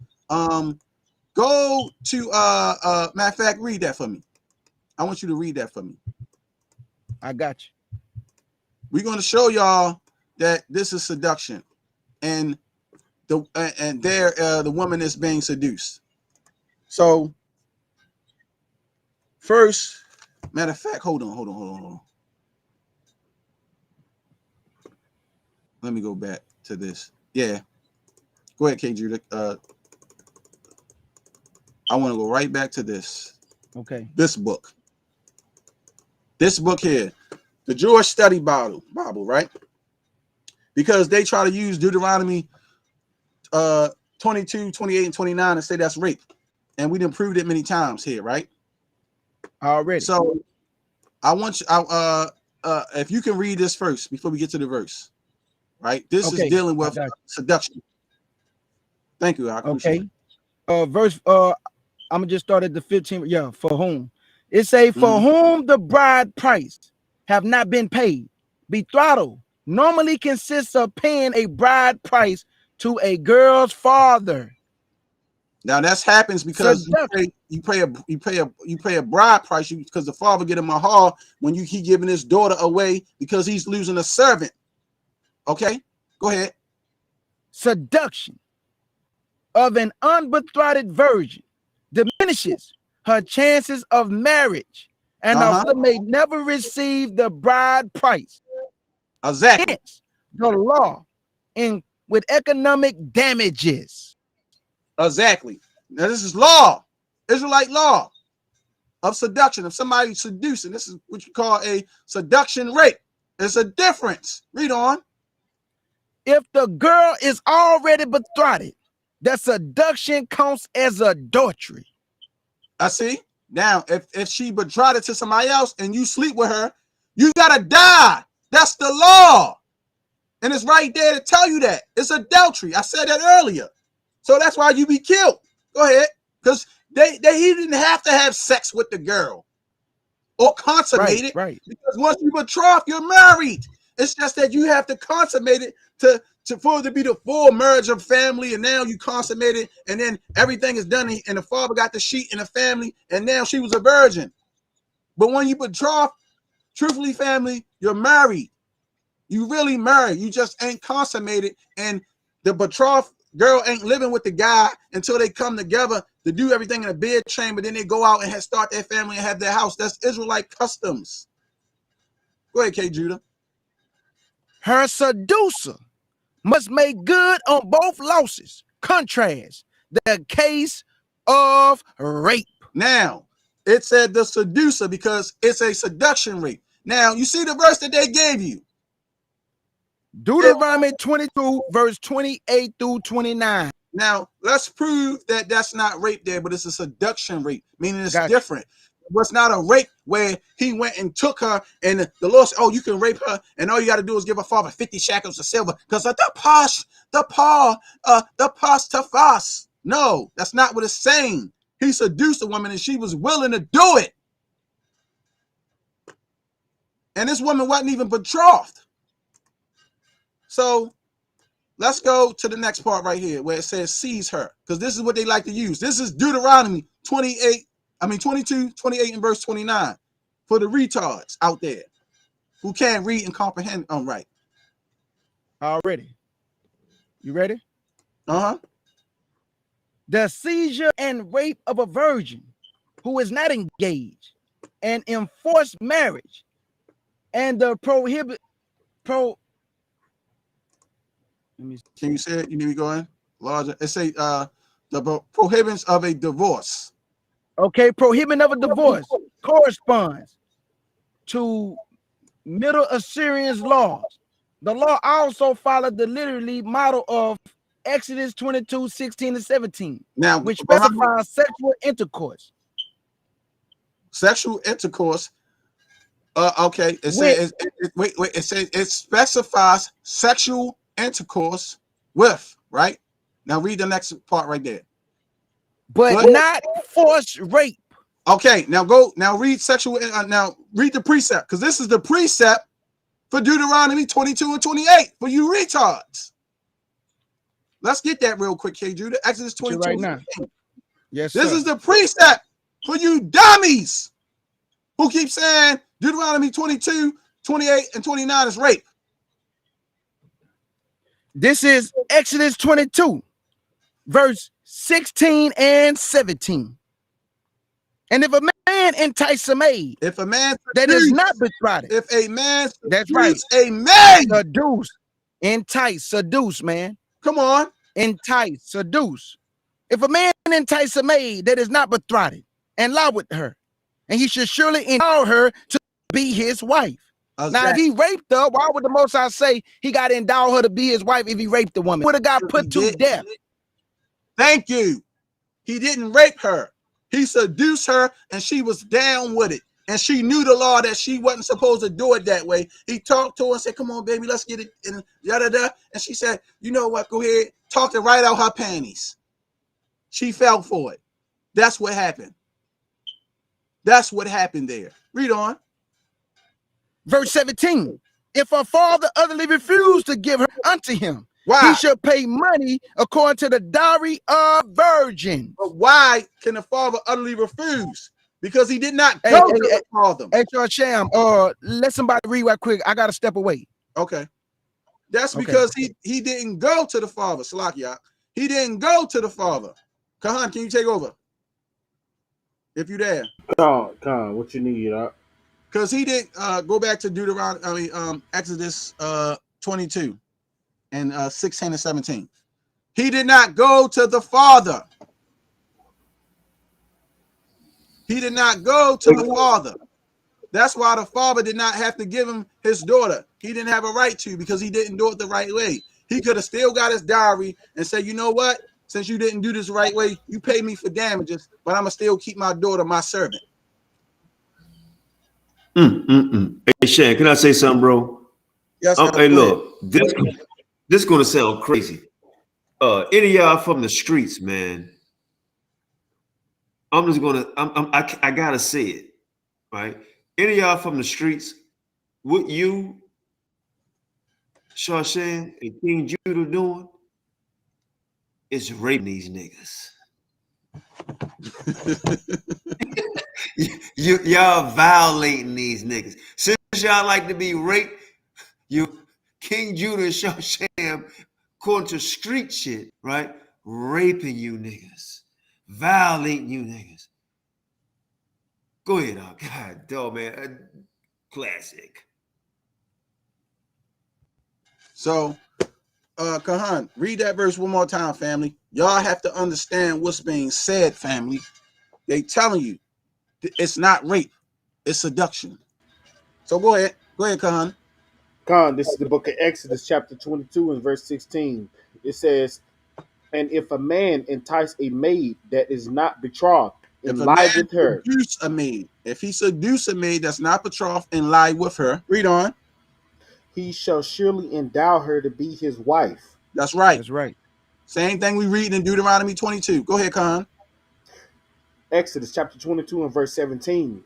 If her father utterly refuse to give her unto him, he shall pay the money according to the dowry of virgins. All right, which is a mahar. Now, why can the father utterly refuse? Because he didn't do it the right way. It's law. So guess what? You might get the vagina, but you're still not going to get a wife, and you still got to pay the bride price. So you got to pay the money.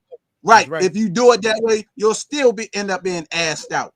So that it was not rape, it was seduction. Now, since you back, Kjudah, let's finish up on what we was reading, where it says right there, which specifies. Right, and then we're gonna jump right back to Deuteronomy 22. Okay, right here by Exodus 22, 16 and 17, it said, which specifies sexual intercourse with, but not forced rape of a virgin who is not engaged to conflation of the two different models make it unclear whether or not this law refers to consensual intercourse. Seizes her. The Hebrew word differs from that in verse 25. Well, now listen. Go ahead. It says, seize her. This is talking about when we read in Deuteronomy 28, where they say to lay hold, where he lay hold and all that stuff. Go ahead. Where it says, seize her. The Hebrew word, seize her. Right. Seize her. The Hebrew word differs from that in verse 25. Well, force is clearly intended. Here, right, where he died. Simply hold. No, wait. Where it says seize her. I'm sorry, KG. Now you good. Where it says seize her, the Hebrew word difference from that in verse 25, where force is clearly intended. It said here, it simply may mean hold or handle. So when they say lay hold, that's what they mean. That's what they telling you. It simply mean hold or handle in verse 28. So go back to read verse 28. Okay, I got you. This is Deuteronomy, verse 22 and verse 28. And it reads, if a man find a damsel that is a virgin, which is not betrothed, and lay hold on her, and lie with her, and they be found, then the man. And they be found. So wait a minute. They saying he lay hold of a woman, lie with her, and they be found out. Meaning they got caught sleeping around. People know now, like, wait a minute, y'all two having sex. Go ahead.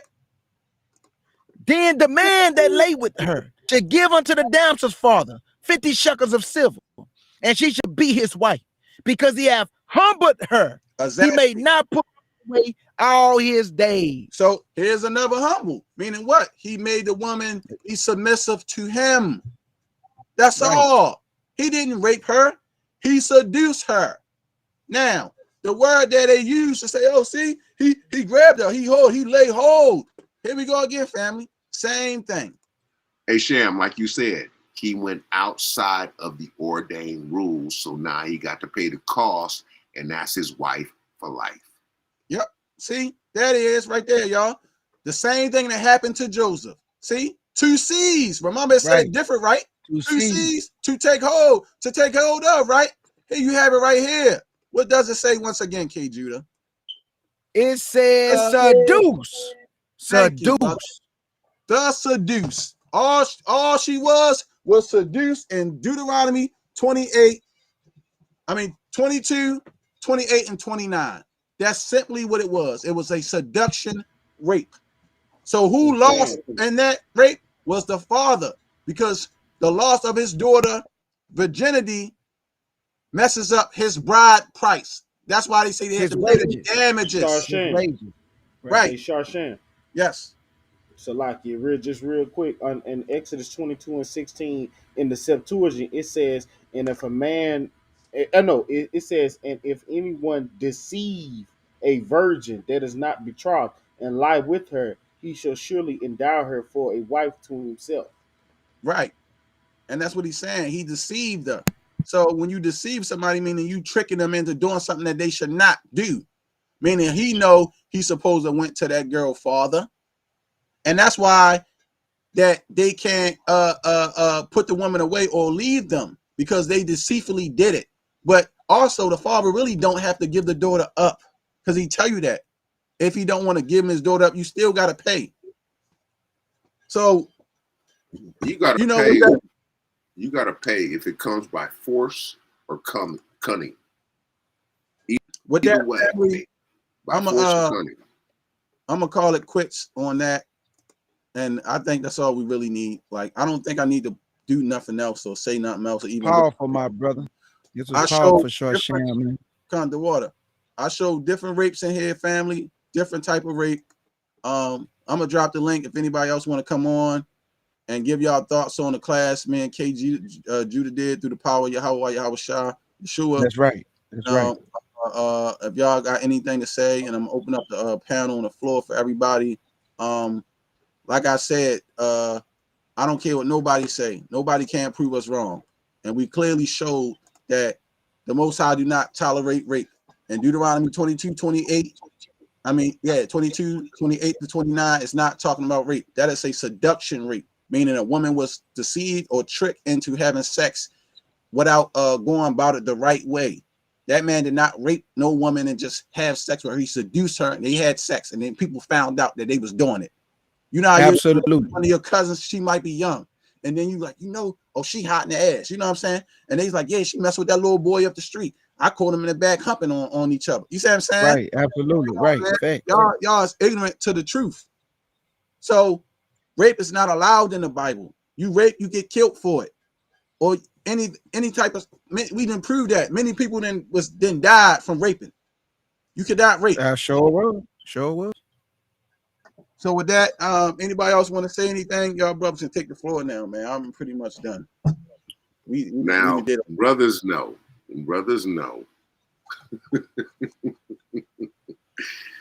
It be humping in the park going on. So quit playing.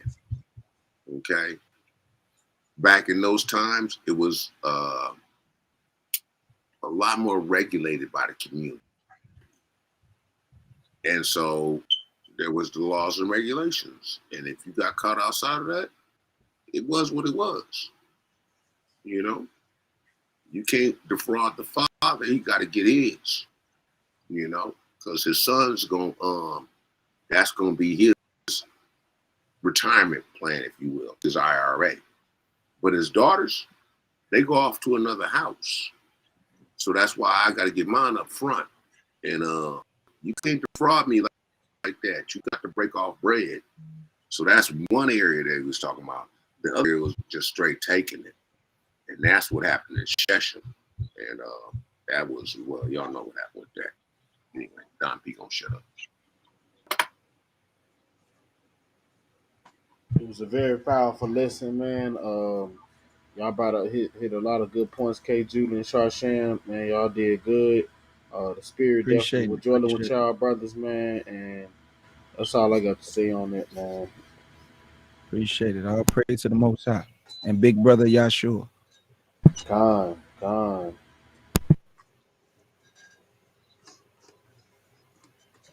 Elder Qanath, you there?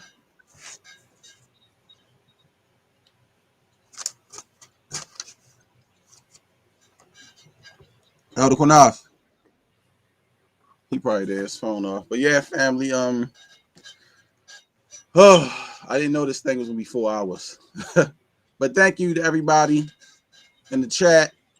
I hope y'all was edified and y'all understand the different types of rape that occurred in the Bible and how the Most High allow rape and the misquoting of the scriptures that these guys are doing, telling lies. Go ahead, Elder Qanath. No, I'm sorry. I just stepped away real quick. You know, I made a little joke earlier, right? They just describe many rapes in the Bible, and I would just add, it's not in the Bible. But I just call it the first Genesis of F.O.P.E. C-U-C F.O.P.E. Form of rape, right? Because what they just did was rape and violated y'all doctrine. Right? CUC folk y'all up. Folk CUC'd you niggas. And you can take it how you want to take it. It is what it is. They just laid hold of scriptures on you. Is that rape? They laid hold of scriptures on you. Okay? So great lesson, man. You brothers outdid yourself. This was a classic. And I just hope that, you know, other brothers that was on here and sisters, you know, all of you guys have actually seen something that's powerful tonight. So folk this rape you, CUC, this rape y'all rape doctrine. Oh, you know what? We got to do one more thing. I just remembered. Because they want to keep talking about like we just gonna be sleeping with young kids and stuff like that. That's not happening. We need to hit Ezekiel 16 to let you know a woman is ready for sexual and marriage, and how the Most High He put it in the scripture where when you want to take a woman. I need to bring that out. The last thing. Did I see the other? I don't know the other. Go ahead. Let's go ahead. Let's go ahead because I was thinking about the precepts too. But go ahead. Go ahead. Now all I need is that, and I want because you know when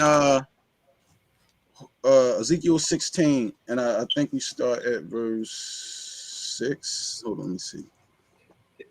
You can give them a content. You know, just read. Actually, you can start at verse 1 if you want to, but give them the content of the story so we can understand the flower. Okay. I mean, if you want to break it down, Elder Qanath, you can too. No, because I don't have my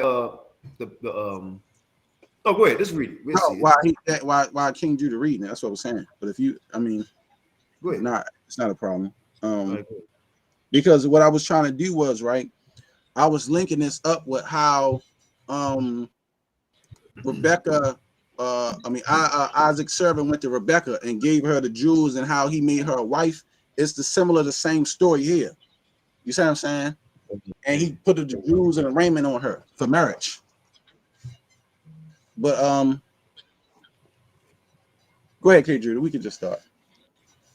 Ezekiel 16 and verse 1. And it reads, and again the word of the Lord came unto me, saying, Son of man, cause Jerusalem to know her abominations. And thus said the Lord God unto Jerusalem, thy birth and thy nativity is the land of Canaan. Thy father was an Amorite, and thy mother an Hittite. And as for thy nativity, in the day that thou was born, thy navel was not cut, neither was thou washed in water to supper thee. Thou was not salted at all, nor swatted at all. None I pitied thee to do any of these things unto thee, to have compassion upon thee. But thou was cast out into the open field, to the loathing of thy person, in the day that thou was born. And when I passed by thee, and saw thee, polluted in thy own blood, I said unto thee, when thou was in thy blood, live. Yea, I said unto thee, when thou was in thy blood, live. And I have caused thee to multiply as the bud of the field. And thou hast increased and waxen great. And thou come to excellent ornaments. Thy breasts are fashioned, and thy hair is grown, whereas thou was naked and bare. Now, when I passed by thee and looked upon thee. Stop. Go back to the last verse and understand this. It's steps to this. Talked about being in the blood, and so on. Then it said now after. So go back to the last verse real quick, and then Verse 7. yes, Start at verse 7 again. 7. yes, I got you. And wonder who they were talking about. Wonder who he was talking about. go ahead, Kane, go ahead. Verse 7. And I have caused thee to multiply as the bud of the field, and thou hast increased and waxen great, and thou art come to excellent ornaments. Thy breasts are fashioned, and thy hair is grown, whereas thou was naked and bare. Mm-hmm. Stop that. Now, I'm sorry. Go ahead. Now, When there was naked and bare growing, brothers and sisters, understand this. There are mysteries in the Bible and stories in the Bible. And one story is not just one story. When it's talking about the breast and the neck and all that, this is development. absolutely. This is the development. This is why I mentioned the steps of what's going on, right? Almost there, getting ready, right? A child getting her period or whatever, going on pupil hairs, whatever, right? Let's just stop. Hold on. The young men in Wesley, when a young boy born, a baby has a penis and he has a sack, but what's not in the sack at the moment? Testicles. Okay. Now, just like a young girl become a woman, a young boy become a man. His testicles will fall down a little later. Right? And this is speaking of the same thing with the woman also. Understand the purpose to this. Go ahead, King Judah. That's why we saying when we talk about the customs of a young lady at a marriageable age is at 12 and 12 and a half years old. Yes, to be betrothed. But it doesn't mean that she's ready for sex.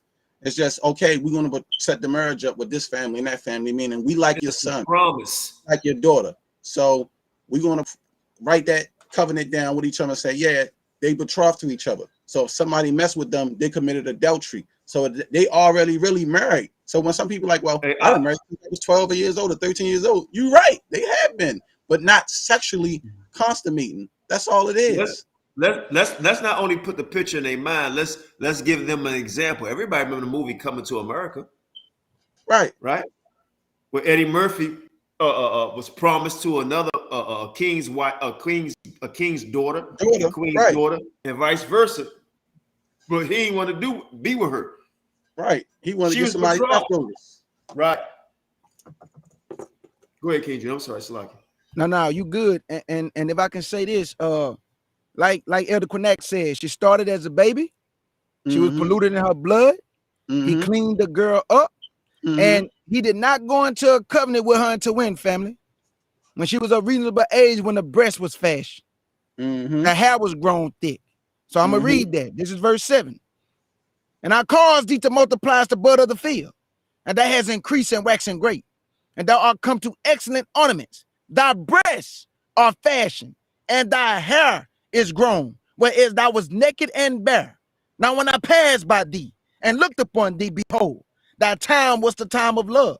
And I spread my skirt over thee and covered thy nakedness. Yea, I swear unto thee and entered into a covenant with thee, said the Lord God, and you became his mine. Now, so he didn't do that. He didn't go into the covenant until the breast was fashioned and the hair was grown thick, meaning of a reasonable age, in order for the Lord to deal with who? It told you in verse 1 to say, cause Jerusalem. He's talking about the nation of people. Talking about the nation of Israel. Now look, you notice they say when he went to the covenant, it's talking about a blood covenant. Absolutely. Israel is considered his wife. So when a man entered in the covenant with his woman, when he break her hymen, that's a blood covenant between a man and a woman. Yep. That's the blood covenant of a wife. Stop for a second. Stop for a second. Earlier, that when you read verses, it's not just a story. It's in one verse has multiple stories and multiple meanings. We just showed you that. We said talking about Israel, the covenant, a young lady ready for marriage or sex. It's a lot of stories going on there. Understand what's really going on. Come on, brothers. And Elder Qanath, this is going to prove what we saying. We talking about a nation of people, right? So let me prove this with Jeremiah chapter 6 and verse 2. This is Jeremiah chapter 6 and verse 2. And it reads, I have likened the daughter of Zion to a comely and delicate woman. So he's describing this Jerusalem as a delicate and comely woman who he went into a covenant with when she was a reasonable age, when the breast was fashioned and her hair was grown. The promise. The promise. Absolutely. We've been given the promise. We was promised to Christ. It's the promise. We're children. Man, come on. Go ahead. Go ahead. Verse 9. Then wash I thee with water. Yea, I thoroughly washed away thy blood from thee, and I anointed thee with oil, and I clothed thee also with broader's work, and shod thee with the badge. Hold on, Kjudah. Go back to verse 9. I want already. We missed something. Okay. Then wash I thee with water. Yea, I thoroughly washed away thy blood from thee. Stop right there. Now, what is he talking about? After the sex, they consummated. They had to wash themselves with water. And the blood is the blood of the covenant he entered in with, because when you break somebody's hymen, there's blood. So you have to wash yourself. Now you have to wash the blood off yourself. You see what I'm saying? And you want to have blood on the sheet. Then when they cleaned themselves, they did what? They took and anointed themselves with oil to clean themselves up, to purify themselves. Go ahead, King Judah, though.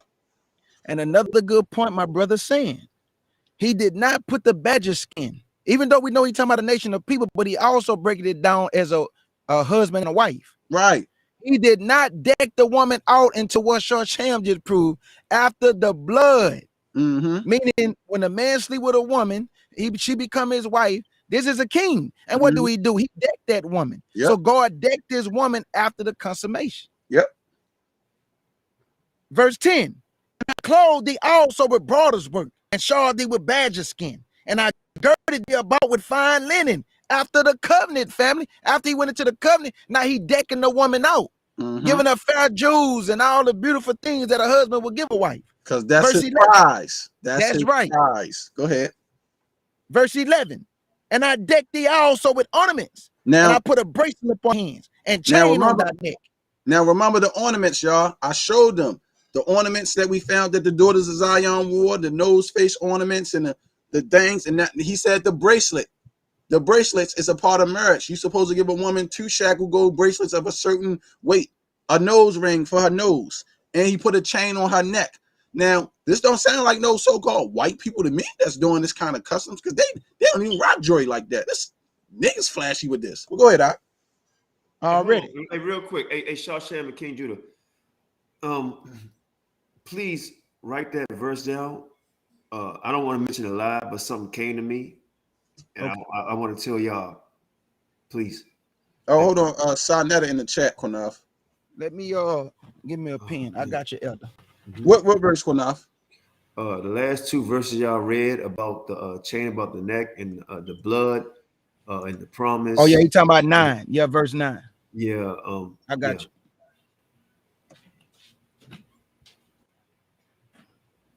You saw that in the chat? Yeah, he wanted to come on and bring a little clarity on the topic, but he can come on because we almost done anyway. So it gives a few minutes, son, that we'll let you on. I hope he was listening all the way through. Go ahead. 1 second, and you come on. Hey, y'all, moderators, watch the chat. They trying to scam our channel. I think if that's even a real Sarnetta, because I think somebody got a page with his name on it too. I'm not for sure. Well, don't worry. I'll text him to find out if it's him or not. He can show his face in the background, but go ahead. I got you. I'm just writing the scripture down. I got y'all. Hold up. Let me just say verse 9. All right. All right, I'm gonna pick it up at verse 9 again. Then wash I thee with water. Yea, I thoroughly washed away thy blood from thee, and I anointed thee with oil, and I clothed thee also with broader's work, and shod thee with badger skin, and I girded thee about with fine linen, and I clothed thee with silk, and I decked thee also with ornaments, and I put bracelet upon thy hands, and a chain on, and I put a jewel on thy forehead, and That's earrings talking in about thy the ears. nose.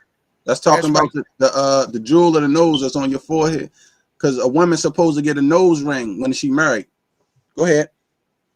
And I put a jewel on thy forehead, and earrings in thy ears, and a beautiful crown upon thy head.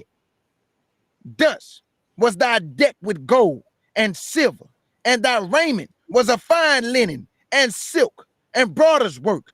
Thou didst eat flying fowl and honey and oil, and thou was exceedingly beautiful, and thou didst prosper into a kingdom, and thy renown went forth among the heathen for thy beauty, and for it was perfect through my comeliness, which I have put upon thee, said the Lord God. Verse 15. But thou didst trust. Okay. Yeah, that was all we needed. All right. That was all we needed. But yeah, so y'all can clearly see how it works, family. Like nobody's taking no girl. The Lord ain't dealing with that. He want us to take a woman when she's ready, you know, at a marriageable age. And a young woman of like I said, marriageable age starts at 12 and a half years old. They become betrothed. But that don't mean that they ready to consummate and have sex with nobody. Naphtali say that's the real Sinetta. Oh, okay. Okay. Come, sis.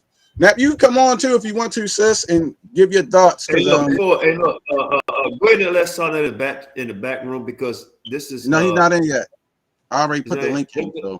So the link is in the room, and the reason why I say that first is not because a video was made on his channel. I don't know if I didn't watch the very beginning. I don't know if y'all mentioned the person's name, but the video was made on. No, we ain't mentioned nobody's name. All right, so I won't either. So I spoke about a few people. I mean, like I said, this video wasn't even really towards. That's this why video was about correcting the lies, because people still misunderstanding the whole rape thing. Right. And so they I misunderstand the stuff that's being said. I hope this brought a lot of clarity to what was going down. This was flawless, and I'm not giving you bros no credit. I'm giving all the credit to the Most High, you know. But I will thank you for not rejecting the spirit of Most High put on you, brothers. Let me say this. Also,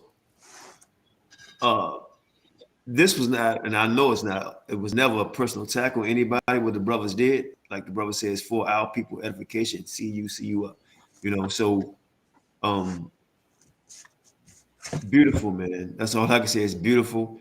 The link is in the room, so the brother so I never come on because people came on the channel talking about it, and then whenever Shar Sham and King Judah want to end it, we're gonna let Don P. Is Don P still on? Let Don P be open, brother. You can go in tonight. You can go in tonight. Thanks, Doc. but let's keep everything decent order. You go in tonight, hey, so I hope you wrote it down. You know, I know you're not gonna use no F-bombs, but temper. Con. Is he in the room, Jam?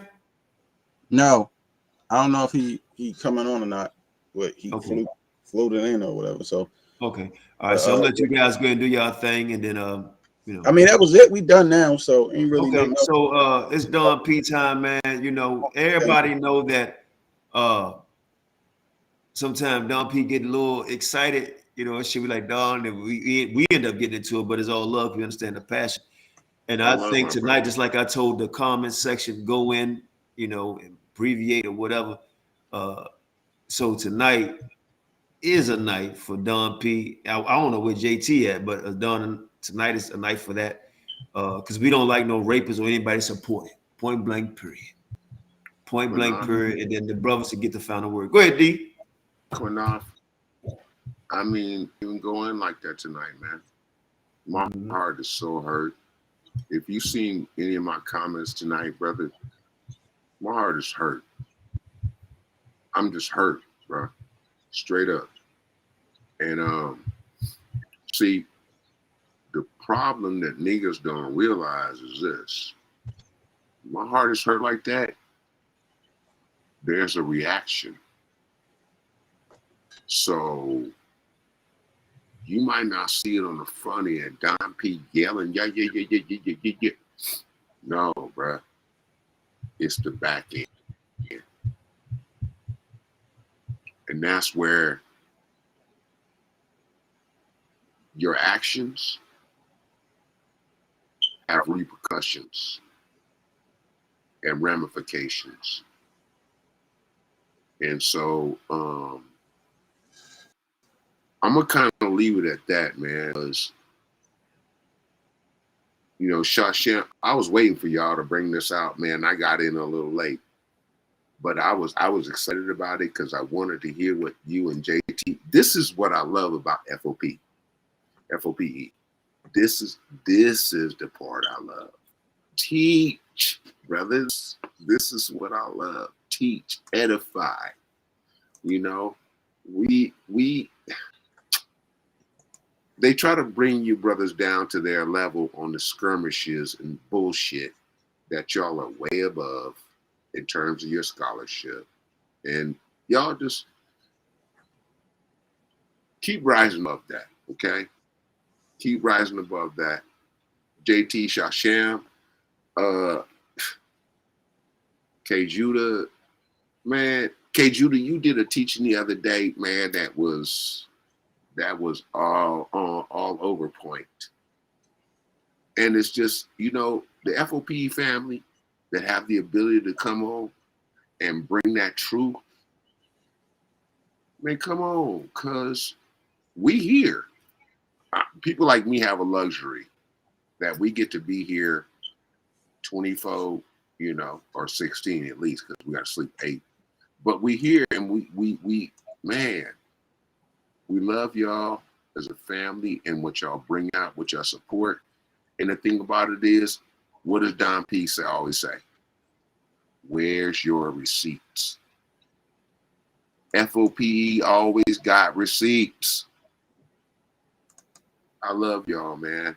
I can't even, Qanath, I would like to rip in on them, but you know what? Shar Sham was so animated tonight that I can't outdo him. He made me cry several times tonight. Several times tonight. So I got nothing. He took everything out my tank, bro. Hey, that's cool. Shar Sham took everything out my tank. That's cool. The Most High used all of us as vessels, and my brother King Judah, Shar Sham, you know, and everybody that's even listening, man. We all, the Most High used all us, man. At the end of the day, and I just like to thank the job that King Judah did, CUC, Shar Sham, F.O.P.E. A lot of growth happening here. That's phenomenal to me. And some things I was trying to remember and write it down real fast that your brother was saying, that a spirit came on me, was like, whoa, I just saw something and gave me something. So I hope I can remember. You know, I know it's 2 scriptures I told y'all to write down, and there's a couple more that I think I remember. Man, just a great job. I love the passion. I love the reading. I like that. Man, stop. That's it, bro. That's it. King Judah, Shar Sham, Don P, thank you, brother. Kahan. Elder, I got to do like you. I got to write down points because, you know, I'm going to be 58 next month, Most High willing. And I like you, I got to write down points so I can remember them because these brothers is, hey, they melatonin is a little better than ours. So, love you, brothers. Yeah, I appreciate everybody. Like I said, man, I did this from the heart. The Most High put this on my spirit to bring it out to the people. It's for those who need to know. For those who don't need to know, oh well. Like I said, the Most High said he only looking for a small remnant. So, you know, I ain't looking for glory, vain glory, or anything like that. I don't need to go teach this on big ass platforms and things like that, man. It's for the small remnant of us who know better and know how to behave and what the Most High is telling us. You know what I'm saying? Thanks. It's a thing that is for the ones of us who need to know. Like, I refuse to teach lies. I'm only about teaching truth. And I'm going to help reform and save as many people as I can possibly can.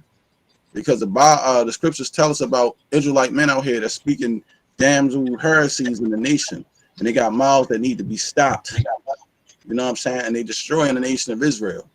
So I give all praise to the Most High Yahweh Yahawashi. You know, and hopefully I don't ever have to revisit or touch this topic again, because I've been trying to move on from it. It seems like I just can't. I gotta keep digging deeper. The Most High keep showing me and teaching me something new that I didn't see before. Like, I think I've been on studying on this topic for what, 7 years now, Qanath, 8 years, dealing with this. It's a long time. I'll keep it a buck with everybody, Sam. A lot of this really becoming easy to you, bro. I really see it. You know what I mean? And I don't know if you recognize it, but I recognize that. Now, let me say this. Now, I do. One thing about Shar Sham, and you know, and I haven't seen King Kjudah President to see that study, but I can tell he got that same energy. When you set your mind to something, just like I'm imagine, I know King Kjudah do that, man. That's it. When y'all set y'all mind to something, man, it's there. And I see it going at it sometimes. Just a little bit. Just a little bit. Hold on, Don P. Qanath was talking, you overtalked him. Oh, I'm sorry, bro. I didn't even realize my mic was on. Sorry, Qanath. I was just thinking about what I was gonna say because how much I love y'all. It's all right, bro. We just excited because they done a phenomenal job. And what I was saying is, I think most I forget my chain of thought, but it looks easy. But I see what Shar Sham does and the reading and the studies and this personal life, you know, over the past 4 or 5 years has been tough. And he's been able to maintain the spirit, you know, and that's beautiful. And what y'all did tonight, man, was like Batman and Batman. Point blank period. Batman and Batman. So I know y'all want to end it, man. So because this live 5 hours. So y'all go ahead, man. Y'all go ahead. Y'all rock, man. Get your final say. Do what y'all want to do, man. Thank y'all for edifying the people. And you. I was using the. I got so many of them. The Student Hebrew Lexicon of Chaldee, and I was using 2 Student Hebrew Lexicons of Chaldee. I used because there's so many different Hebrew lexicons and Hebrew dictionaries. And when I say I got so many of them, I got a lot. So I go through all of them, and I get the definitions of the words and stuff. That Blue Letter don't carry everything. I do have the Brown Jarvis Briggs and I pretty much got damn near all of them. I'm not gonna lie, but Blue Letter don't hold everything. That's why I be getting definitions and words out of books that they don't have on there, and even words from the 1800s. And some stuff Blue Letter put on Blue Letter is not in the books. It be new stuff they added in that's not even in the books, and it don't even mean that. And that's why I be telling everybody you can't rely on a Blue Letter or be a Blue Letter scholar, because Blue Letter is not end all be all to the Hebrew. You see what I'm saying? You got so many Hebrew dictionaries out here you can get and get a better understanding and cross-reference what's being said in the books. But instead, everybody just run to the Blue Letter Bible because that's what Elder Tahar and GMS introduced to Israel. They the ones was, from my understanding, I saw first using the Blue Letter. And then it's like, let's keep it real. They was first? They was the only one. I'm gonna keep, even though they talk crap about us, they was the only one saying Blue Letter. I never heard no organization say that. Oh, and I give them that props. They was the only ones that I saw using Blue Letter Bible and teaching the Hebrew out of the Blue Letter Bible. And then it's like all the other camps started adopting it. And then to me, it's like brothers got lazy. They no longer needed book work, or they don't go into books. They just go on the Blue Letter. And when I was going in the Blue Letter, I started seeing so many flaws in there. And I'm like, wait a minute, it's not in the book. I got this book. They added this in and scanning stuff in because there was a time where brothers, everybody now, they just want to jump on all these stupid ass applications, but don't got books with dates and time marks where these books was printed.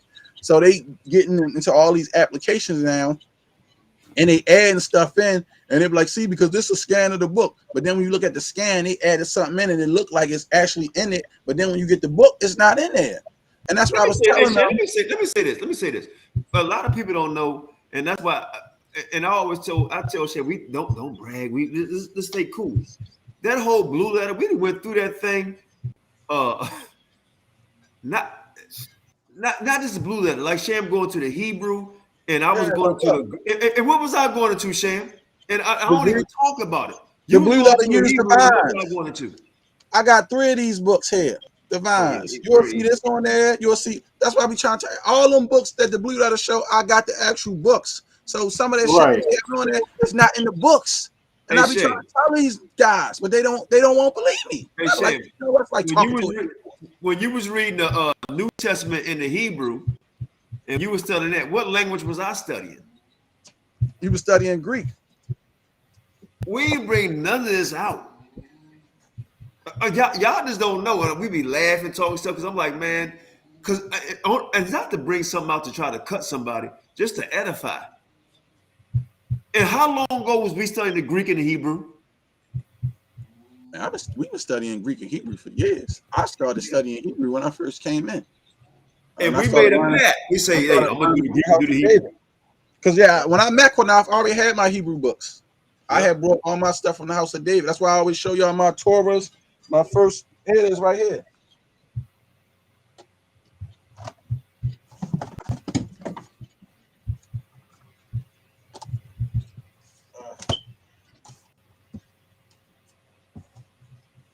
When I first came into the knowledge, I started learning the Lasha 1 Kodash.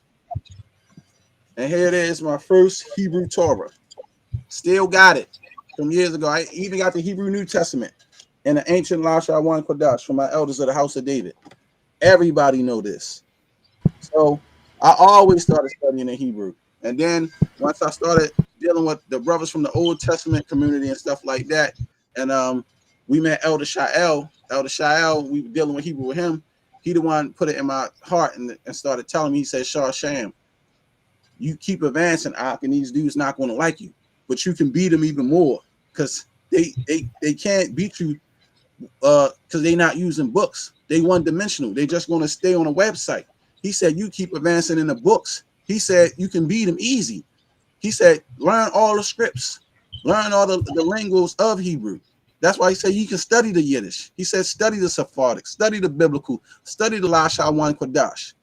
And I realized he was right because the Most High told me, listen to your elder.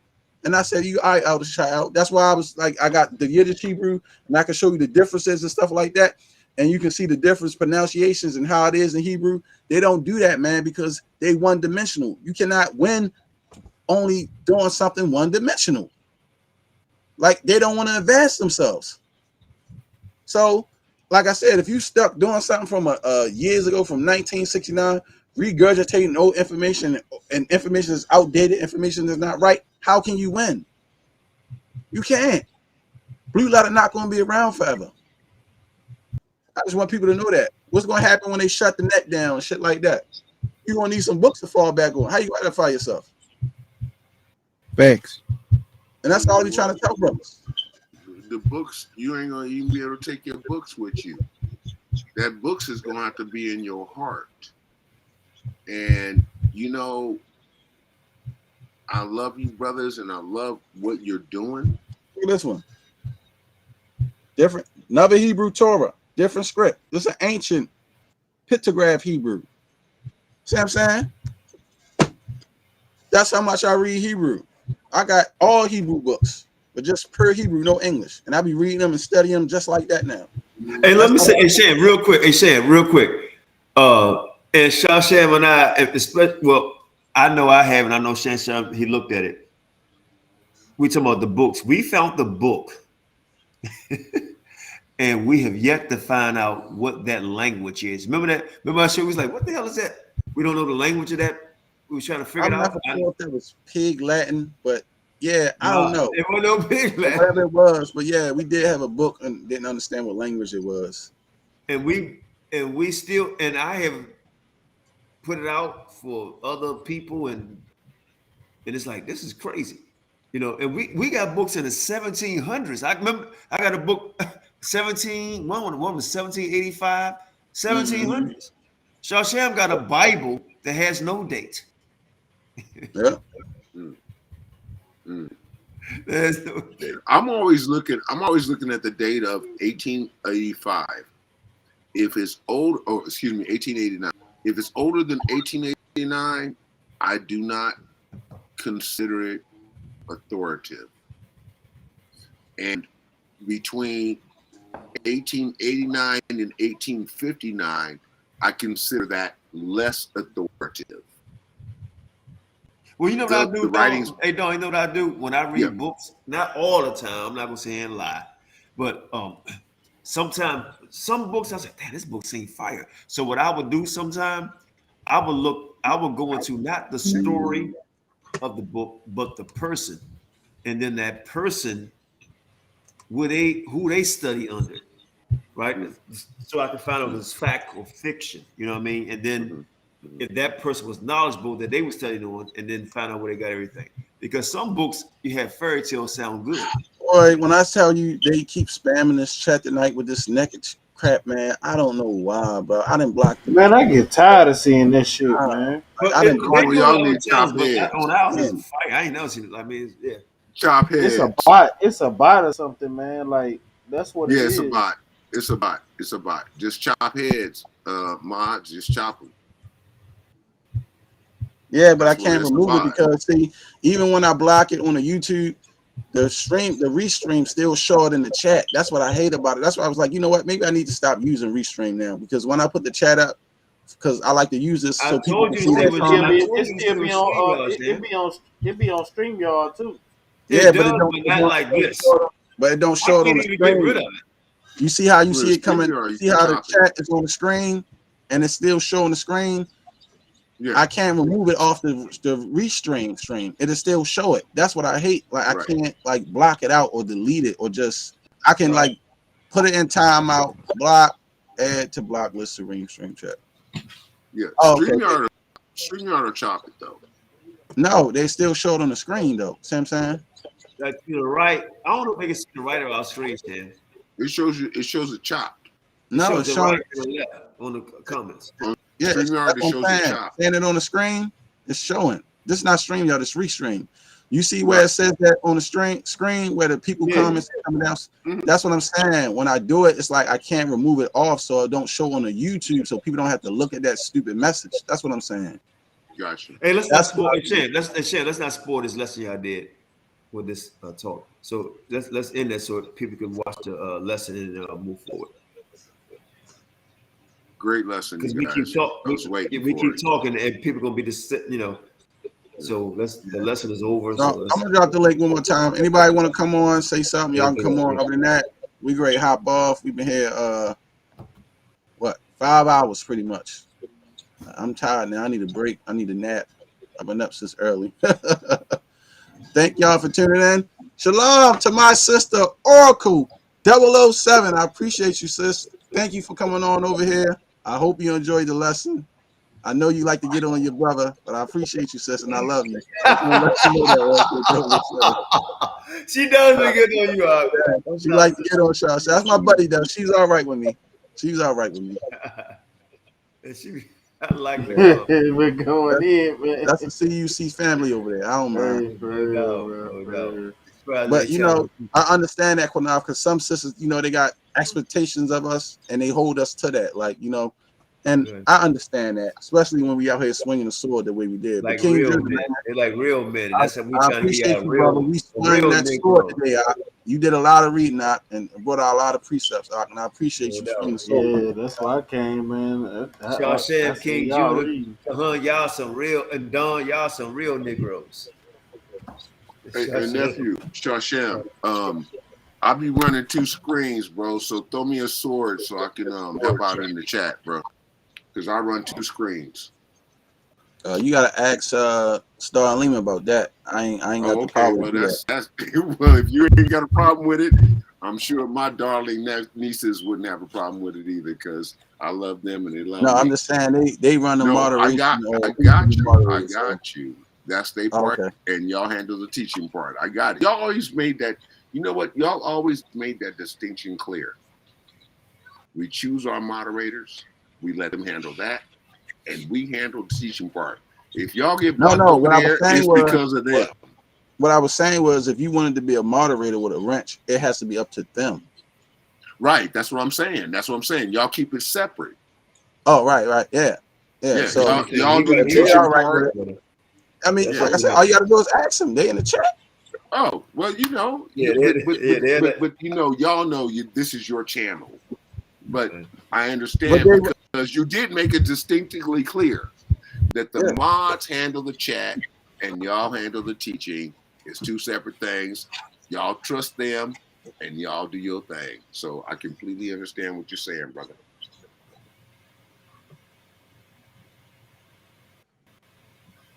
Anyway, with that, I love you, brothers. Thank you so much for the edification tonight. And thank you so much for allowing me to participate, man. Participate as much as I can. That's how we El supposed to Qanath, do it. love you, brother. Love you, El Qanath. Most have Shar blessed. Love you too. Sham. Love you too. Kjudah, that was a heck of a All teaching right. you did yesterday, bro. Hey, King Judah, Appreciate it, hey, man. King Judah, I'm sorry, Don. King Judah, man, we all got our thing, and it's like we rolling in beautiful music together. And I'm gonna tell you one thing I like about you, which is many, right? When we teaching and dialogue, and I think that's why we get people liking what we saying because we have the word. It's that laugh. It's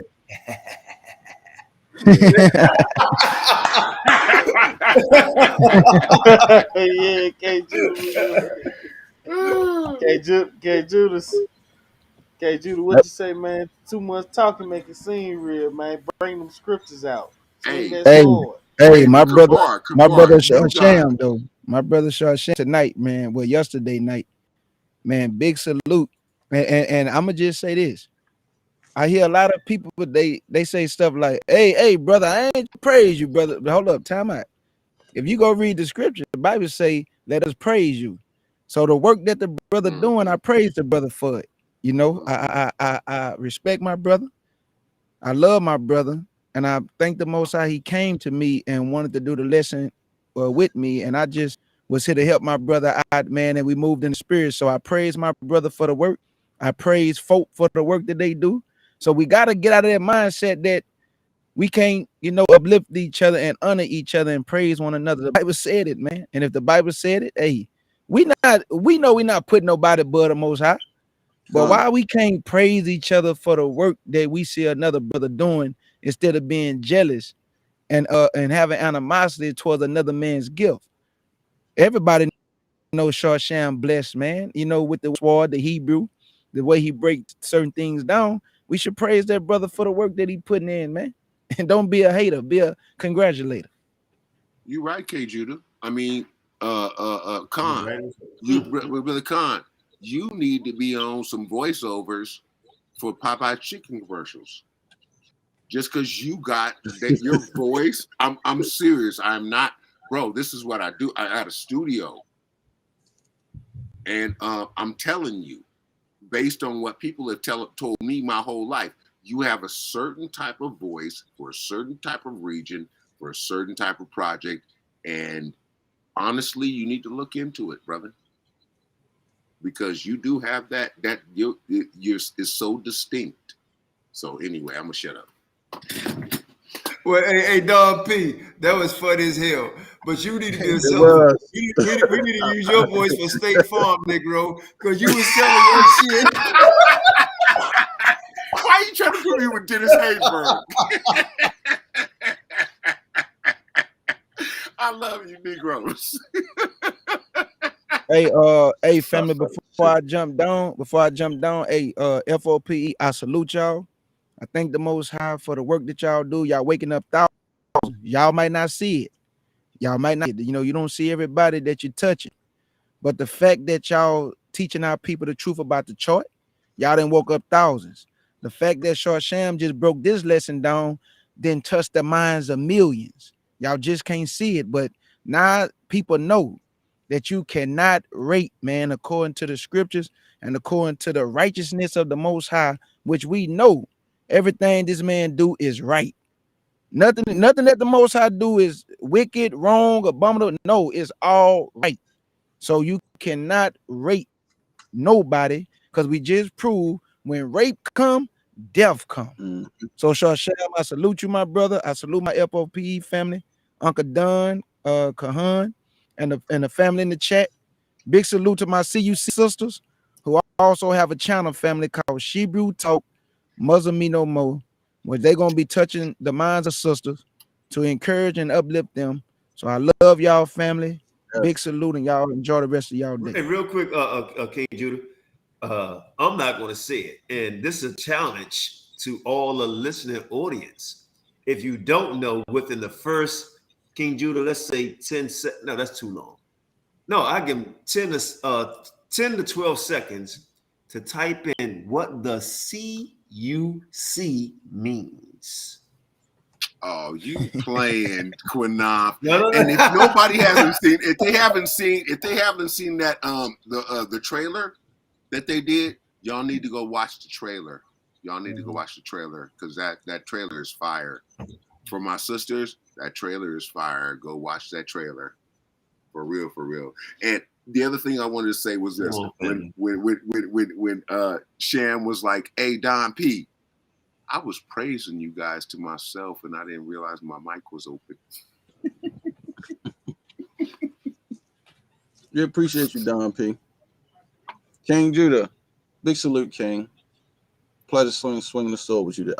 We're gonna definitely do it again, many more times. Already, my brother. Hey, my pleasure, man. Enjoy swinging the sword with you. Straight up. So, y'all be blessed, man, and enjoy the rest of y'all day. And Shar Sham, I'm gonna have you come over here to the CUC, and we're gonna do something over here, my brother. And Elder Qanath, y'all already know y'all welcome anytime, man. So, you know, it is what it is. We family. Big salute to the chat. Big salute to F.O.P.E, my CUC family. I love y'all. Peace and blessings. Shalom. Yeah, y'all. Let's go ahead and close this thing down. Ready to go to sleep. Tired. Shalom to the chat. Shalom. Shalom to our moderators. Star Lima, Most High bless. Love y'all, queens. Y'all always holding it down. Shalom to my CUC family in the building. Thank y'all for coming over, tuning in tonight for the class. And shalom to all you sisters, all the brothers in the chat. Shalom to Sister Natalie, Uncle Don P. We appreciate everybody that's part of the family and the extended family. Please, everybody, please subscribe to our sisters Shebrew Muscle No More. They're gonna have some powerful stuff coming out. So we want y'all to please subscribe to the sister channel, because to show our sisters love.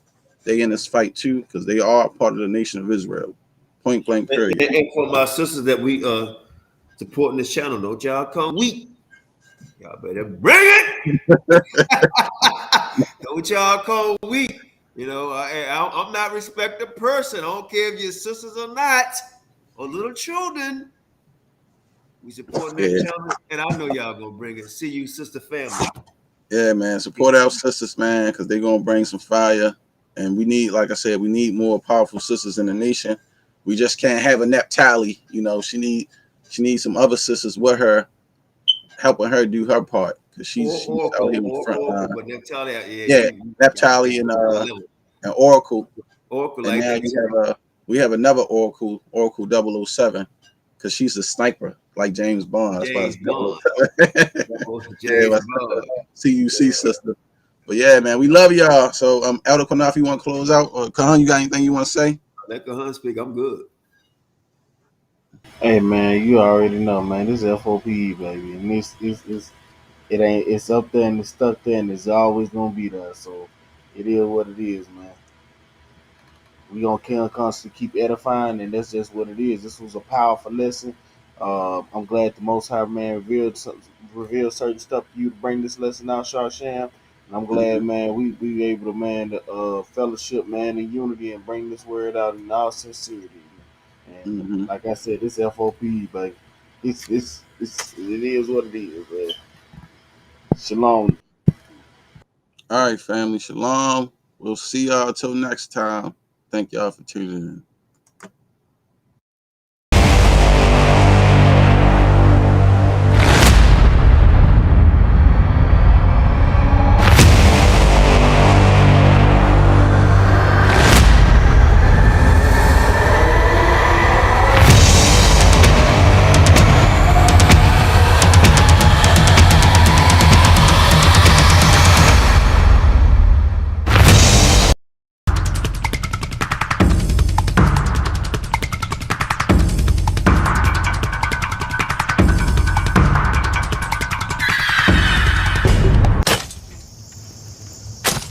tired.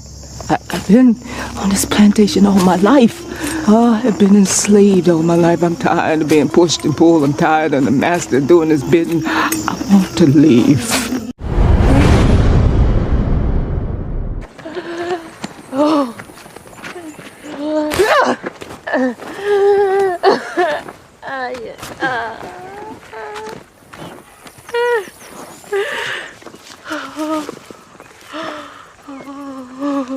You done this to yourself, Pats.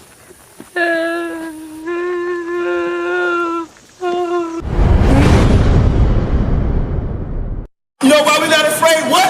He's great in turban. Turban's destruction. Y'all think it come back in all peace? You got another thing coming. So we out here fighting for our brother. We ain't marching saying yes we can. No justice, no peace.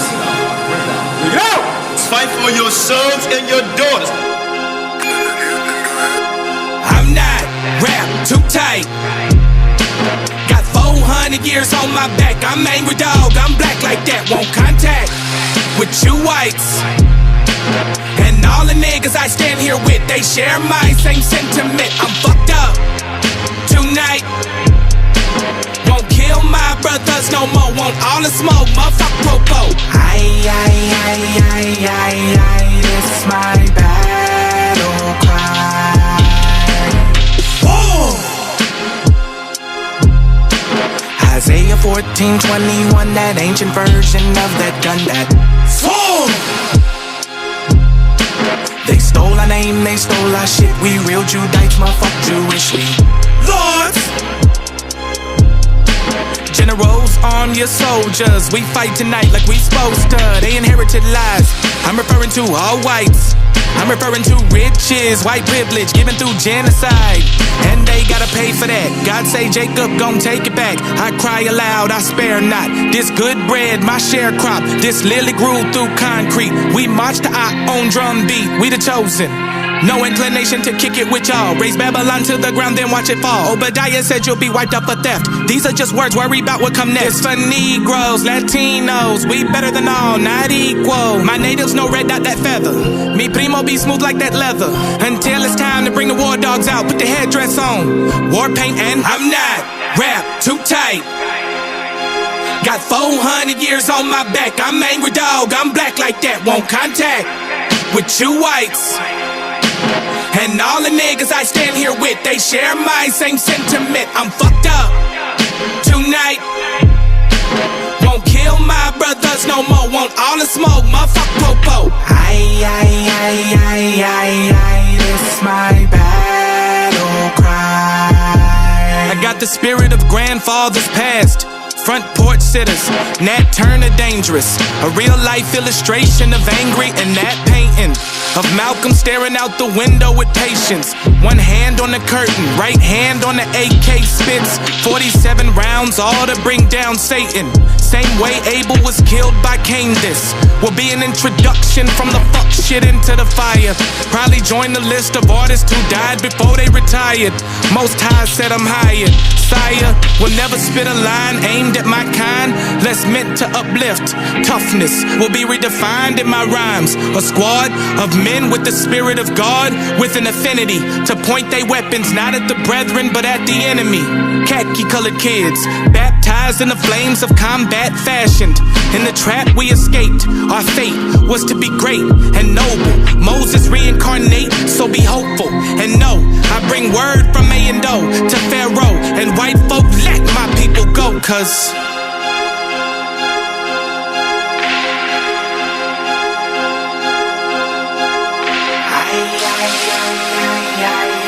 that's my battle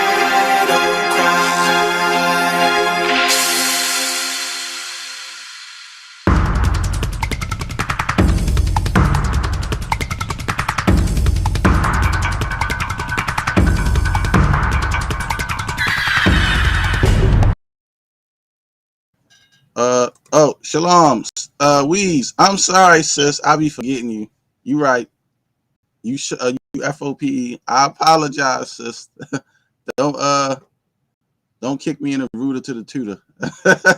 So shalom to my sister Weez, one love. I love you, sis. Most High bless you. Thank you for tuning in. There's so many moderators now on. Hey, I'll be forgetting people, and I'm tired. I'm sorry, sis. I know I'll be forgetting you sometime, but shalom and thank you for all you do for us and support. Much love to our sister Weeze. Shalom, everybody. Most High bless. Till next time.